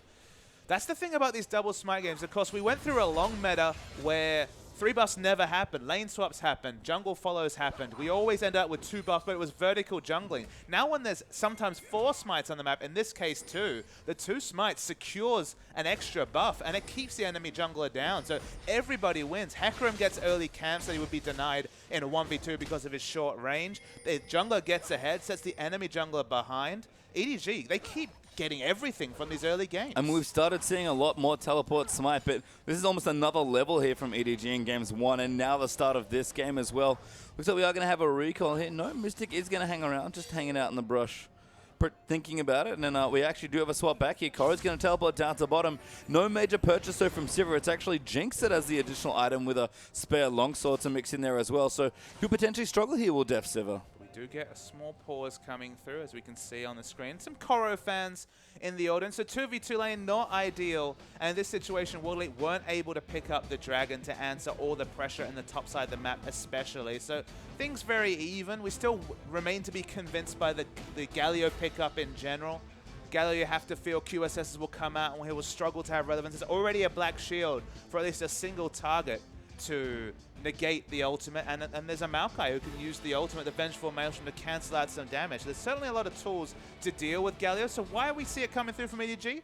Maybe there's an interaction we didn't appreciate. Yeah, we'll have to see if he can line up those ultimates. So especially with Koro joining in or starting the fight as well, could see some pretty devastating team fighting. And you know what? I do like the Sivir interaction as well, just getting him in there. But Spirit now going to get down towards the bottom. Aluka twisted advances onto Koro. He's going to try and devastating charge out of the way, but nowhere good to go. Forced to use the Ether onto Spirit for some damage, but nearly going to come through. A good arcane smash as Clearlove trying to come into the bottom lane, but a little too late, potentially not quite dead yet. And first blood does go to Maokai, and Spirit just gets out alive. Spirit doesn't even have to use his flash. That's a big win there for World Elite. They get the first, but it's not punished. And Clearlove just too far away to be an impact. And we've finally started seeing teams. We saw it a little bit. I believe it was actually EDG that were doing this, but picking on the Hecarim when he doesn't have a flash. As Mako goes in massive with a double flash. Exhaust on the Mystic will force out the flash. Deft going forward actually blocks the zap with a spell shield. Now going to keep fighting as well. Fancies his chances. He's going to save that heal. Use it nice and late. Mystic going to go down to Mako. Conan going to keep fighting in as well, but just can't do enough. And this is Sivir winning in a Jinx lane matchup. Deft and Mako understand their limits, the champion so well. The moment that Mystic had to heal first, you worried for him in the trade, and he falls down, and all you can say is that Deft has a handle on the counter matchup just fine. And it's just wonderful to see Deft summon a spell. You She exhausted right away to make sure to reduce a lot of the initial trade damage and then healed last. I mean, you talked about it. It's very simple stuff using it at the right time, but Deft, his reflexes especially are always on point. And you have to remember that when we're talking about the fact that Sivir loses to Jinx in the matchup, it's not about 1v1 trading necessarily. It's about the fact that just in the laning phase, the ranges work against Sivir. That's the big situation that has to be discussed. We see Nidalee thinking about her options. The W's worn off. Spirit going in. Moonfall lands as well. Good flash by Yu. Does actually get hunted, but dodges the pounce on top of him. Ultimate available, but if Spirit comes back, Gargoyle's not going to be so lucky. Spirit was patient because he wanted the Bulwark to run out so there'd be less magic resist and increase the trade damage. That's probably what got them the flash, and now a lot of the kill pressure is gone, but speaking of kill pressure... Yeah, Mako flashing on top there. Chompers going in, but will stop and clear up though. Here for some snowballs. Hook lands and Deft gets a kill. I think Mystic had a dream about this particular day. Yeah, Nightmare maybe as Koro still moving in. Spirit going to jump on top of him. Lots of good damage coming through. Should be able to secure the kill and does, so both junglers aggressively ganking the opposite sides of the map. So it's answering pressure onto a Hecarim, but of course Hecarim will eventually get relevant, can duck out for camps, now has the machete, probably thinking, okay, laning phase not working out so well, but Mystic has had a horror, a nightmare of a series as you mentioned. Already 28 CS down in this Jinx vs Sivir matchup, and one way to deal with the fact that the extended trading's no good, just all in at every opportunity. Yeah, and all in the turret now as well, maybe even break up the laning phase and give Hecarim a bit more breathing room. I do like that Spirit's ganking the obvious lane, that no flash Hecarim, especially before 6, is quite vulnerable. We've seen teams take advantage of that already, and Spirit even doing some counter jungling now as well. So on point with his Nidalee as we expect, but the tower in top lane falls, and this Civ is going to be quite far ahead. So the other person who's far ahead is Spirit himself. I believe he has enough gold to back and get the Magus enchantment. Yes, he has it now. That's a lot of early pressure. 80 AP, 20% cooldown reduction. He took it on himself with the Nidalee. He's got the start he wanted. It's all about Spirit this game for World Elite. Yeah, we'll see if he can carry World Elite through to a 4th game here and keep their dreams of still progressing through the playoffs alive. But Koro returning to the top side now. We're going to the top side, I guess, for the first time. Almost level 6 are going to be a bit safer from Spirit's pressure once he does have the onslaught of shadows available, but falling a bit behind Alucard's Maokai, and Spirit continuing to power through the jungle. You mentioned the word pressure. It feels like Def got the memo because Brutalizer into Pickaxe's early picks. That's so much early damage, specifically on the Boomerang Blade, is going to be chunking out people, and no one can enter lane against him with all that early pressure. Yeah, they found Spirit, but Mako's already set up the trap. Spirit dodges his way in, and now the flare's going to come through, but they actually have to run here. Binding lands on a Mako. Clear left coming as well, and the exhaust down on Spirit. Can they nail it? No, Spirit actually just gets a kill, hops away, throws another spear, might even go back in here. Does have the flash, pounces in, gets the double kill, hops away, might go for a 3rd here, resetting onto Clear Love, gets the pounce in, Q lands in, red buff enough, and Spirit gets a triple kill. The solo mode from the jungler. There's the smile he didn't have pre-series. Very nice triple kill. The Chomper's actually the unsung hero from Mystic. Stopped Nunu from getting in, doing any extra trade damage, and the turnaround double to set up the triple. There the turret goes as well.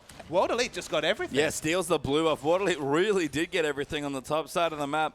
We talked about Spirit putting the carry pounce on. He has pulled them up tight around his hips this game. He is the Nidalee already 4-0-1. Yeah, 4-0-1. Magus, Tier, Boots, even a pink ward. He has everything set up to get through the early game. And suddenly, whenever he shows up a lane and registered with that Nidalee spear, we're talking about execution damage. And yeah, now has a Tier as well, so going to snowball himself nicely here in this game. It's amazing to me that Spirit, who keeps letting this pick get left open, doesn't seem to play it every game, but maybe you should consider it, because certainly if he wants to carry it, seems to be his champion of choice. Yeah, the win rate's definitely been there. I believe 5-1 in the last 14, so with this lineup, still been very, very successful. He's just so good at the skill shots. He applies so much more pressure on this champion than the likes of Sejuani with the extra mobility from just the pounce being on such a short cooldown. And he's taken advantage of the fact that the mid lane's basically a wash. You never want to walk near Galio because he's always fairly topped up. Actually did successfully gank him earlier and blow the flash. Now he's going to take Dragon as well, but he's impacting the Hecarim especially. And other people have just been caught in the crossfire. Yeah, and the Dragon going to go down quite easily here to Spirit's Nidalee. You can just see all of the resets from Cougar form coming in now. Is pounce after pounce after pounce. Quick Dragon there for Spirit. Pretty nice timing on that one, and going to get a pink ward for his troubles as well. And look, all World Elite have to worry about is the fact that there's a lot of synergy between Civ and Hecarim. It's been a very successful duo. Clearlove's looking to duel with Spirit. Nope. Not sure if he wants to. Yeah, teleport comes in. Binding will land as well, though, and Clearlove in a whole host of trouble. You're going to try and land it up, but I love the ulti from Conan. Just a zone now. Misty coming in. Spirit dives in again, and Maokai this time gets the kill. That's 2 quick ones for World Elite. What a rotation coming through from World Elite. That's 4 members and Diana pushing in the bottom lane unannounced. People are just getting caught left, right, and center. And World Elite, they just want to power down this game. Yeah, Clearlove dying twice already in this game. I believe there's the same amount of deaths in this series as these first 2 games. Deft gets tagged by a spear. Spirit will not think too hard about going back in. Lands another one onto Deft, but unfortunately for WE, no follow-up pressure. And even though he has all these early game items, the Snowball, Brutalizer, and the Pickaxe, Deft cannot look for fights at this present point. Nidalee too strong, and all those spears registering just seeds map advantage to World Elite. And that's bad news as the Jinx continues to farm up, catch up in the shaky early stages of the matchup there up against Deft. Now is all farming away, does have his Athenes, but she has answered with some strong CSing and a Morello Nomicon here. Spirit still stacking the tier. Corrin not even done with the Cinderhulk enchantment there on his Skirmisher's Saber. The Hecarim we saw in Game 1, this is a very different look. Exactly. Doesn't have any items complete at 12 minutes into the game. The Cinderhulk's going to be delayed. That means the Trinity Force is going to be super delayed. Let alone even the mobility boots. At this present point, Koro has nothing. He just wants to keep farming, and that's just more unorganized laning for Nidalee and her hyper mobility to just pick off some more kills. And I love the pick away here for Spirit as well. Got a quick Stalk Shoes and a blasting one for an Archandel Shia. Now going on to you in the bottom side. Galio can't really do anything here. Does flash the last Q, so will be safe in the Lantern there as well. But EDG pretty far behind in this early game. And if Galio's in a short lane, he can just wave clear a plenty, but in a long lane against a reset assassin like Diana, matchup doesn't look great either. Again, I'm not sure about this Galio pick. All it really provides is one thing, wave clear, and then the AoE ultimate. But other options were available with similar wave clear, so why he defaulted to Galio, a melee champion, I'm not sure. We'll have to see Ashir getting lots of free time in the bottom side. Doesn't even have a Stinger on Nash's Tooth for real split push power, but is already exerting pressure in the bottom side of the map. World Elite up a dragon now as well. Plus 4,000, actually 5,000 gold already. EDG, they don't lose very often, but this is how it starts. And I basically penciled 3-0 into the record books, but it's not looking like that's going to be accurate at this point. 5,000 gold. Deft basically had his build completely stopped, is sitting on 1,600 gold, but had the Pickaxe and Brutalizer 5 minutes ago and hasn't been able to amass any more gold. Anyone who overextends is getting picked away, and now with all outer turrets up, the wards are being pushed up by Nidalee, and Clearlove, for once, has to be super passive and far back in his jungle. Yeah, his Nunu's been capped down quite a lot in this game. Spirit was getting aggressive with the Sejuani in the last one, but couldn't make enough of a difference this game. Very different story. Spirit, we've seen what he's like on the Nidalee, and things looking strong so far. 7-2 up for World Elite already, and 3-1 up in turrets as well. Deft did go back, spend a little bit of gold, but it's just not that much coming at Koro, even on top of ward. Looking for a lane gank. Clearlove will finally clear out the pesky ward that World Elite had sitting just behind that brush. But this is usually expect EDG to get off to pretty flying starts, but this has been uncharacteristically slow for them. And now you just look at the champion power spikes that are being achieved through items. If anything, Mystic is maybe ahead of the Sivir, has the boots too, can rotate better than the Sivir, apart from her ult being popped, of course. Nidalee, less said about her, the better if you're an EDG fan. She's massively strong. Maokai has a much stronger mid-game power spike and has an item advantage over the Hecarim. CS 30 CS up himself.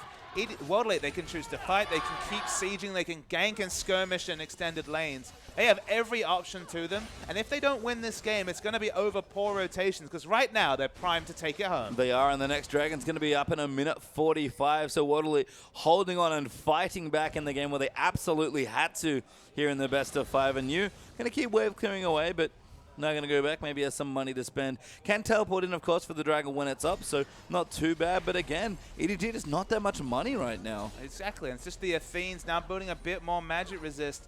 Barring the wombo of all wombos, the Onslaught of Shadows into the Galio ultimate, and then Sivir just putting through a massive boomerang blade. I just don't see how they win a fight. They have decent pick opportunities, but they have no map pressure to be able to put down pink wards. All their wards are being cleared out by the roaming World Elite. Their map pressure is translating into vision struggles and vision control, and EDG, they don't look like they can really even fight for an objective. So, I mean, EDG opting into a late game against the likes of Diana, who's going to be so strong in split pushes, has the teleport, which is matched by you. They have the Jinx versus Sivir matchup, which should really pay dividends, especially in the late game when we're talking about safe damage from 700 plus range compared to Sivir. Only the Hecarim really works in the advantage of EDG, and crucially for World Elite, he's the furthest person behind on his team. And all of a sudden, Spirit goes from smiling before the series starts to flopping on his desk in despair and after the last one, and now he saw him then laser focused on his monitor, has the killer instinct look in his eyes there, and you kind of hanging up being like, yep, playing Galio, it's going to casually farm up and see what I can get done. EDG, again, they don't get put in these spots very often, and World Elite making it look easy almost. Where was this World Elite in the first two games? Spirit just needs to give in to his first intuition. You saw at the start of the season, what's the first thing he knew? He's like, all right, guys, I'm going to be the carry. In that stage, maybe he was going a bit too far. The Riven jungle probably wasn't necessarily the best route to that, but the moment Nidalee was introduced to the jungle pool, a highly mechanical, smart jungler like Spirit was always going to take advantage of it. And this is the result you get. Goes back. It's going to hurt Clear's KDA.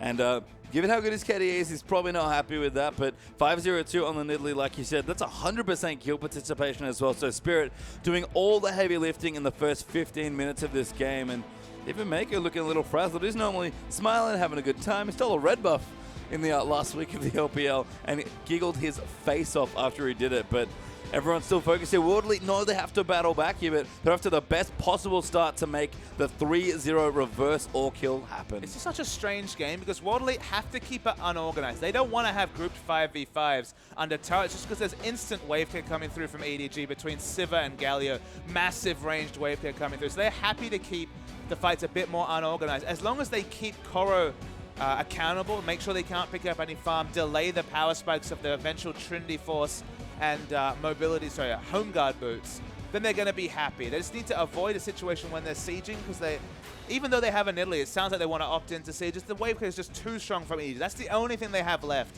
Even though they haven't snowballed, the wave clear, it's just from the kits, so you can't take that away. And they're happily buying time as well for Mystic to get even stronger. Had a rough early start to the lane, dying in the 2v2 at about level 4, I believe, there in their matchup in the top. So things looking a lot better now. Still behind in CS is Mystic by about 20. It's 143 to 123 right now, but he's ahead in gold despite a horror laning phase. Just from all the global advantage, they have the 3 out of turrets, so sieging mid especially is not quite a priority now that they have access to aggressive wards. He's actually got enough gold for his Infinity Edge after about just the next creep or so he'll back and pick that up to go with the Berserker Greaves. Actually ahead in item timings. The Brutalizer, that was a great snowball choice from Death, actually might hold back the full build especially.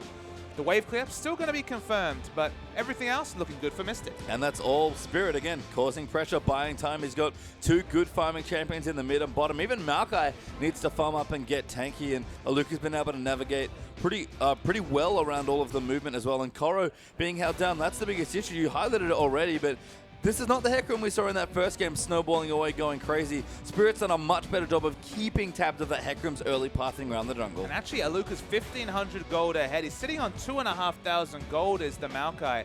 It's 15 minutes, so while it's not an ideal part time, you could even go greedy and copy Looper and go towards the Rod of Ages on Maokai, just to match a bit of the late game impact of the Hecarim. Or you could just go straight into the mid game power spike, try and take the game home early and get a righteous score and work towards some other items. I mean, with all the time that Spirit's buying you, I would not hate a Rod of Ages here on Aluka, so we'll see if that's what he does want to opt into. Deft looking pretty quiet there as well on your screen. He's doing well. He's had a consistent season, been absolutely wonderful all split long.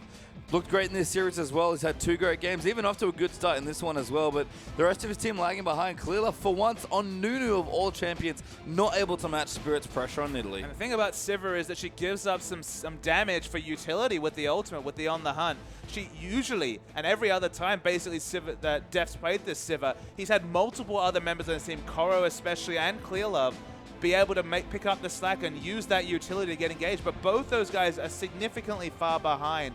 The Galio is going to be flash reliant whether the On the Hunt is available or not. So at this point, the champion pick's actually holding him back a bit, even though it fits the comp. Hecarim Sivir, we mentioned multiple times, have wonderful synergy together. But even though he's 20 CS ahead, 1-0-1, it's Sivir. It can only do so much in a fight. Yeah, and you can see players Looking a little tired here. It's been quite a long pause. We are still waiting to see when the game will resume, but I can't imagine it will be too much longer from this particular position. Players rubbing their foreheads, running their eyes. World Elite especially have to realize that if they win this game, they've got to win 2 more for the upset over EDG to get themselves into the semifinals. And if they're rubbing their eyes and scratching their heads right now, they don't know the half of it, because it's going to be a real long night. Yeah, the moment you go 0-2 down, you're walking a tightrope for the rest of the series. You can't afford to stumble, because if you fall off, you will be done. It will be the end of your season. It's good to see them rally behind. It's good to see them actually show a positive performance. The first 15 minutes have definitely been World Elites, even though Mystic's been struggling.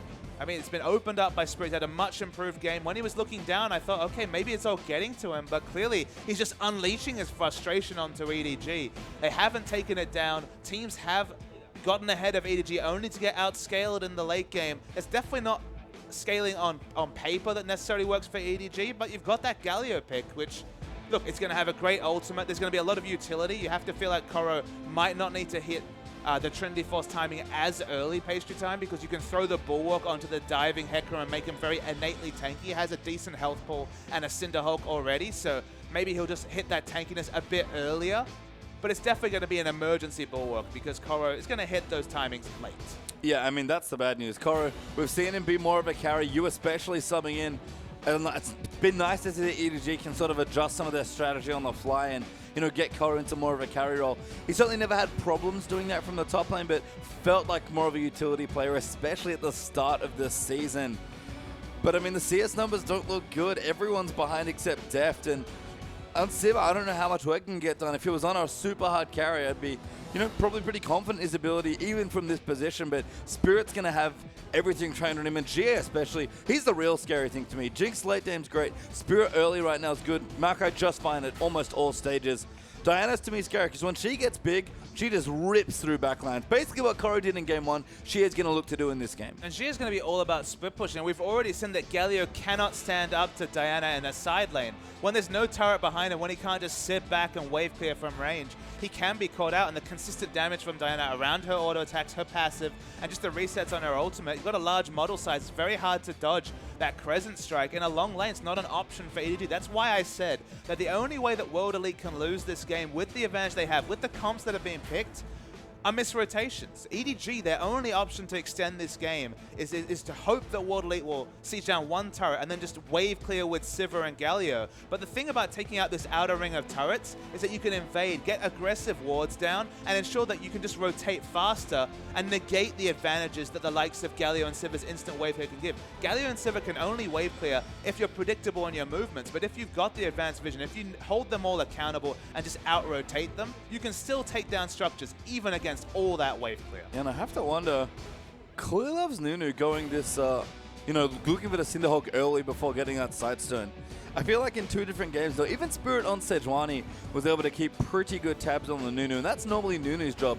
Run around in the jungle, plop down wards, you know, just basically keep track the enemy jungler in their own side of the map and just follow them around. You can't really do anything, but if you're following them, second dragon's going to be up in 50 seconds there as well. And honestly, World Elite don't even need it. They're probably going to claim it nearly great at objective control as well. And Deft starting to freeze the mid lane. That seems like a warning sign. I mean, if anyone needs dragons, it's EDG. They've got a very short-range lineup. It's just Sivir and Thresh for range damage. Great turret damage as you can see those bursts are already high. If you don't preeminently bulwark, and it's not that long a duration, I believe it's 3-4 seconds, you're taking big bursts. Yeah, I wonder why. Oh, they're over tower. I was like wondering why you was in the bottom lane, but then of course all the 3 outer turrets down mean that Galio doesn't really have safe places to wave clear. Only 1 point in the W there as well, that shield. So going to be a bit tricky right now. It does, again, if it gets time alone, able to clear them out well, but GA right now not looking to give anybody time alone in their lane. I mean, Deft freezing the mid lane wave tells you a story. It tells you that EDG are hoping World Elite go for the siege. They hope that they bring the aggression to them and they can just wave clear, because they just aren't in a position yet hit for Deft. Only has flat AD and armor pen. Only is going to be good for wave clear defensively. Galio only good for wave clear defensively. It's only Hecarim that has any lane pressure, so him actually picking up farm is more important than this dragon going down. They need this Hecarim to hit those items. Yeah, Korra's the big deal here. I mean, Sivir does have the Brutalizer now, now alongside the Infinity Edge as well, so Def will do relevant damage, but Corey going to go back. What's he going to go for? How greedy does he want to be with his build? I think it has to be the boots. I think you have to go for the slightly gimmicky but oh so effective Moby boots, but no, he actually goes for a Kindle Gem in this situation. So Spirit Visage, I guess, maybe even just an Aegis into a Locket. He might have to go Team Focus. That means no Trinity Force till maybe 40 minutes. No, it seems like Aegis here for Clear Love, though, so he will be able to pick that one up, which will help greatly against the diving Diana especially. But Spirit has a Void Staff already. I mean, that's his snowball purchase. Of course, going to be high magic resist values with the Bulwark from Galio, and Galio in general. He chooses a priority target. It's deft, but doesn't register the speed. Good reflexes there from Deft, immediately bailing out of his own jungle. Clearlove going to try and get the wards out of the way, but Spears land. People are going to fall down quite quickly. Spirit going to return the favor there by clearing some Vision out as well. Vision on the red buff right now. Spirit might just keep hocking Spears in.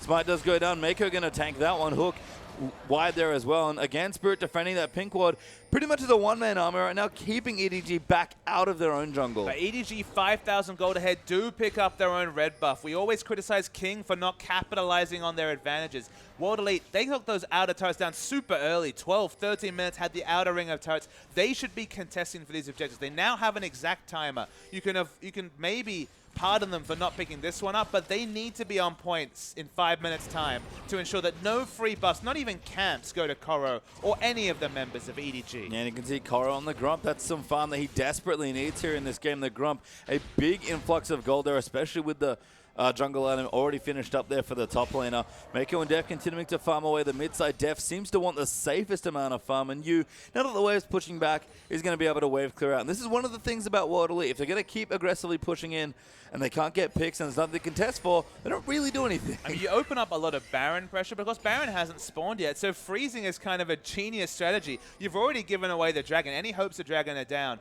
Under turret, you have instant wave kits, only being overextended that anything can really happen. And if Spirit says, okay, screw it, let's group up and siege, you're instantly happy. You can just teleport the Galio over. You have a lot of wave clear. So they're trying to lose the minimum here, EDG, and pull it to late. Def's got that blue buff, I believe, as well. In clinical smite there from Clearlove. And again, same story. World Elite should be contesting with his buffs. They're trying to come through, but Sivir's there. How much turret damage can they get? I mean, here's the siege, but Def eats the Q. Share might just flush in and go for the kill. Their spear lands as well. Mako forced to tank up. Def spell shields late for maybe the first time in his life. And he looked a little disgusted with himself there after he came back. Immediately forced away an EDG. Already used the recalls. Oh, he's trying to snipe him, but Def cleverly walks back to base. Yeah, he just walks back in a quite defensive manner, respecting the Super Mega Death Rocket. The Swift Push Stun again. There's no Sivir in the mid lane. This should be a turret with minigun form for World Elite. Yeah, turret absolutely dead here. That's the fourth of the game here for World Elite. They slowed things down a little, but now getting more aggressive. Spirit will take away the Wolf there as well. Shia's going to take the Krugs. This is more of what we want to see. World Elite starting to monopolize some of this vision, and EDG forced further and further back into their base. And this is exactly what we wanted, Patreon. Look at this minimap. We've got Raptor vision, we've got Wolf vision, we've got Blue Buff vision. They're eventually going to push a ward up to the Grump. No free camps for EDG whatsoever. No, and EDG walking towards the Baron. I thought... No. No, I thought they were going to try an EDG special, but they only do that when ahead, thankfully, it seems like. So no emergency Baron just yet. They have a pretty sizable gold deficit here, and Deft kind of recognizing it, going for a Ghost Blade here. I mean, he has so much mid-game damage to make up for his team's just lack of items, so I guess he's gone for the earlier power spike. Of course, for 6 seconds, he's going to be DPSing down people, but if he doesn't pick up a Phantom Dancer or a Stage Shift going into the late game, that's going to be 6 seconds of power and no damage to Maokai whatsoever. So his tank busting is gone, but his mid-game damage very high. Yeah, needs the last Whisper third you have to think with. Aluka already done with the Frozen Heart and the Righteous Glory. Even a spare Ruby Crystal in there as well. Spirit has gotten the Transform on his Archangel Staff now as well to join in with the Magus Trailblazer, Sork Shoes, and the Void Staff. And Shia casually with his Zonius here. I mean, World Elite just so far ahead. I mean, I can see you losing breath as you mentioned all the different item pickups. They've hit so many great item timings. The Seraphs is even complete for a defensive option, but I don't think EDG are going to get offensive anytime soon. Kalila eats a spear. Good health pool might keep him safe for now, but again, going to get forced out here. Can't clear any of these wards. Spirit far too scary on the Nidalee. Koro trying to get farm down the bottom. That's the right man to get farm on.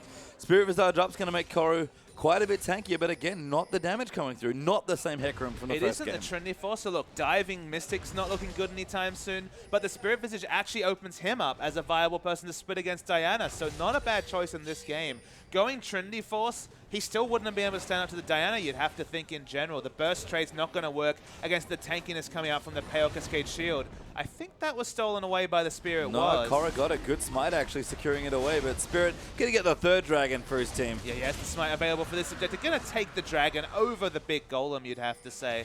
And Korra, let's wait for some damage rates to come in. Just see how strong this Spirit Visage actually is. Yeah, Shea going to dive in now as well. Morgana lining it up as well. Q just missing, but Spirit now has the Spear Moonfall there as well. Going to force Korra to ultimate away, and World Elite might get some damage on the turret. Yeah, Sivir won't get to this turret anytime soon. No other wave clear, remember, it's just Galio and Sivir, and neither of them present. Yeah, Spirit pounces away from the hook there as well. Def returns and immediately walks behind the creep.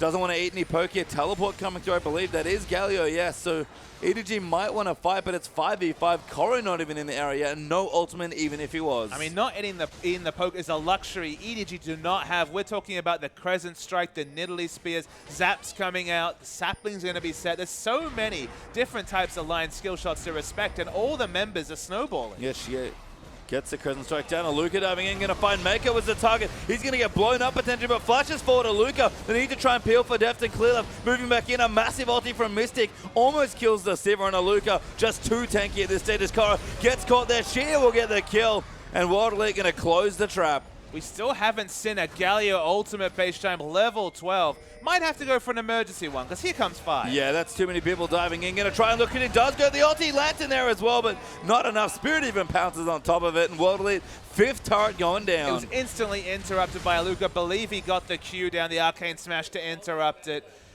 Nothing being provided by you that another champion couldn't have done better, and they're going to keep pushing. Yeah, Luka flashes forward. Deft immediately spell shields, but that's enough to take the inhibitor turret and the inhibitor down itself. World Elite get their first inhibit, 24 minutes. Mystic gets caught by a hook, but it just doesn't matter. Mako will exhaust us over. Spirit diving in, Moonfall down as well. Clearlove gets exhausted, trying to go in massive. Aluka dives in, kills Deft under 2 Nexus turrets, and World Elite are just going off. Korra going to get kited to death there. CC'd for days. 4 kills for 1, and EDG might be the ones to surrender now. Yeah, they might consider surrendering, but WE are going to back out. They probably could have taken out at least 1 Nexus turret. There it is. The Zonies usually tells you flash use there as well by Shea, and EDG surrender a 25-minute game, and Spirit knows he has to focus, has more games to win, but that was one way to mount a comeback. Absolutely. Put the carry pants on firmly, did Spirit, with a wonderful early jungling performance against Clearlove. Clearlove on your screen looking a bit puzzled. This hasn't happened to him in 2015. That's why we're talking about him in the top 3 junglers. He finally started putting out so much pressure. But 5-0-2 of the first 7 kills, 100% kill participation. This game, Spirit took it by the scruff of the neck and never let go. Yeah, and Clearlove, very unsettled there, you can say, having a very heated discussion with his teammates. A Mystic smile on his head up, going, yep, don't do it, Def. Don't pick Sivir into Jinx. No, don't pick Sivir into Jinx. He picked it for comp. Unfortunately, his comp exploded in front of him. Nothing he could do. He did fine this game, did Def, but his teammates left and let him down. You feel like they just went a little bit too crazy with the Galio picks, with just the off-meta situation. They picked Sivir Hecarim together thinking, okay, team fights will look nice with those duos, and just ignored the fact that their laning just fell apart in general. And EDG, they're going to have to go back to the drawing board because they can't play like that. Otherwise, we might be moving towards a game 5. I mean, already an achievement here for this not to be a 3-0, but that was a performance from World Elite to take it. Now, we are going to take a quick break, but when we return, the game 4, we'll see if World Elite can continue on the comeback trail.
child, you would wait and watch from far away.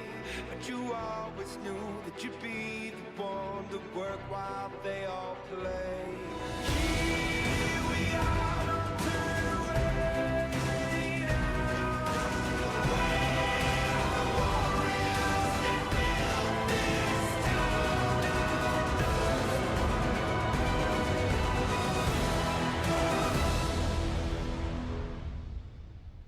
And welcome back, everyone, to the LPL Spring Playoff Quarterfinals.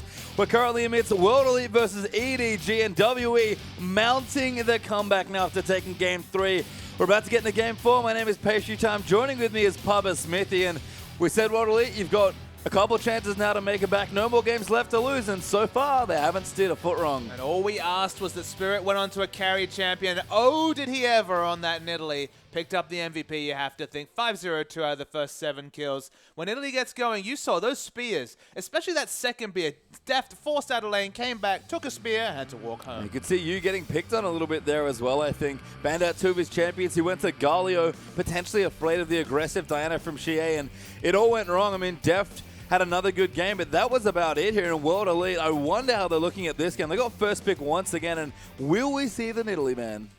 I don't know. I don't know if you necessarily need to ban the Nidalee. It's just the Galio pick in general is so puzzling. There's so many other champions that offer wave clear and something else, and at least have range. I mean, as a melee champion, the downside's so much higher if you're Galio, if things go wrong, and he just did nothing that game. His one ultimate instantly interrupted. Yeah, and we do have the draft started already. World Elite swapping over to the blue side. EDG here on the red. Annie Lysandra banned by World Elite, so picking on you a little bit again. And Nidalee, the first ban from EDG. Urgot in there as well. And we'll see if World Elite, do they want to take away, use other champion? From memory, it was Lulu that they could take away here. I mean, the Lulu could be the potential ban. The respect ban, look at this, Spirit. Instantly, you step onto a carry jungle, they have to ban it. You're already forcing their hand against you, and opens up other opportunities for your team. Sejuani, though, the last ban. Could have been a first pick, first picked a lot on patch 5.6, and it's actually EDG that banned away the Lulu, smelling a rat. Yeah, I mean, very strong pick, it seems like here. Red side Lulu bans, I think, twice now from EDG in this series, and respecting the champion a lot. They played it to great effect in Game 1, and they're going to ban it away here in the 4th as well. Woodley have a few considerations here for first pick, but nothing quite jumping out at me yet. I guess I shouldn't be surprised by the Lulu bans. Even on patch 5.6, Jugglemore is still a thing. You can still fit Lulu so flexibly in multiple roles that banning it away and just making the enemy be on Nidalee, he just locks it in for himself. Yeah, I mean, Spirit's a great Nunu player. I think it's him, Clearlove, and Dandy that really excel in that champion. Sorry, Loveling, you didn't get a mention this time.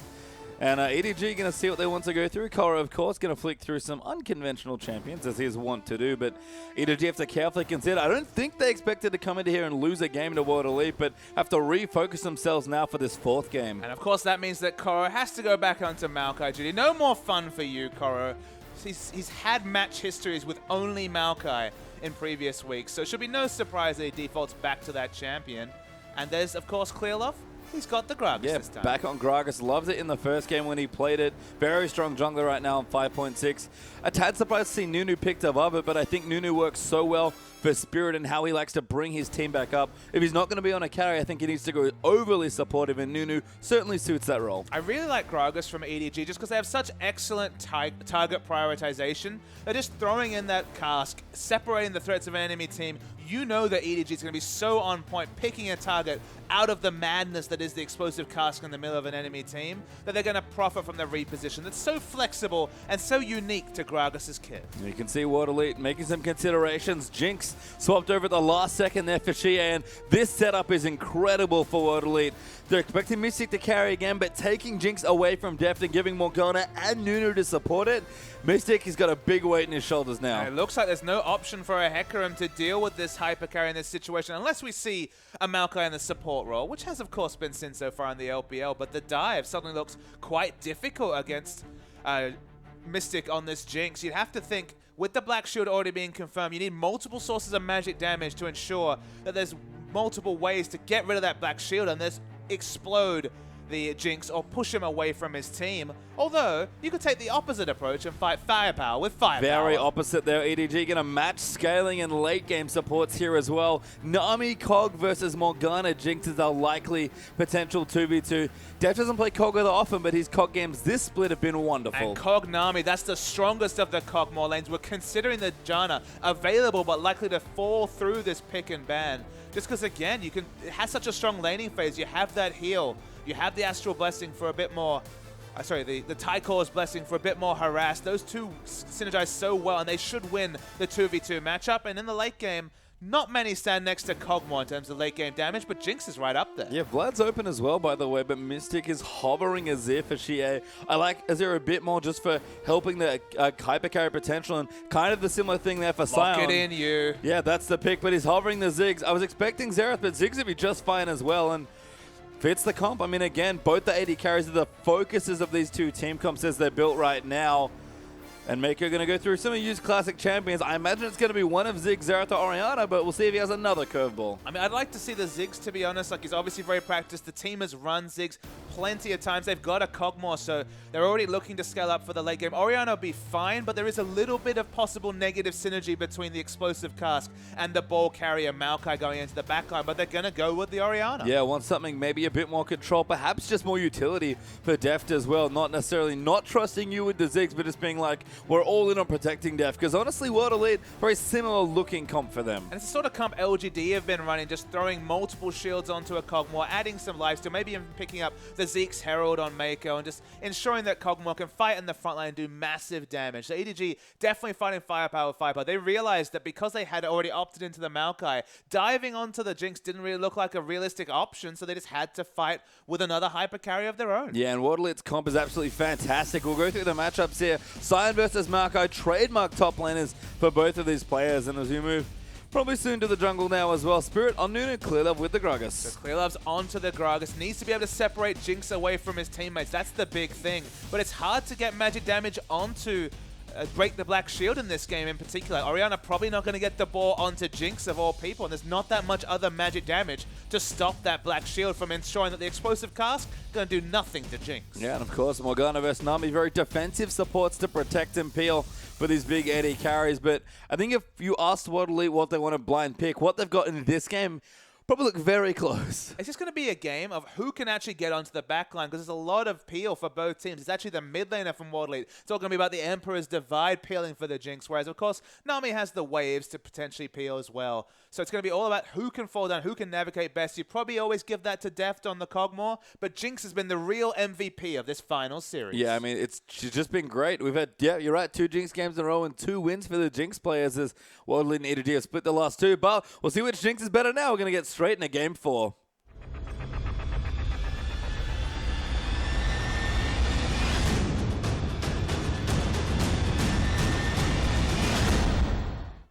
And unfortunately, we do have a pause to start this game off, so not straight into it quite yet as Clearlove adjusting the headset, getting focused back into the game.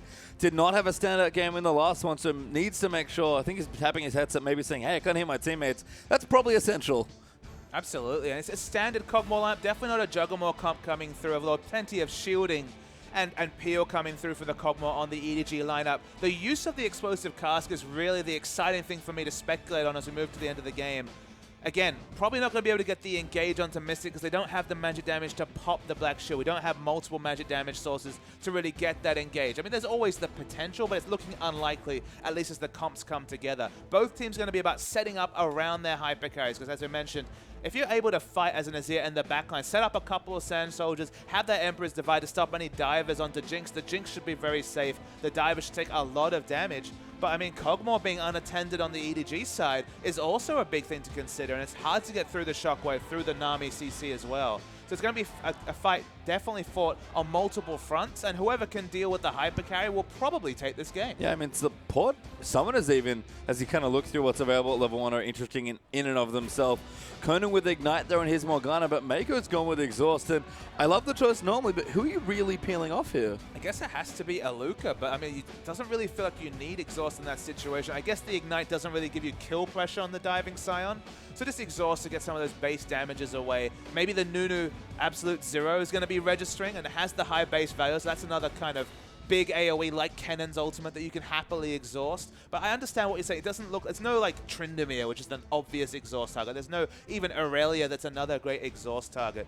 It's just a negative summon, a defensive summoner for a defensive team. They're all about setting Deft up to carry in the backline. And Deft's certainly been shown to carry in games. He's had 3 wonderful games in a row despite the loss that EDG sustained in the last game here. But World Elite, again, I said it, if they could blind pick a comp, they might pick this one. I mean, they've played a lot of Vlad with the Jinx Nunu to supplement for even more additional damage, but GA is putting a lot of faith in his AD carry player Mystic here as well. We've seen his Jinx, we've complimented it time and time again in the last few weeks.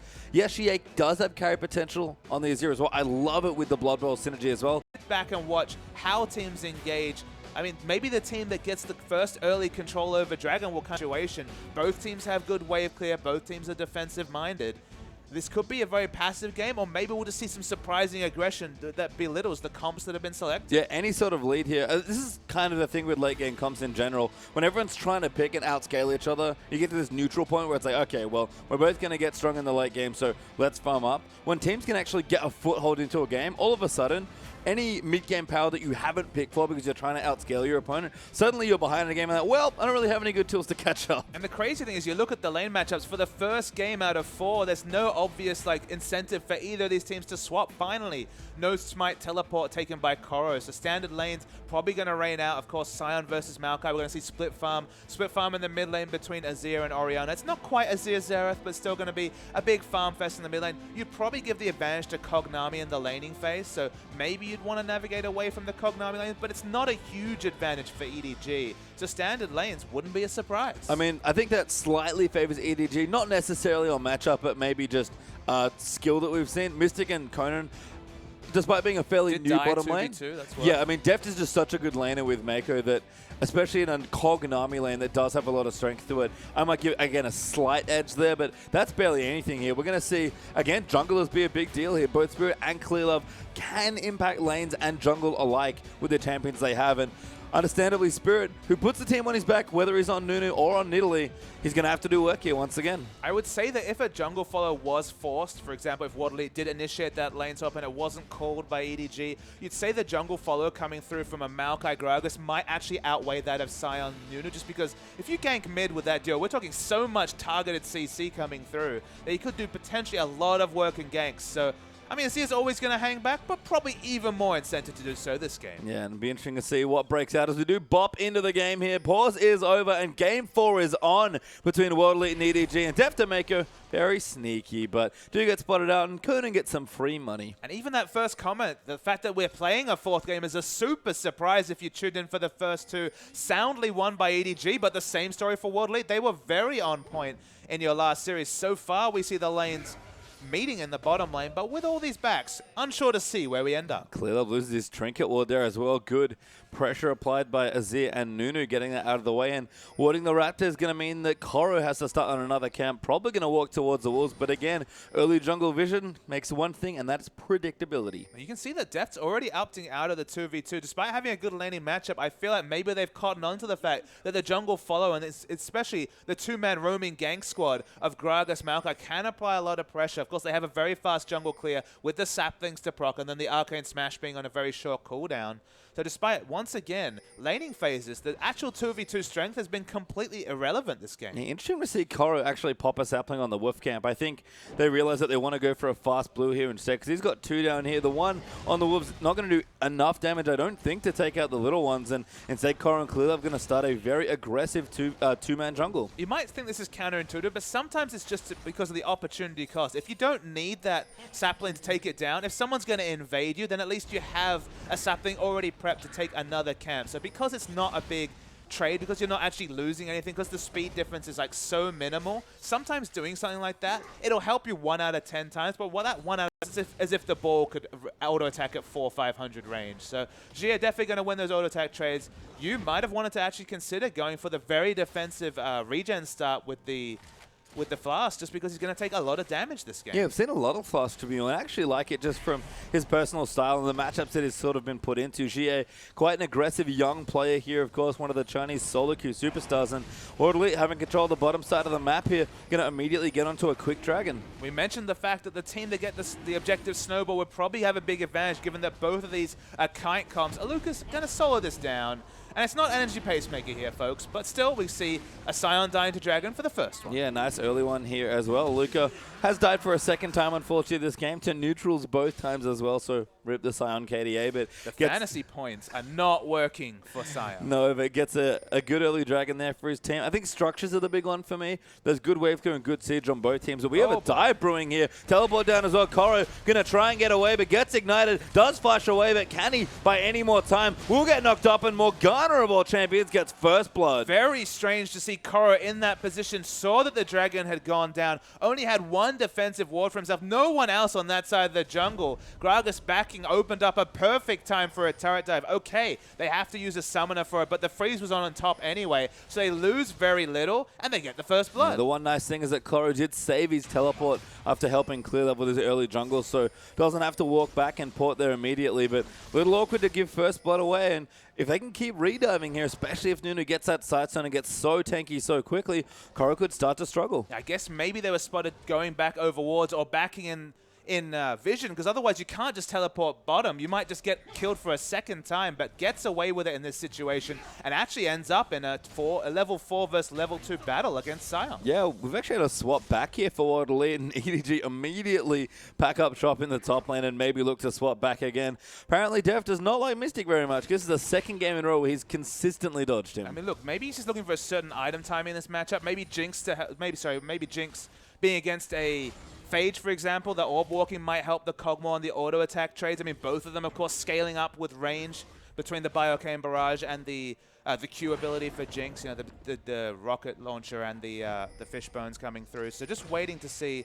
But no, he's actually just backing to buy some items. Yeah, I mean, as it turns out, just getting his components for a Phage, as Mystic's already got a pickaxe. Does favor Mystic slightly there with some extra flat AD, but Cog, once he gets going, if Def can find a good pathline for that Trinity Force, he'll be just fine, and maybe even look to see EDG get back to those famous Trinity Force AD carry rotations. Absolutely. Trinity Force AD carry makes a triumphant return, despite there being quite a lot of tankiness coming through from Spirit and Aluka on the Nunu and Sion. Of course, you are a tank buster when you're Kog'Maw. You have that Biocane Barrage for maximum health damage. You will eventually itemize to being able to deal with those tanky members. So you can go Trinity Force. You have a very big one-item power spike with that Trinity Force. Biocane Barrage, the Biocane Barrage not costing any mana now, of course, means that you get those instant Trinity Force trades from a very long way away. And because you naturally win this lane matchup with the sustain advantage on Nami, I thought he'd be happy with the 2v2. Surprised to see they look to be opting out, but nope, just back to the 2v2. Yeah, back there now, so should be happy days. Horde lead, of course, with the early Dragon means that right now they're not giving up any objective pressure in the bottom side of the map, so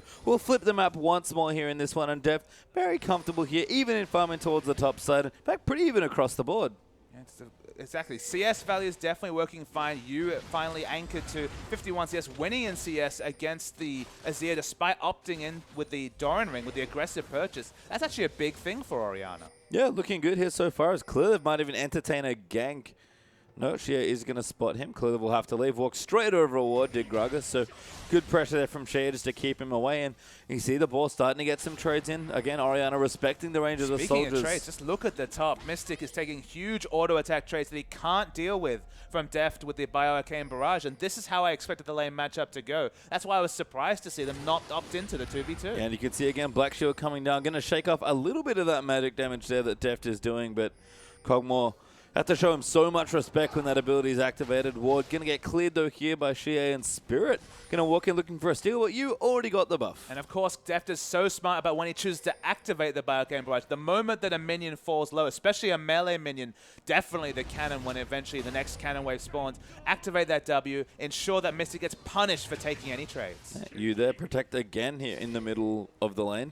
Trying to shake off some of the damage from Xie, and again, really respecting the range here of Azir, waiting those soldiers out, going to move the ball back in, now get wave cleared down with the dissonance. Yu's playing very comfortably, but that's all he has to do in the matchup. And when you get more levels and you get closer and closer to instant wave clear with enough points in your dissonance and command attack, you can afford to sit back. You can afford to always orb walk back after every spell rotation, and you're not getting punished in CS. It was in the early levels that I expected Azir to get a big advantage. Wasn't able to do that, and now Orianna, she can definitely run away with this lane. Yeah, even started to push as Deft continuing to pressure the top side. Mystic real low, and unfortunately the news here is Clearlove looking for a steal, going to throw the barrel in. Did he get it?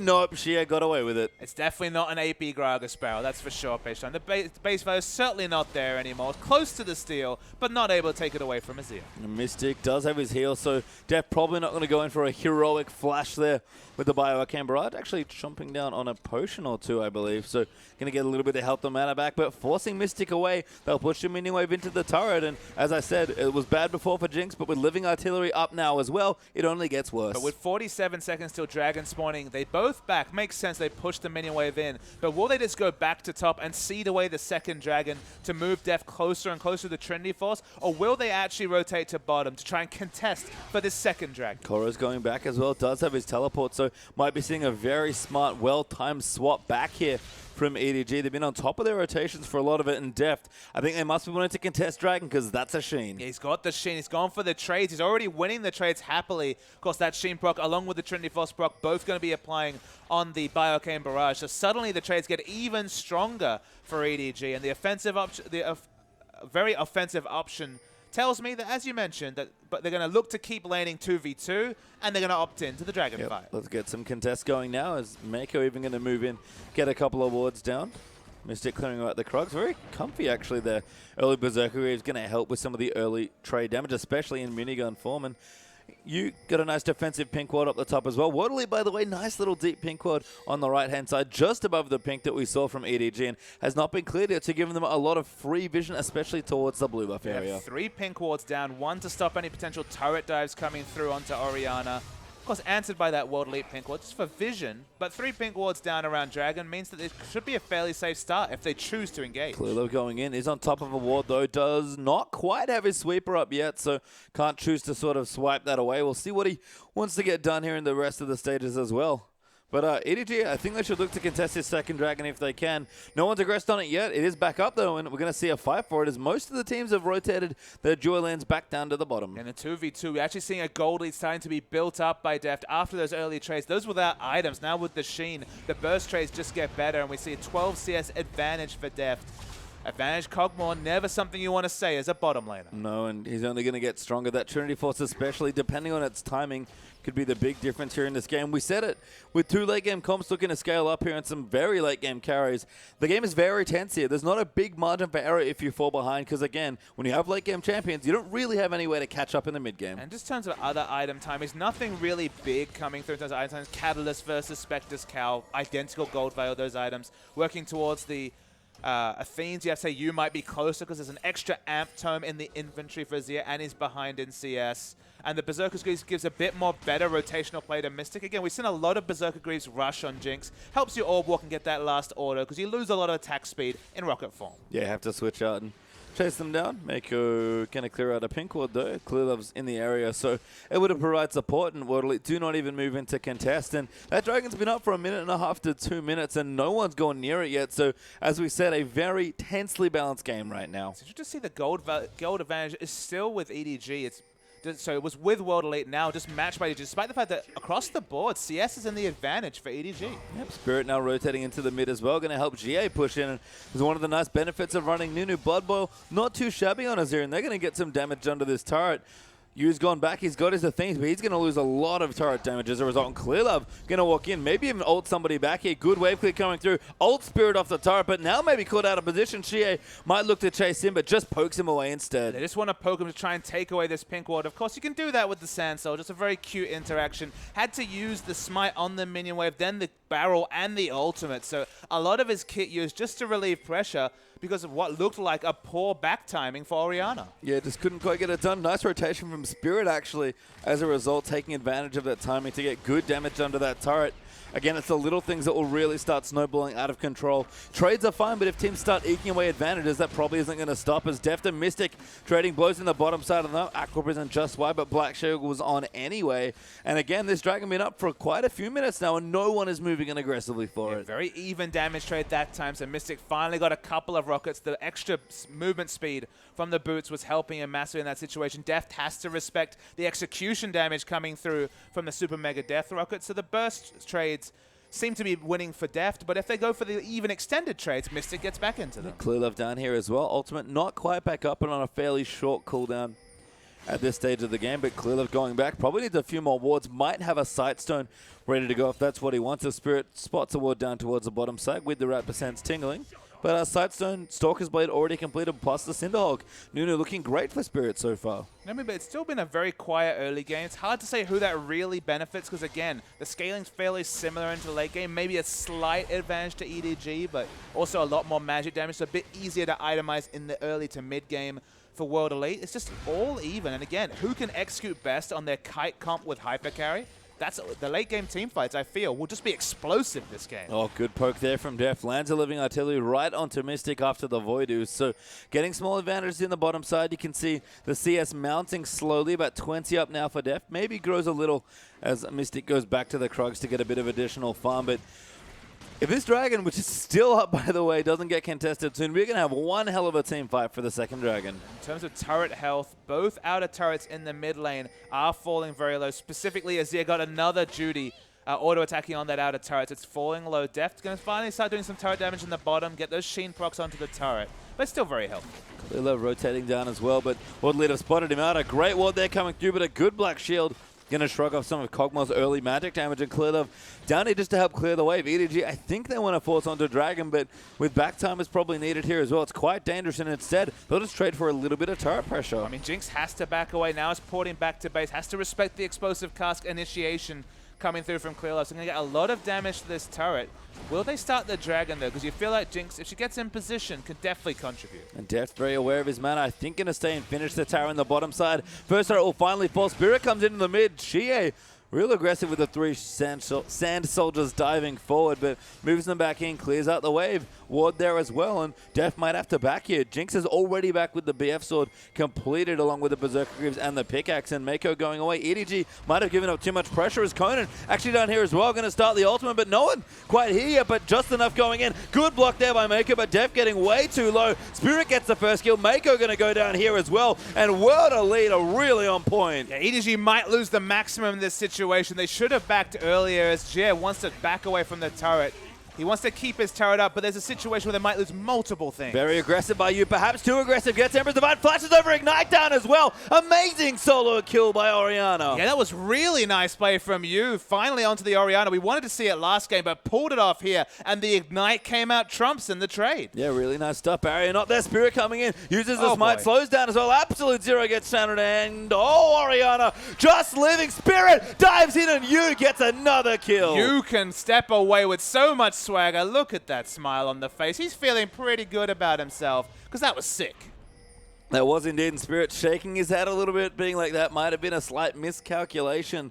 Not enough damage there on the ulti, and again, that Dragon's still alive, so EDG, after use heroic plays, are actually going to get a Dragon. Yeah, crazy. That was just overly aggressive from World Elite. So let's just kind of work out what happened there. EDG overstayed, so they should have paid for it with a double kill and the Dragon, and they would have even been very close. They could have rotated 4 members to the outer turret and mid, and basically got everything, but the overly aggressive die gives them back the Dragon advantage, and World Elite, they lose out on the advantage they created themselves. Wait for this solo kill, though. So Jia had already used the Shockwave at this point. So you had already used the Shockwave at this point, so Jia was feeling bloody. Didn't think the burst damage was there, but didn't calculate in the Ignite. The barrier was used at some point during that trade, maybe earlier when the Shockwave went out. And solo kill from you, and follow that up with a double. Oh, going again, actually, distance landing in. Tower does go down. Xie uses his ulti defensively, but Orianna gonna chase in. The distance popped again. Spirit, though, finally in the area just in time, and you can't quite finish him off again. But the scary thing about donating extra kills to an Orianna is that spills over into other lanes. In the team fight, suddenly that shield is that much bigger for the Kog'Maw. Suddenly it's that much harder to kill him. I mean, it's not just a mid lane focus thing, just because, again, Orianna has offensive and defensive scaling with AP, and it's already snowballed. Yeah, they need to see Large Rod nice as well.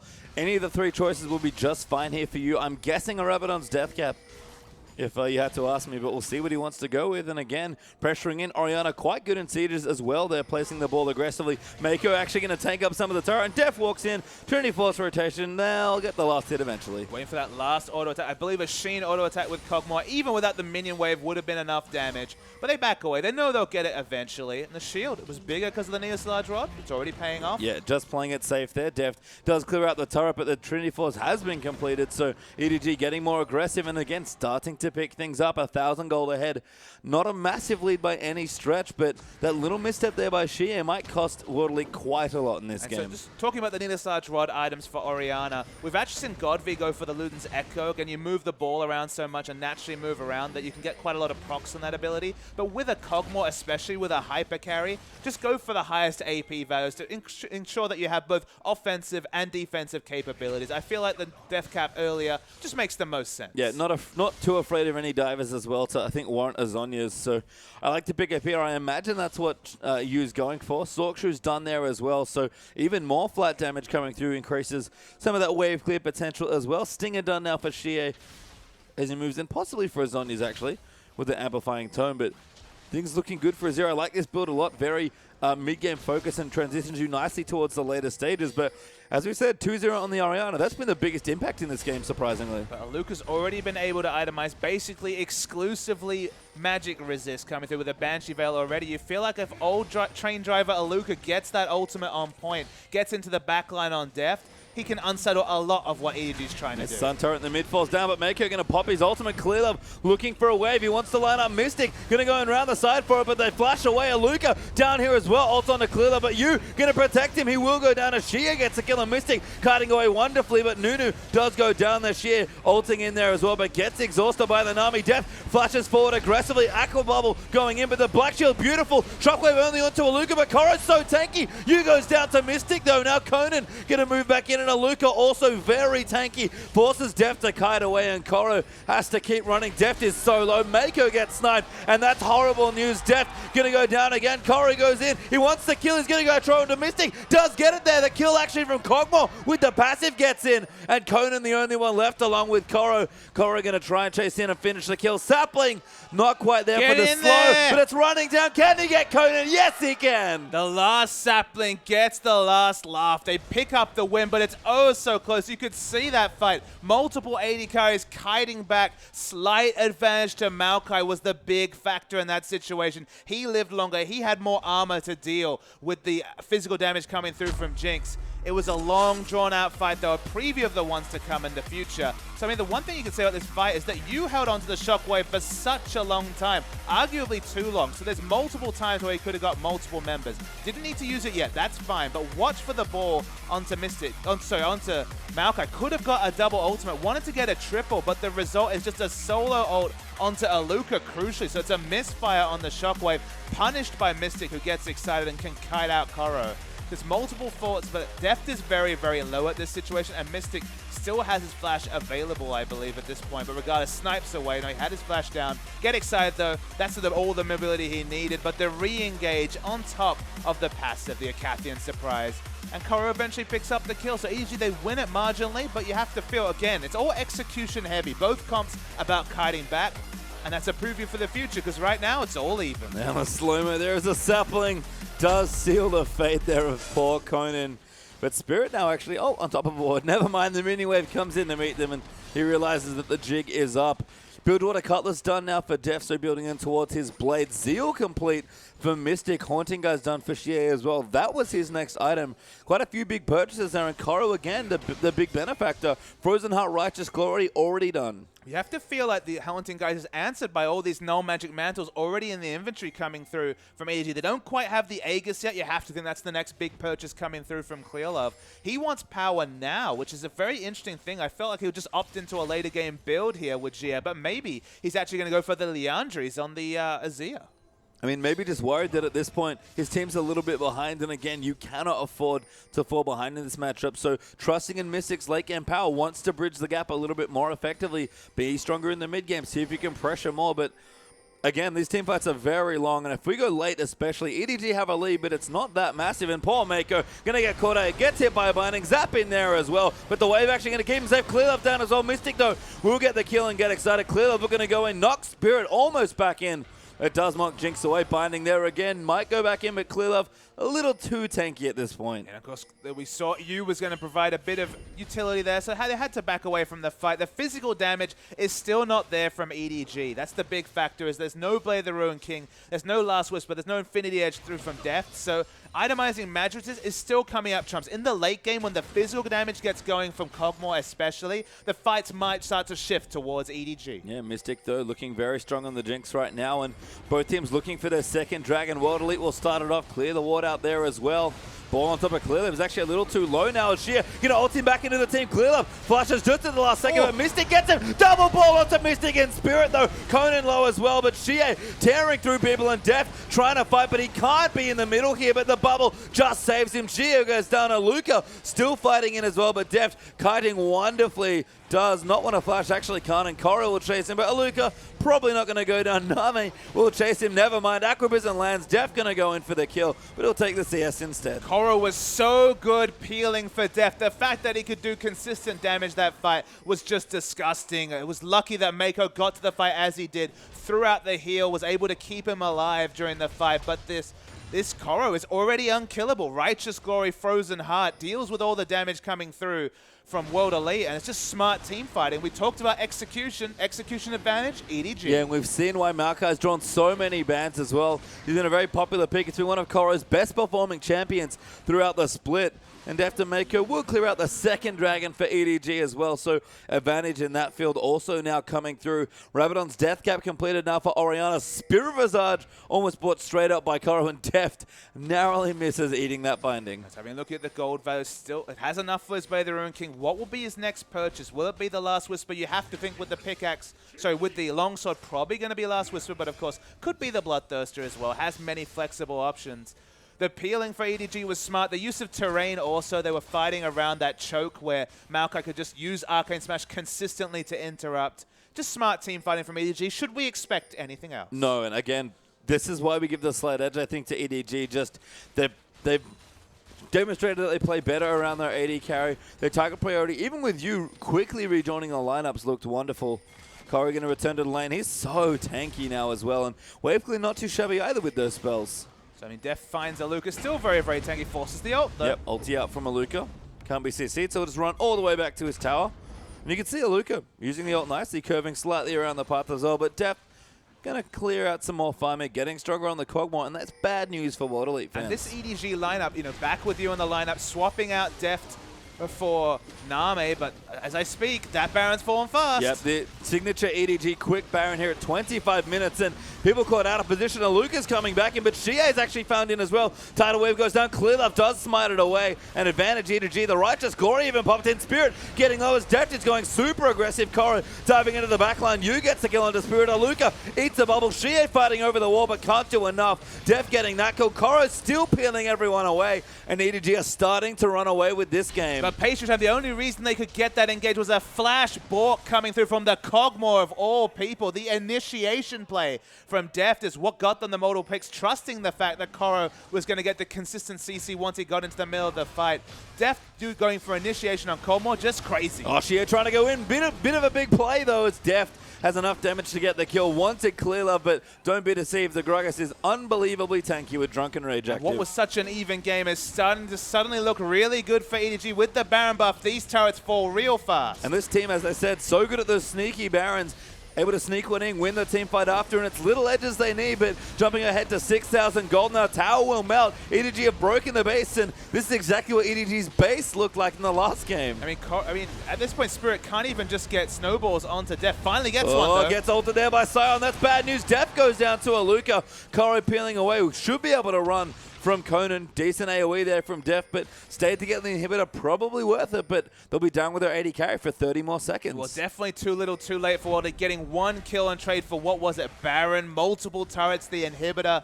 EDG go from nothing to a 5,000 gold lead, get the picks they need. Gia, one of the ones to fall, so of course they lacked wave clear or disengage from turrets. And EDG, again, the smart Baron, Mystic out of position in the bottom lane, was punished so swiftly. Yeah, and the last Whisper picked up now by a Deft. We've got more items creeping through. Koro probably has something big in the works. Even Clearlove looking nice and tanky with the Aegis ready to go. I mean, we still have some items to come through from Maokai. There's the Chain Vest. Wonder what Yu's going to get as well. He's actually busy farming right now. Mystic, you can see why he was down in the bottom, wanted to get the turret and does take it away, but there might have been an advantage they just could not afford to give away. It was just a poor rotation coming through from Mystic. Didn't respect the Baron damage coming through, especially with the Blade of the Rune King being completed by Kog'Maw. And it's also item timings that World Elite went for, like, for example, the Haunting guys are now being super punished by EDG because they go back, finish big items like the Void Staff, like the Locket coming through. Suddenly, the Haunting guys is just a 1485 gold purchase that's holding back Gia's build. Yeah, and that snowball's starting to come through now.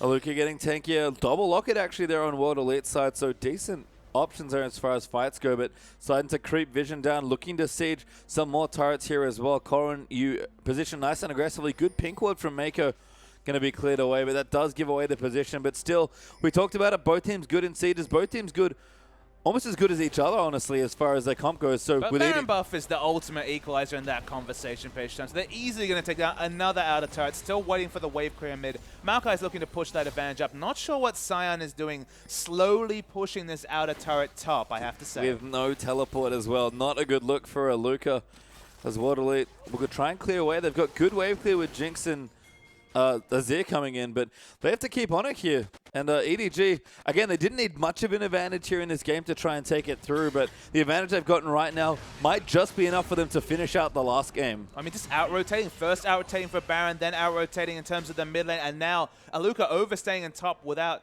the teleport, not even getting the turret in all of this. And even if he did an outer turret for pressure onto an inner turret and bottom, it's definitely not a worth trade for World Elite. So despite really holding up, especially in Game 3, unfortunately the first V8, it feels a bit more like that in this game. It does, and actually Koro maybe going to charge in here as well. We've got a bit of wave clear from the Sion coming through. Righteous Glory was popped there by Maokai. Sun Turret's going to buy more time as well. The Baron buff, I believe, is now worn off from EDG, so don't have that option, but 2 Dragons up to 1 with a third coming in 30 seconds. Yeah, the movement speed is very important for both Kog'Maw and Orianna. Orianna, just for a bit of defensive positioning, of course, her biggest threat is Aluka getting on top of her and a CC chain taking her down, not letting her be the team fight general in the back of the fight. And Deft, at this point, is going to be fighting on multiple fronts, probably kiting back, then going aggressive at the end of the fight. So movement speed, it's always a relevant statistic. Hell, Maokai helps him get in the range for his W. Yeah, and that experience for Deft, actually just saw him there. Level 15 right now. Kog'Maw does benefit from his levels because there's even passive attack speed on his Q is not too bad. So level 18, not a bad hallmark, but EDG going to get this Dragon now as well. That's the third. That will make all the movement and rotations that much easier. And World Elite starting to lose control of this game. I mean, just the level 16 living artillery, even on AD Kog'Maw, the amount of range you have, and it's all about the vision. That's the kind of deceptive thing about Kog'Maw, is that he's kind of pigeonholed as a no-escape late-game carry. Suddenly, the Trinity Force build makes his one-item power spike really respectable. So again, he starts being picked. And then people cotton on to the fact that having the consistent reveal from the ultimate, just, you know, forcing poor positioning, or at least predictable positioning from either tanks or the backliners, is oh so useful as well. So the utility in his kit to complement the damage just makes Kog'Maw one of the highest priority carries in the game. And you can see why Deft's a wonderful Kog'Maw player. We were, at the start of the season, complimenting him so highly for his Corki play. Pops a Banshee's Veil there as well, starts the DPS down to Luca. It might force out another ulti, it does, but the chunk damage already,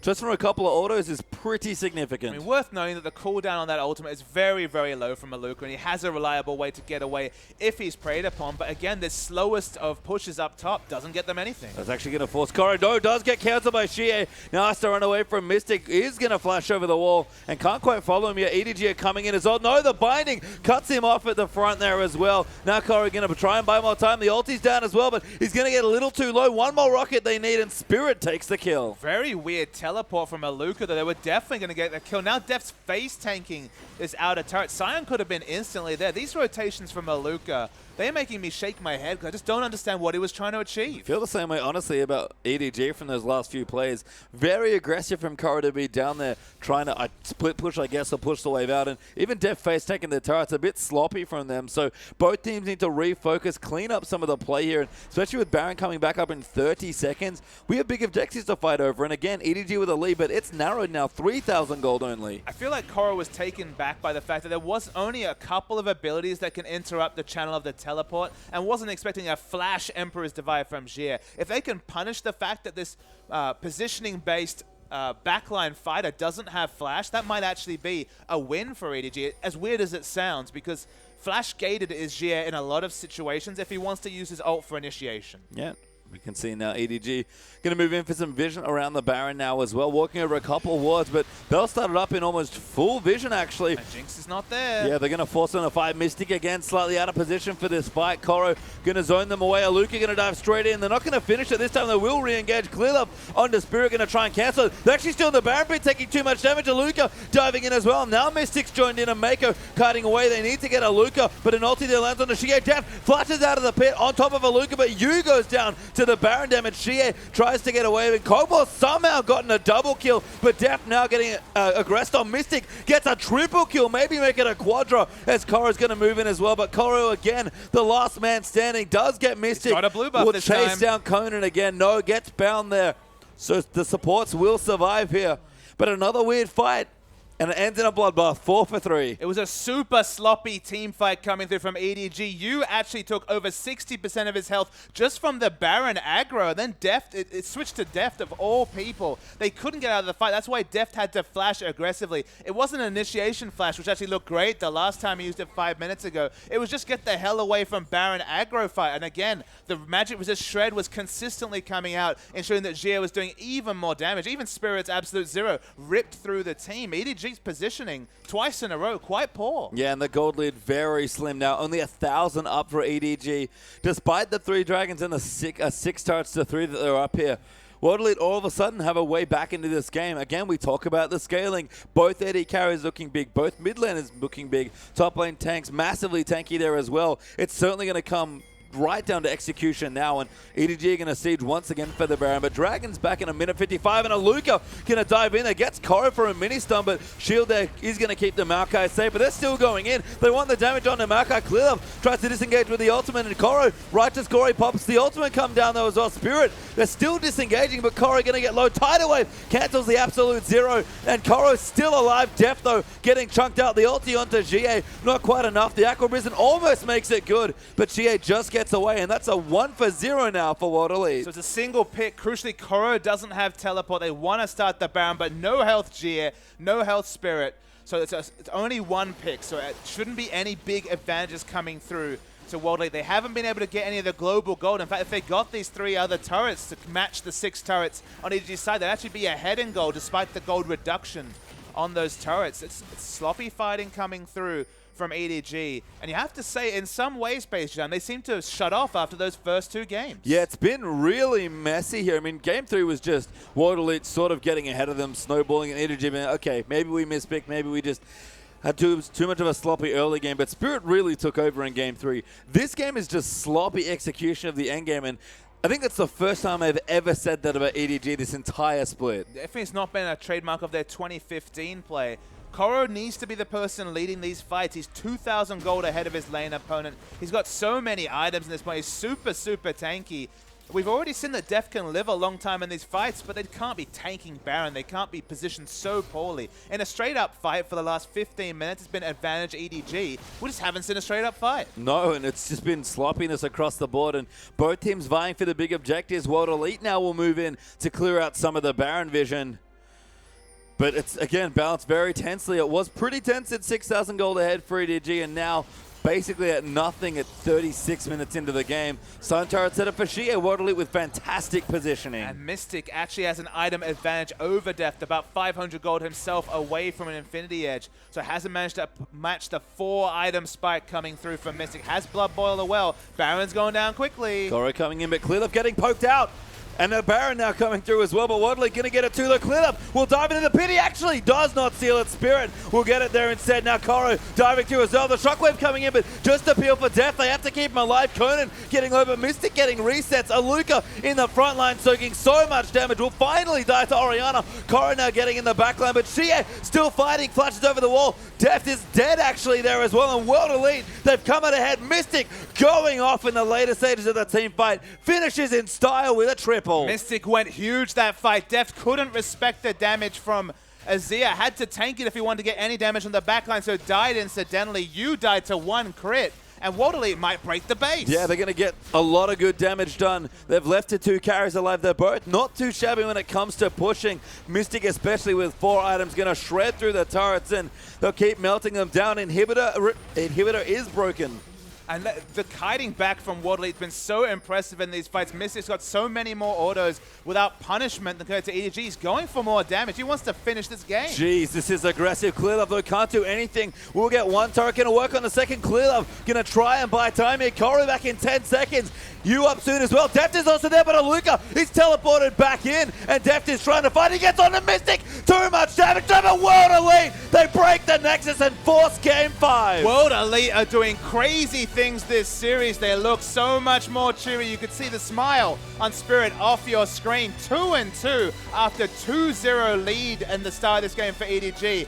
And the nightmare, I talked about Mystic's nightmare in Game 3, suddenly it's EDG's nightmare, as it's a best of 1 for all the marbles. That's insane to think that we went into this playoff match. And even having World Elite win a game seemed like a miracle at the time, but to go to a deciding game here is just incredible. And Clearlove sinks his head back into his chair. That is not the face of a happy man. I mean, a lot of these performances more reminiscent of 2014 EDG. Pawn not being in the lineup. Yu has played admirably, but certainly is no Pawn. He's definitely on a different type of champion pool, Pastry Time. So much more wave clear, so much less assertive play. And opting into the late game against Mystic's Jinx no longer looks like a realistic option. No, and maybe Jinx is the big contested pick we have to look for, because I think it's won every game it's been played. Exactly, 100% win rate tonight. Deft was doing admirable things, but actually just couldn't match the control. And it was Azir punishing him for trying to get any damage during a fight. Azir did a lot more work than Orianna. We talked about the fact that Azir is so strong peeling back for a carry. Did that well. Well, we have 1 more game left to play between these 2 teams. World Elite versus EDG is going to a Game 5.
swear to God, I will hold you in my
child, you would wait and watch from far away.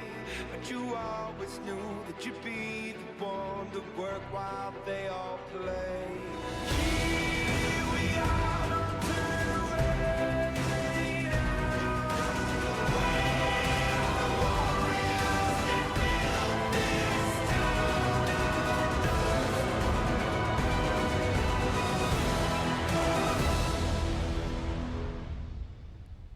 And welcome back, everyone, to the quarterfinals of the LPL Spring Playoffs. My name is Julian FLICKR.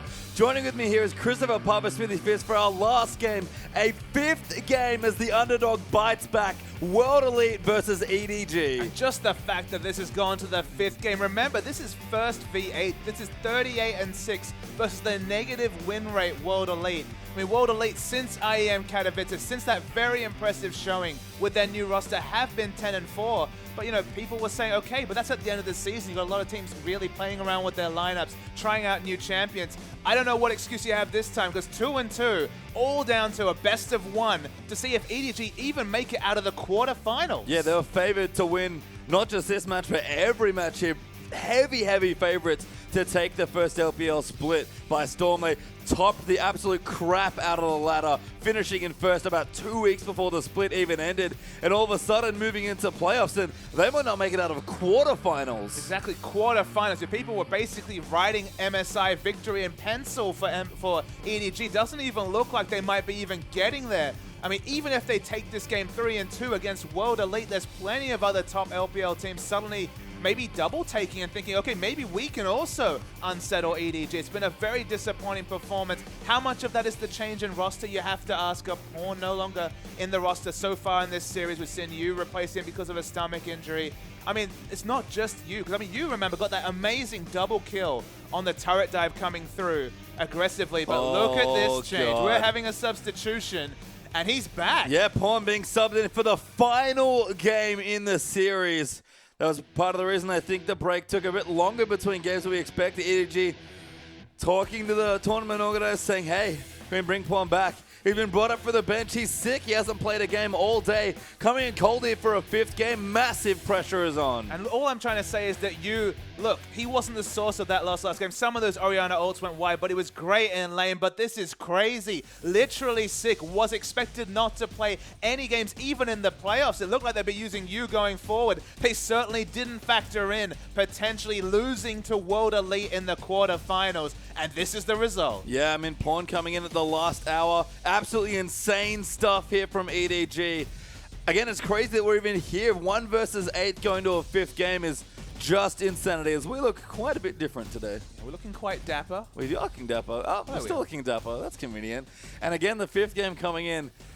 Jeez. I mean, we saw them go 2-0 up and thought, all right, 3-0, early night for everyone. I mean, you say we. I saw a 2-0 and I thought, okay, it's going to be an early night. It's going to be EDG 3-0. World Elite valiantly make it. You know, it's already an achievement in itself to avoid relegations. We already mentioned that's the par they were looking for. During the IEM final, they were more interested in actually staying in the LPL than necessarily winning IEM. I mean, winning LPL is looking like a possibility, and that was not the case a couple of hours ago. But what a turnaround from World Elite. Yeah, and a fairy tale to even sneak into this spot. Remember, they had to win out, I believe, 5-1, I think, in their last 6 games, just to get to the point. Crossed their fingers, hoped M3 lost 0-2. That happened as well. And all of a sudden, World Elite looking to upset EDG in their quarterfinals. And that's the crazy thing. They didn't even control their own destiny on whether they qualified for the quarterfinals. Waited to the last series, the 263rd and 264th games of the LPL season, hoping for a 0-2 for Vici to win 2-0 against M3. That happened. But suddenly today, it looked like it was going to be a quick night, but they're controlling their own destiny in such impressive fashion. 2-all, 2-2 being the result is already crazy. But a best of one for all the marbles between EDG, the big Titans, and World Elite. You couldn't have written this down. No, and I have to say, it's been the Jinx to me that seems to be the deciding factor. Both Mystic and Def, big players on that champion. I believe in this series, Jinx has a 100% win rate between the two teams. Yeah, looking great here. So Jinx has to be contested. I wonder how valuable the teams think it is. Is someone going to ban it? And if they don't, how badly do the teams want it? Will a team first pick it? And what about Pawn coming into the lineup? That's the other big question mark, is that, okay, you might sit back and say, look, he's a world champion. He's a very talented player. He allows EDG to play different styles. You have to feel that was a bit more of the 2014 EDG, taking it to late game, opting into late game fights, which they lost, which is worth mentioning. Pawn's more about the crazy picks. He plays the likes of Fizz even after all the changes. He plays very strong pick champions. He tries to make things happen himself. That doesn't help his KDA, but he's more of a playmaker than you'd have to say. Doesn't necessarily err towards the wave control champion, so that will change things. But just coming back to him coming in cold, as you mentioned, feeling sick, not expecting to play today or at all this week, maybe even next week. People were saying done for the playoffs. You have to wonder, is it actually going to be a positive change? Because there's always the potential that he's just not up to playing this game. I mean, let's take a step back. People were saying he wasn't going to play MSI if they made it. That's how sick Pawn apparently felt. But stepping in for this final game here, I mean, Pawn's a fantastic player, a world champion, a very fluid, versatile mid laner. If anyone can come in and make it happen when it really counts in a fifth game, it's Pawn. But who knows what he's like? Comes in cold, sick.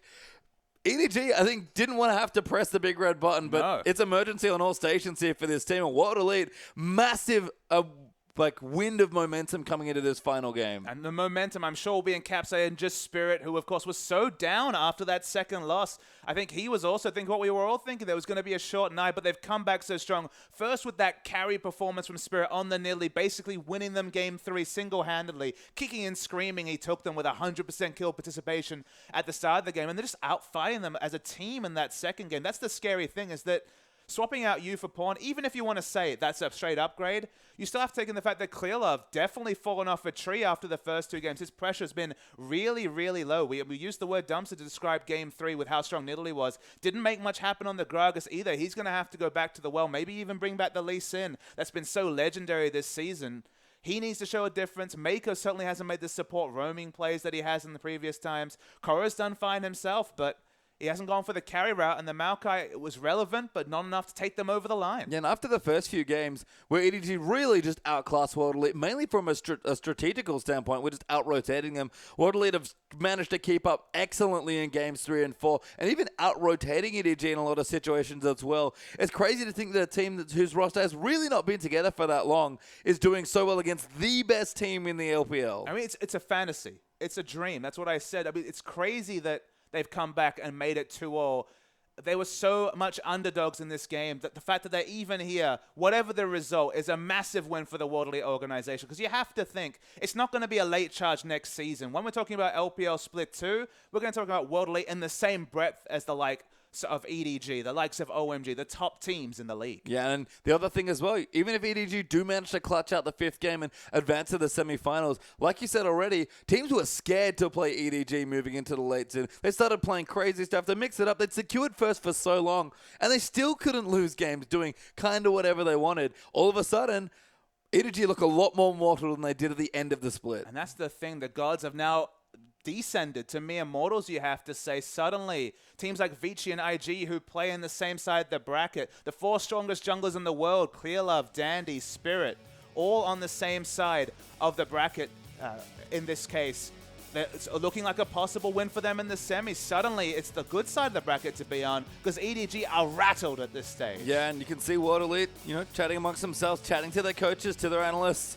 It's a big game here for both teams, but Spirit smiling as always. You can see he was not happy after the 0-2 loss, but he is on top of the world right now. And if he wins, I don't know how much bigger that smile can get, but I guess we'll find out. I mean, it'll be just genuine elation, just a surprise result. It'll take everyone, all analysts, by storm. I mean, no one gave World Elite maybe even one game this series. And you have to look back at Game 3 in particular and re-wonder about the likes of the Galio pick, about some of the style picks that were coming through. Galio can do things wave clear-wise that other champions can match from range. So the idea that they kind of overextended with their picks and were punished, you have to say, with that first victory that brought them momentum for the Game 4 triumph as well.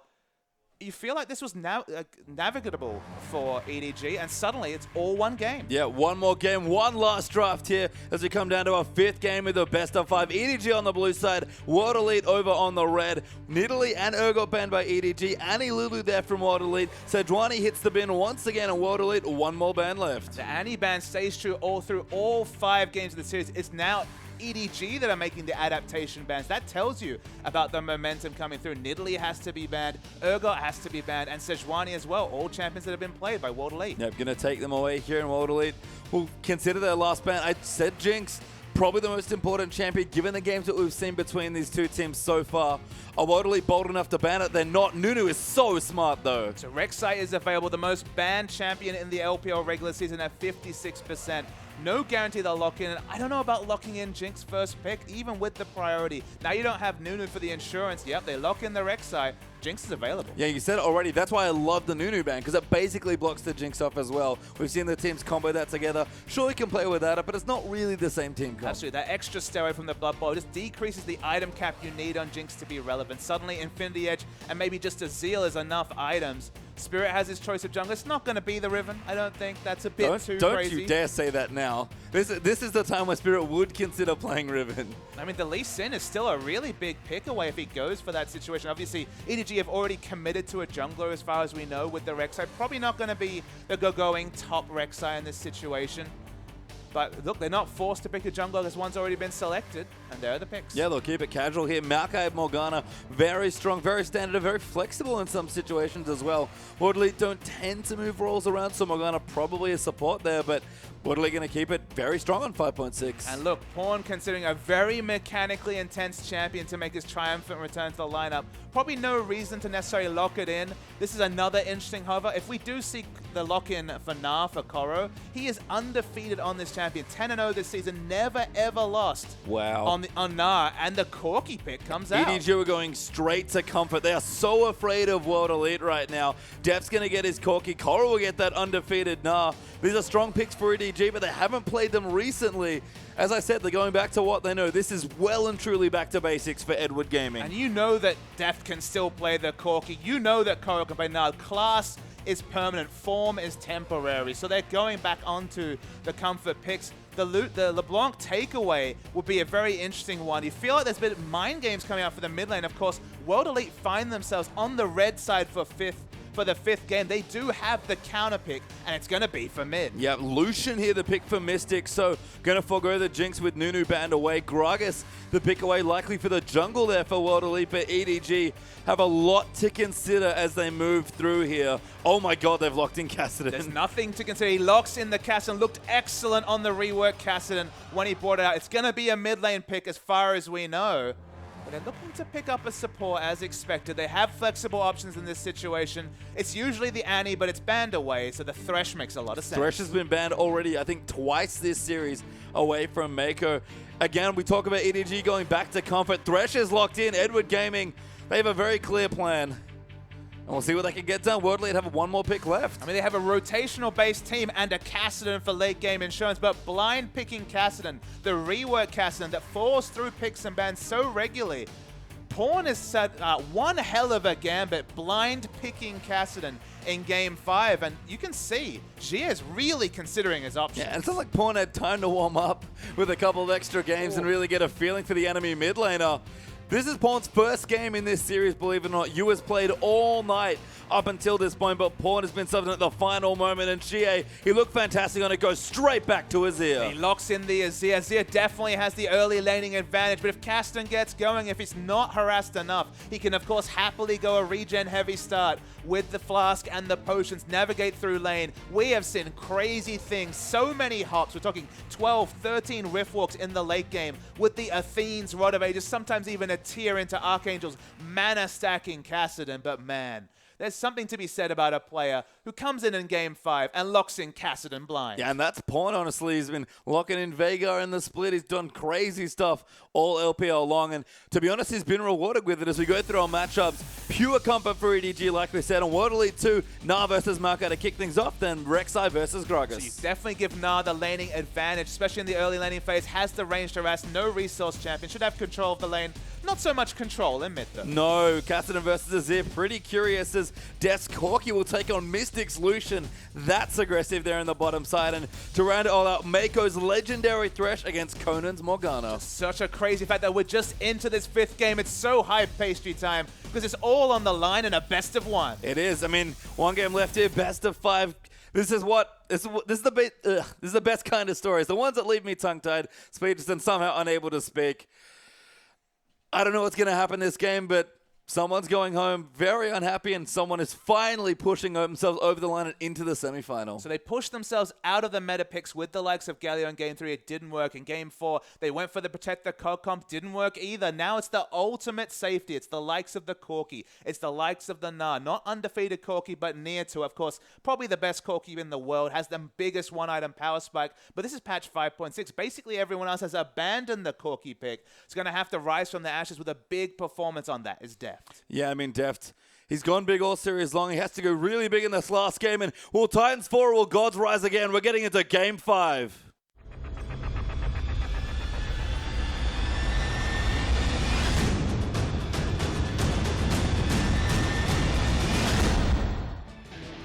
And welcome into our 5th and final game between EDG and World Elite. Insane that we're saying this here in the spring LPL playoff quarterfinal, but World Elite have pushed EDG to the limit so far over the edge that Pawn is back from being sick and playing in our final game of the evening. And that's the biggest, most insane point, bringing back their star mid laner despite his medical condition in the 5th game, just not having the confidence in running you, going for something different. Know that Pawn can definitely take on a carry role in the late game, and man, has he picked himself into one. It's going to be a tough laning phase, but we've seen a 100% win rate on Cassidy since the 5.6 changes. Yeah, I have to say, we saw Pawn on camera earlier, setting up on stage. Looked relatively chipper, I have to say, so clearly not overly affected right now, but games have been going long. This is a long night for both these teams as well, and we'll see if the exhaustion takes its toll. Players were rubbing their eyes after Game 2, Papa Smithy, and we have come all the way to Game number 5. It's just surreal. The surreal that we're saying is surreal that there's a very real chance that Edward Gaming, consistently rated the top team in the world, could fall out of the LPL in quarterfinals. And how does World Elite keep doing this? They're not supposed to upset other teams. IAM, they already had a great run with this roster you see now, and could do it again here as 1 takes on 8th. Don't forget here in this game. Pawn hanging out of the fountain, maybe wants an extra potion or 2, but as we can see right now, we've got Deft swapped to the top side of the map, looking to go for the lane swap, but World Elite are going to follow them. And when World Elite exploded at IEM Katowice with their new lineup, people wondered how much their ranking as 12th place was really an effective measure of how strong that World Elite lineup is. I think we're confirming right now that it was certainly a misnomer. This team is so different from the one that struggled with STYZ and Ninja on it. Jia coming into the mid lane opens up something different, even though Ninja was starting to show himself as a LPL quality mid laner. And Mystic, what a big upgrade at AD carry. Mystic's unbelievable so far. His Lucian and Jinx are legendary at this point as Mako. Just going to miss that flare to start things off. You have to think nerves might be a factor for both sides. This is incredibly high pressure, and both these teams relatively young rosters. Is Def going to come back in, but Mystic dives in there. Mako going to get aggressive. Maybe going to put the Ignite down. The damage coming in at level 1 is absolutely massive. Yeah, they didn't even have a level 2 spike to get. The second minion wave hadn't got there. We've seen this before from Def, happy to trade early, judges his damage well. Remember that EDG have a lot more finals experience than this World Elite lineup. They've got members like Deft, members like Pawn have gone very deep in world championships. They should have the advantage in terms of experience, but momentum is all with World Elite. It is, and Spirit going to keep his team up. He's been so good throughout the series. At Game 3, he finally put himself and his team back out of a big hole and got them to this point. So the achievement already for World Elite incredible, but the feat here if they beat EDG tonight will just be something of legend. This is actually a big advantage already. Force the back through from Mystic at level 2. All he can buy is a couple of health potions. Seems like he's going to need it. Deft's Corki, it's on the case. It's amazing. We've thought it might even draw bans at different points in the split here. It's that good. And Def needs to have another big game. He's had a great series, don't get me wrong, but he needs to go absolutely off this game if he's going to bring his team through the last game. And worth knowing that the early laning phase has gone fine for Cassidy, not being punished just yet. Azir doesn't necessarily have the levels and all his spells to be able to start really doing a lot of harass in the mid lane. Haven't seen any impact from the junglers yet either. Been a quiet first 4 minutes. And that's a little scary. That calm before the storm. You have to think the first jungle gank especially might unsettle some of these teams. Again, they've got a lot of experience. They are professional players, but it's just so high pressure. It's absolutely high pressure. We do see this now standard 2v2 top. I believe it's 3 out of 5 games have been 2v2 top action. Hook goes wide. And just slightly missing onto Conan. Good Black Shield, though, to keep Morgana safe. And Def to Mako, that was real sneaky. So I'm really looking to Clearlove to step up. Now suddenly has a mid-game power spike.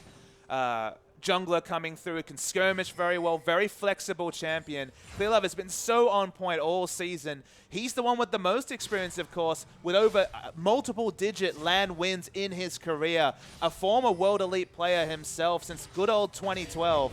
I mean, he's the experienced head, one of them, that really needs to pull EDG through. And Def getting chunked out a bit here as well, but relatively healthy. Mako in the Relic Shield, helping on ever so slightly with some of that regen. But if Spirit visits and is actually training towards the top side now, Def maybe a bit too aggressive, just gets the Lantern, but the binding goes in. Mystic gets grabbed. Def still has his spells and EDG hold on. Oh my god, Def almost got killed by the piercing light, forced home. I can't tell if that was the best damage calculation or the worst for Spirit. Spirit coming now, the Q gonna go in, the heal has to be forced out, but now Clearlove's come through as well. Will Mako flash? No, he holds on to it for now, just a defensive ward. And Def now has to go home. Clearlove here to protect him. Those should be okay. But you could tell that Spirit was in two minds, thought about the body slam and then animation cancel just to go for the guaranteed kill. New heal was available. Could have gone aggressive, but respected Mako, you'd have to think. And Clearlove AoEing down the wave, giving Def time to take the wave out. Mako even zones them with a hook, so a minor 3v2 gives Def just enough breathing room to go back. But 5.5 minutes in, this game is already so tense. They're not going to afford us the breathing room, Page Time. Such is the craziness of this game. Actually, we see Pawn go back and buy a blasting one first for a bit more lane presence. You thought it might be the Ruby Crystal or the Sapphire Crystal towards Catalyst or Tier, respectively. Nope, it's damage. Yeah, Pawn back to his old aggressive self in the lane as well. And Cassidy's off to a good start. It's kind of a farm lane here in this stage, and you have to think that at least favors Cassidy. And you have to wait to see what skill he starts to put multiple points in. At the moment, he's balancing his Q and E. If he feels happy and just wants to go for wave clear, if he's able to max the Force Pulse, the E ability on Cassidy first, that shows that he's happy to not actually be forced into maxing the Q. Usually you only max Q in really bad lane matchups like LeBlanc, for example, for the extra shielding and the guaranteed range damage. But if you can match pressure for pressure with the Force Pulse max, which does give you counter pushing ability, then you're quite happy as a Cassidy. You are, and Pawn right now very happy, keeping up nicely in CS, hit level 6, so quite safe. And again, it's all quiet here as Def returns to the lane. And we saw this last time, the Trinity Force users, they do fall a bit behind to that early flat AD. Yeah, the early fight idea, of course, scales so well with attack damage does, Lucian, with the early trades with his Q, and then, of course, the passive application as well. He's going to go for that Infinity Edge first, but if the Trinity Force comes through, Trinity Force Corki, probably the strongest one-item power spike in the game. And we've seen EDG abuse that fact almost entire split long. It's been a while since they've played it, but Deft in his final game here, potentially, or the final game at all, actually, versus World Elite feels now that he has to bring it out.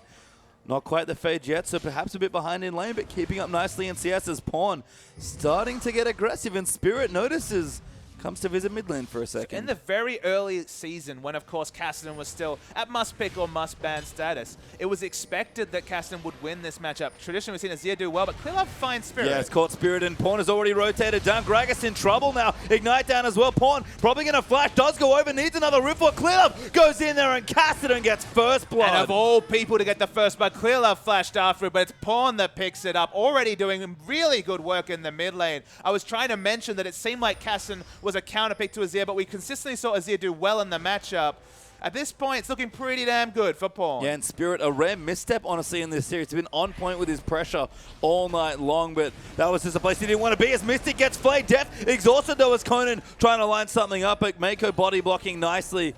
Def continuing to pressure in there, and top lane is about to explode, you have to think. As Conan gets knocked down, Binding hits onto Mako. Mystic gonna come in, amazing Black Shield to defend from that Death Sentence, and Def losing the trade now as the Flay comes back in. Def maybe gonna come through, teleport down as well. Rek'Sai even joining in towards the top. Karo in the Mega Knight form, sweeps them away and forces a flash. All we can do is push the minion wave in. That's 4 members towards the top side. That should be an answering dragon from World Elite, but Spirit, crucially, is on the wrong side of the jungle. Yeah, he's going in the top, trying to help out the 3v3, but Korra's already back backed away. Aluka will get some free time in the bottom lane, as a result, and Spirit clearing away a ward will force EDG to back once again. I still think that's a poor rotation from World Elite. They should have been able to take Dragon. The kill pressure was mostly gone, and Spirit basically gets nothing for his 40 seconds of time. Yeah, Rek'Sai hunting some prey here. Clear Love going on to Spirit. Spirit just throws a barrel back. As we clear out a pink ward, will Clear Love as well. Probably get the Scuttle Crab out of it. Deft staying here in the top side of the map, not wanting to fall behind on CS, but one binding and Deft will die. Absolutely, and that's the teleport that was drawn out from Chorus. So suddenly we have teleport advantage firmly in the coffers of World Elite. If they can set up a flank ward, if they can get that guaranteed engage with the Twisted Advance, Deft could be very dead. Deft already heals, actually. He's afraid of a potential dive. Dodgers are binding nicely. Will CS as best he can under the turret. Misses the cannon crucially with the missile. Mako helping out where he can, but Deft a little unsettled here in the top side. Using your heal for sustain as an AD carry is never a fun place to be. He's already forced out of range. Probably going to be a Phage pickup. Doesn't quite cancel the back. No, Tormented Soil not quite in range there to do damage to Deft, so he'll go back and going to get aggressive once again. He did it on the Kog'Maw. He couldn't complete his Phage, but came back with a Sheen. Deft has one mission in this game. He really wants to kill Mystic. So that's what he's trying to do. Almost did it at level 1 of all times, but couldn't pull it off in the end. Mako just being cheeky, trying to sap up experience and stay in the lane. Obviously doesn't have a timing to finish up his Sightstone just yet, and actually it's not punished. It would have been a nice hook there as well. And now he gets to stay in lane and also hold the minion wave. Nice work, Thresh there, as Lucian will be forced back here. Pawn farming up nicely. Actually got a Catalyst done now as well. Deft even moving through as Mako are posturing aggressively, trying to find a hook. Deft will clear out the minions as he goes. They're chasing far forward into this lane. Even he's trying to rephrase the lane by pulling the minion wave to group with the enemy minion wave. That's so clever. Don't think he's able to do it in the end, but that's a very clever adaptation. Very nice stuff. And Clear Love going to look to get the first advantage here in the game. He's on top of the Dragon, and Spirit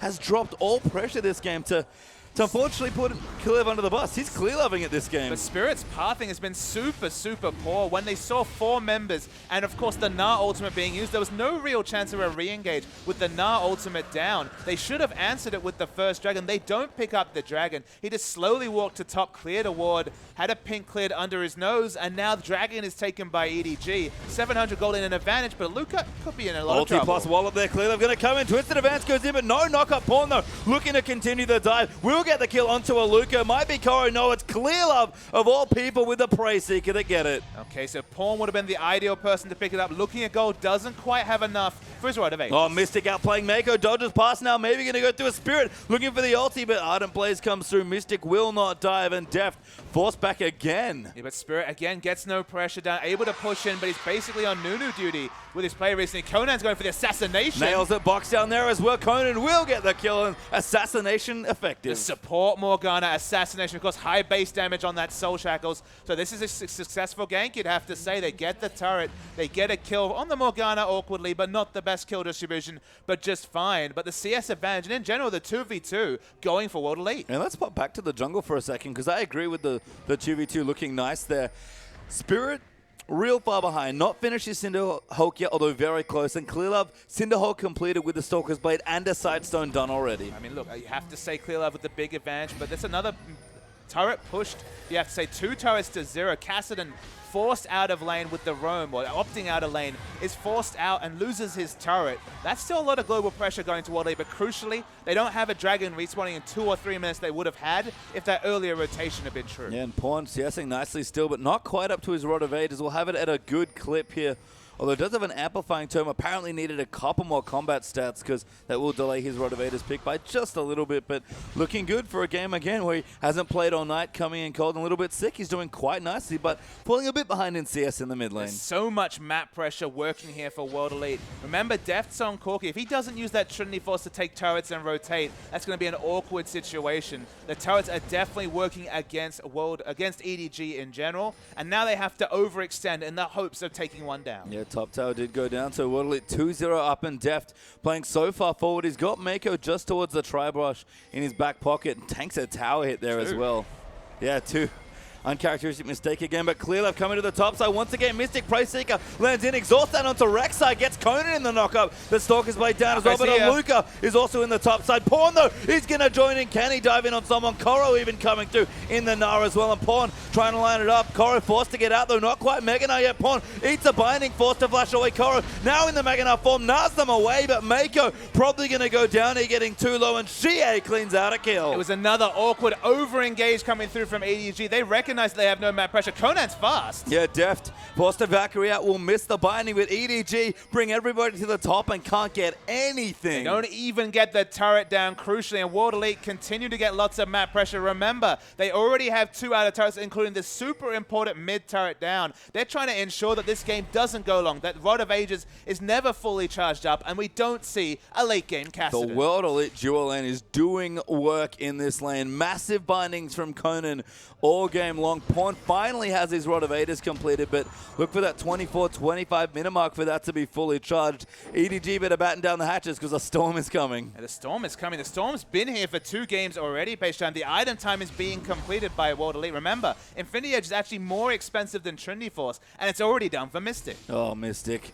Such a good lead here again on the Lucian. He's played fantastic all series. No jinx for either player. Again, such a smart Nunu ban from World Elite to effectively block the pickup.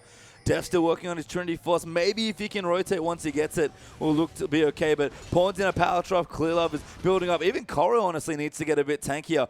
Next Dragon's up in 2 minutes. That's a big pressure point in this game. It's been all about the rotations with Trinity Force. EDG have been the best at turning it on with that item timing. A lot of other teams have tried to take that Koki pick and find the same results, and they have been found wanting. Whether it's strong teams like IG or just any, I mean, even Uzi gave it a go and couldn't do it. But Deft has always been super on point with Trinity Force rotations, whether it's team fighting, whether it's taking structures, they've been doing that. If there's a situation here where Deft is forced to lane with Trinity Force, things just look better and better for World Elite. Yeah, Mystic especially, given that he's farming up nicely, slightly ahead of Deft actually on CS at this stage of the game. But we look down some of the other items, starting with EDG. Giant's Belt done now for Clearlove. We've got the Hex Drinker, Merc Treads, and a Spectre's Cal, so lots of MR coming through for Koro. Roa charging, Fiendish Codex done. Def still working on that Trinity Force, and over on the other side, things looking good for World Elite. There's a lot of situational champs on EDG, specifically this Gnar, who we haven't seen much on 5.6 or ever since they lengthened the time that he's exhausted or the time that he builds up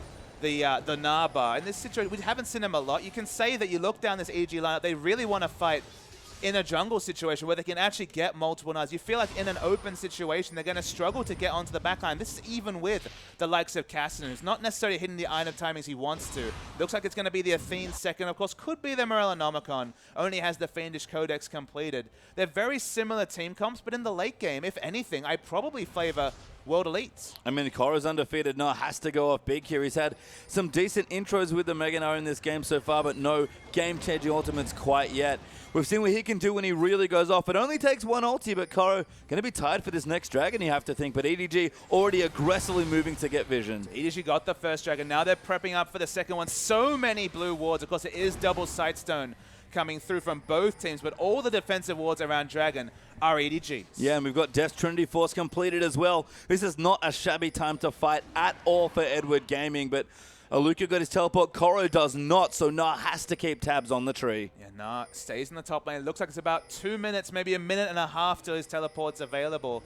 He doesn't have that many abilities to pressure out the Maokai. It's only really the Gnar that can, I believe, disrupt it.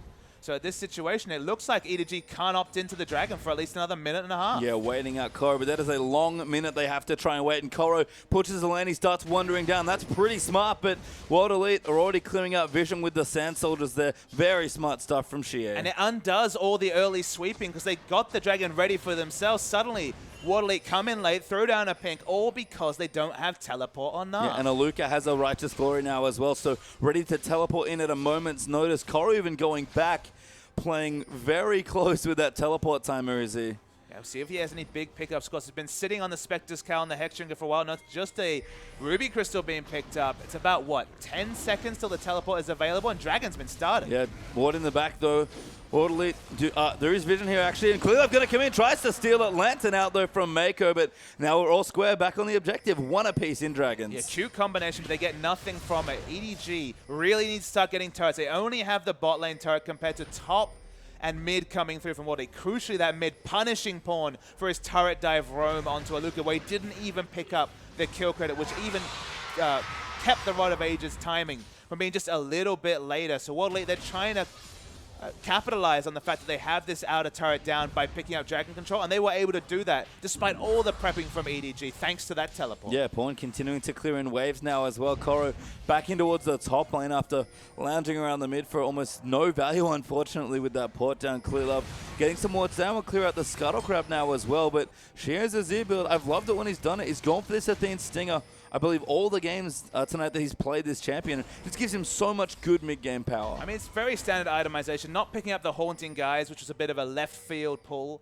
The last time we see him pay this champion. Just going for standard AP. Probably going to be the Death Cap coming through second. Going to be fighting around Mystic. The Tremor Sense does spot out Morgana. I wonder if Maker wants to pull the trigger. Now they will. Black Shield, though, will face check it with the Flay, and the box will move it back. Conan blocks the flash, but Def wants the kill so bad. Does get it. Now onto Mystic as Koro is popped in here as well. Aluka, though, use the righteous Gory. Gets on top of Maker. Aluka gets the first kill. Waterley going off there as Aluka zoning everybody out. But Pawn gets the kill onto Mystic. Rift walks away, but can't quite get out. Aluka with the double. Def does die to Shea. Aluka actually gets a triple kill. Spirit still fighting. Koro kiting there as well. Meganar almost there. Will Koro go big? He's got his flash, but there's still a tower here. Bounds his way in, gets Aluka into the wall. Wall up down as well. Kill goes in, still taking turret.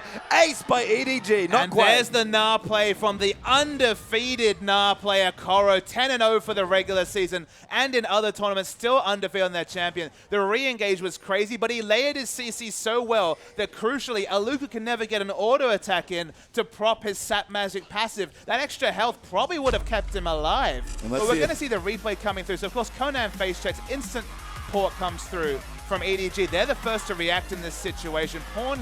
Deft gets the first kill, but it's all about respecting Pawn as this fight goes on. So the massive engage comes through, and Azir does so much damage with his Sand Soldiers in the backline. They have to respect those cooldowns. Pawn gets the assassination onto Mystic. You think this is going to go EDG's way, but Def tries to re-engage and instantly dies. They're fighting in that Maelstrom through from World Elite, but as the fight goes on, it's the tanky members left, but the crucial factor, that Gnar bar finally starts to fill for Koro. Wasn't sure if he'd pull the trigger, but as you mentioned, had flash available. And look at this, Aluka's CC bar never drops. He never gets an auto attack in, and that's what allows the big kill. And I missed it as well. It was a subtle thing, but Pawn Rift walked into the very end of the Emperor's Divide and got bounced back. I think he would have lived if he could have completed it, but just got a little bit trolled by the wall right at the end of the fight. These team fights are so hyped, but this is a big purchase from Clearlove. He's actually gone back and finished a Warmogs for just effective early health. 2,500 gold for the 800 health. It helps with the rotations as well, because of course when you're out of combat, you're getting that massive amount of healing. And suddenly, he's not super tanky to everyone, but he's effectively tanky against both types of damage. And we had a lot of lovely names for Clearlove throughout the split. I called him the engineer for a while because he loves to set up those ganks, tower dives. And with the Warmogs, he can look to dive because Deft, he wants to take some turrets. You can take the Nunu away, but you can never take away the heart of the Nunu from Clearlove. Loves the turret diving. Don't know if it's quite the time as we see whenever a turret dive starts, five members from both teams go top. We see the prepping around Dragon. That's not going to spawn anytime soon. The item timings for Def, though, still lagging behind his opposite number, Mystic. Yeah, Zeal completed there for Mystic. On top of that, Infinity Edge. Even Berserker Greaves following in as well. Lucian, a good spike of damage coming through in Deft. Going to go back, spend some money? No, not quite yet. But he does have his Sork Shoe, so again, big mid-game focus here for this Corki build. And Pawn split between two items. It's most likely that he's going to be opting into a Zhonya's and an Athene's. Those are the two core items we see coming out from Caston. Now with, of course, the 30% mana restore on the Athenes. Between that, the 8% you get from the maxed out Caston W on auto attack, and just Dangerous Game, you're talking about 43% of your mana. That's why you can just go in there and use the Riftwalk, stack it up for damage, especially when it's towards 40% cooldown reduction. It's only on a 1.2 second cooldown. You can use that ability for damage, has a big mana ratio, is already moving very close, I believe 2 minutes away from 10 stack on his Rod of Ages. Zhonya's completed. I mean, it's Operation Kill Lucian, Kill Mystic. From the first two games, it worked great then. They're going to start it again now. Yeah, they're going to need to pull it back out here for Game 5 as Pawn had a very strong showing so far, and Clearlove picked himself back up and put the team firmly where it belongs, right on his back. I mean, he's very, very tanky. Obviously, hasn't opted into any damage, not even the Warriors in chat. Panther, one slot, very cost-effective damage item picked up. Gone for the Cinderhulk, just trying to be very tanky. Of course, does a lot of auto attacks in the back, but really just going to be tickling. Yep, just distract people, get some knockups, just tie up Mystic's damage and sponge it all here as he's still farming up this Lucian. 200 CS now, the 23.5 minute mark. Dragon back in 30 seconds. Def with a Bilgewater Cutlass. Fairly strong here as the Corki, but this next fight for the 3rd overall Dragon's going to be a bloody one. But he definitely needs the lifesteal from the Bilgewater because there's no Aegis being completed. There's no Snowball Aegis. That's been consistently the Gragas' second item pickup after perhaps the Sightstone has been Aegis. Remember, they're against the Maokai, the Morgana, the Azir. They have to respect Azir's damage, and the lifesteal, that's the only way by excellent positioning that Deft can really sustain through a fight. Yeah, Clearlove's been big on it too, honestly, but skipped it here for a bit more of a selfish choice. He's got another giant spell. He has like 3,500 health already. Yep, there he is. Very good guess there, as that's about how much he has, just judging by the glance at that health bar. Mako posturing forward as well, looking for a hook, but EDG going to clear out vision. Dragon is back alive. This is definitely Clearlove's impression of Spirit. It's not quite the Nidalee, but it's basically, look, you guys need to avoid magic damage because I can soak for days in the front line. If we fight smart, we'll win the fight. Pawn flanking actually has a blue elixir going right now as well. So EDG really prizing this 3rd total Dragon very highly at this particular stage of the game. No Nunu's here to sort of tip the balance in the Smite Wars. It's going to be a straight up 50-50. Yeah, the Kassadin's super strong. Will the first Zhonya's be a triumphant one over the body of the felled Lucian? Or will the World Elite be able to play around him? It's so difficult to peel away a Kassadin. Even Janna, the Queen of Disengage, struggles against Kassadin. Take 150 range off the Rift Walk. You have to be a bit more on point. You might even have to use your flash aggressively, but you're still the same champion. Yeah, and Pawn still flanking. I love his positioning, but EDG are committing to finishing this Dragon. Barrel down from Spirit. Hook goes in from Mako. Spirit dives in, gets the Dragon, and Koro dives into the back, gets an ulti there as well. Clearlove flashes aggressively forward, and Pawn on top of Miskick buying some time. Culling goes down, but Pawn hunts him down, and Xie now running out as well. Def, though, gets over the wall, and EDG are wiping the Rift with World Elite. Aluka will go down as well. They get the Dragon, but they get aced. It's a perfect ace already for EDG. Remember, they were fighting 4v5 for the majority. The structure went away. Of course, the neutral creep, the Dragon went to the smite from Spirit, but they just were fighting on awkward spots. Specifically, Azir was over a cove. Okay, he was able to do some damage, but didn't have much impact in the fight, and that means Baron for EDG. We're going to have to start calling this the EDG Baron. They do this so often. No wonder they like contesting for this 3rd Dragon. It's always up when they want to do Baron. Exactly, around the 24-25 minute mark. That's the go button for Baron of all things. Clearlove can say worthy, kept his smite available after missing smite on the Dragon, has it up in time for Baron, and this game's turned on its head, and EDG finally have the advantage. Yeah, momentum here, but that last team fight was nuts. So this was a crazy fight to dissect. Remember, there's 2 very tanky frontmen, so Xie in the front of the fight, gets DPS down and wait for the flash over the coast. So he's still doing some consistent damage. He's waiting for his soldiers, but at this present point has to move his soldiers. He's doing minimal damage, whereas Pawn is rift walking all over the place, doing consistent damage. And that's the big difference, is that finally it was fight around a cove where Azir just wasn't able to be effective. And you can't say that about Kassadin because he can reposition at will. Yeah, Koro did it again, by the way. He's always wonderful with his Nara ult. He's just managed to stun Xerath there before he got pushed out by Ember's Divide, and Clearlove followed up with a flash Umbaro for another knock-up on 2 members. So it's the little things here for EDG. They have to play together to win, but when they play together, they look like an almost unbeatable team. And those item timings have definitely hit for Pawn. He has the 3 big items that we've been seeing. The Zhonya's for the frontline stasis. The Rod of Ages, very standard core item on Kassadin. And now the Athenes. You can hop around for days on a 1.2 second cooldown with 40% CDR. And crucially, that 43% mana restore between Dangerous Game, the Netherblade passive, and of course the Athene's Unholy Grave improved passive.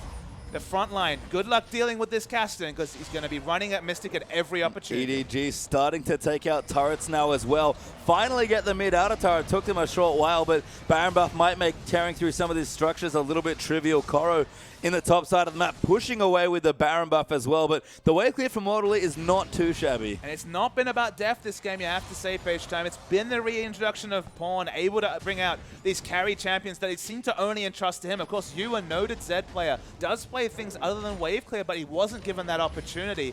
Pawn comes into lineup, goes straight off meta, blind picking Kassadin, and he's just making it work. Yeah, and Clearlove again, I think both Pawn and Clearlove have been revived between these games, because at 4-0-7, Clearlove is back to his LPL regular split form as Koro just ignoring Aluka. Pawn even coming in for a bit of poke as well.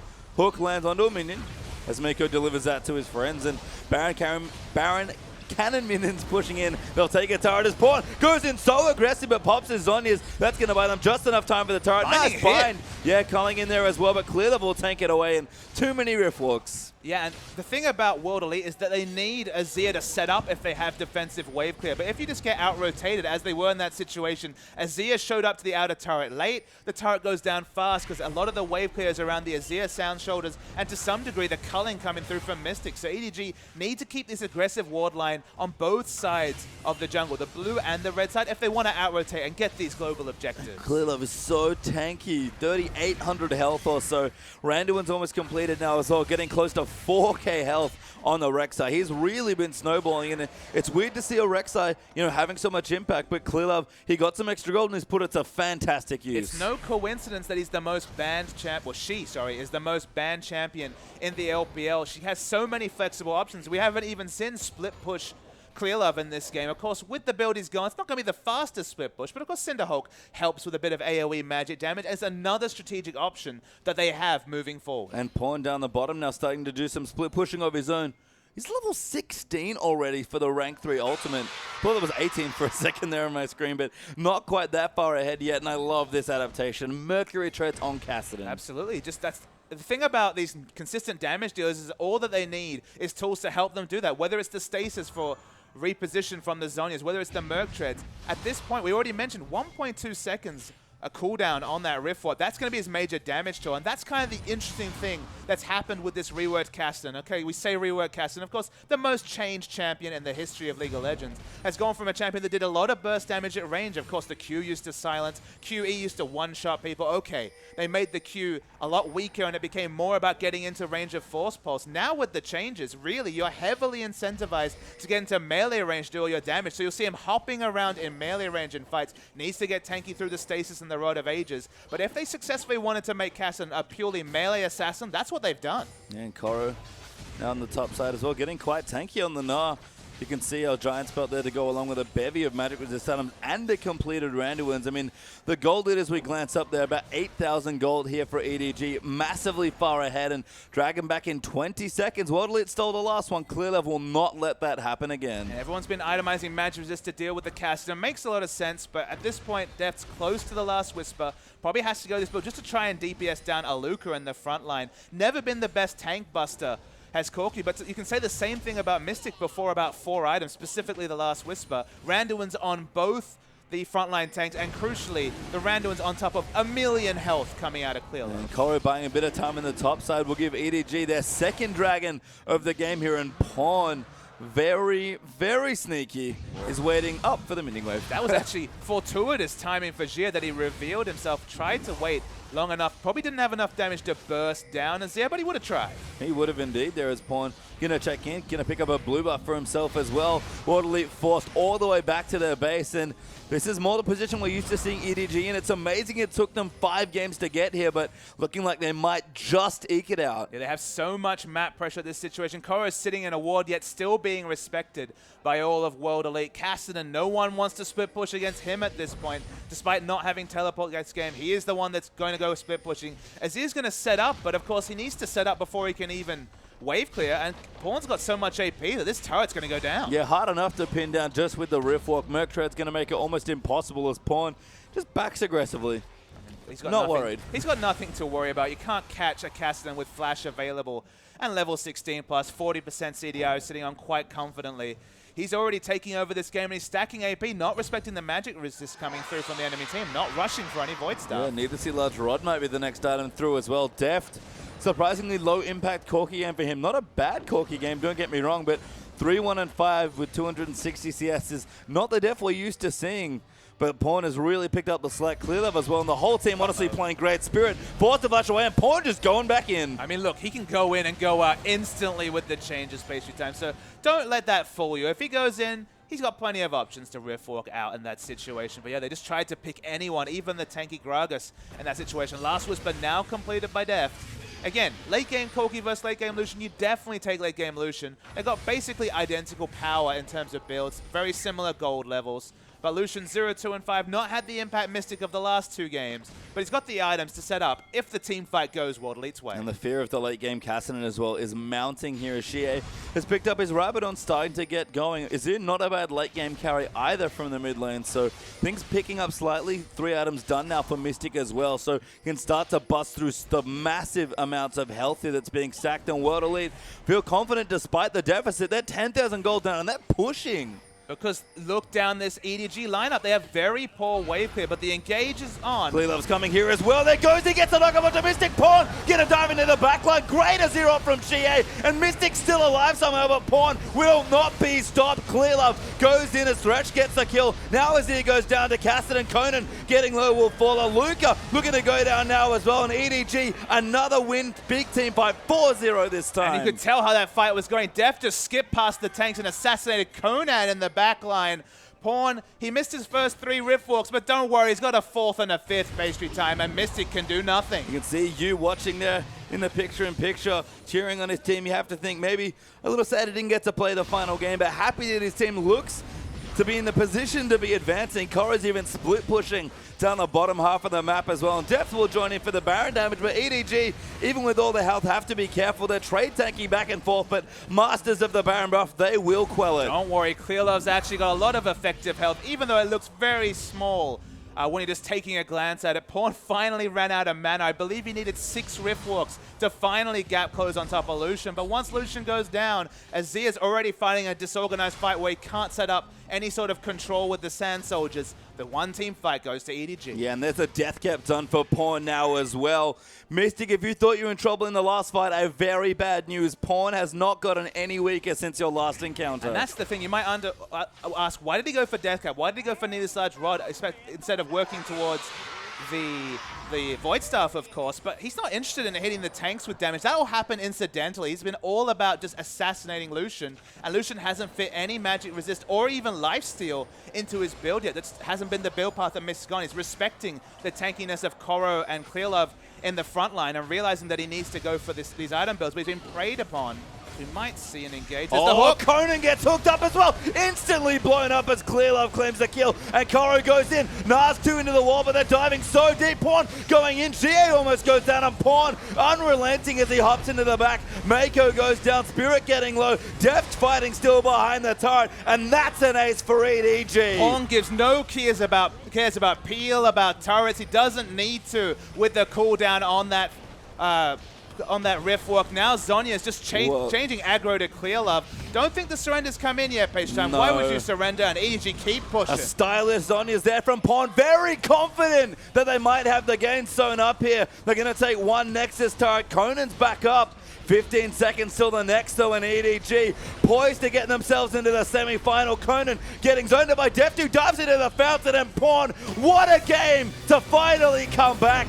It took them 5 games, but EDG do it. But so much credit has to go to this new World Elite lineup. Only 14 games in the LPL, 10-4 in those games, but they took perhaps the best team in the world at this point to 5 games. Almost got over the line in the mid-game. It could have gone anywhere, but Pawn steps back. That's the story, Page Time. Coming back from his sickness, wasn't supposed to play till at minimum MSI, wasn't supposed to play in the playoffs at all. Has to step up, and that Cassidy just unsettled World Elite, and they had no answer. And you can see Spirit smiling after the match, so World Elite take a bow.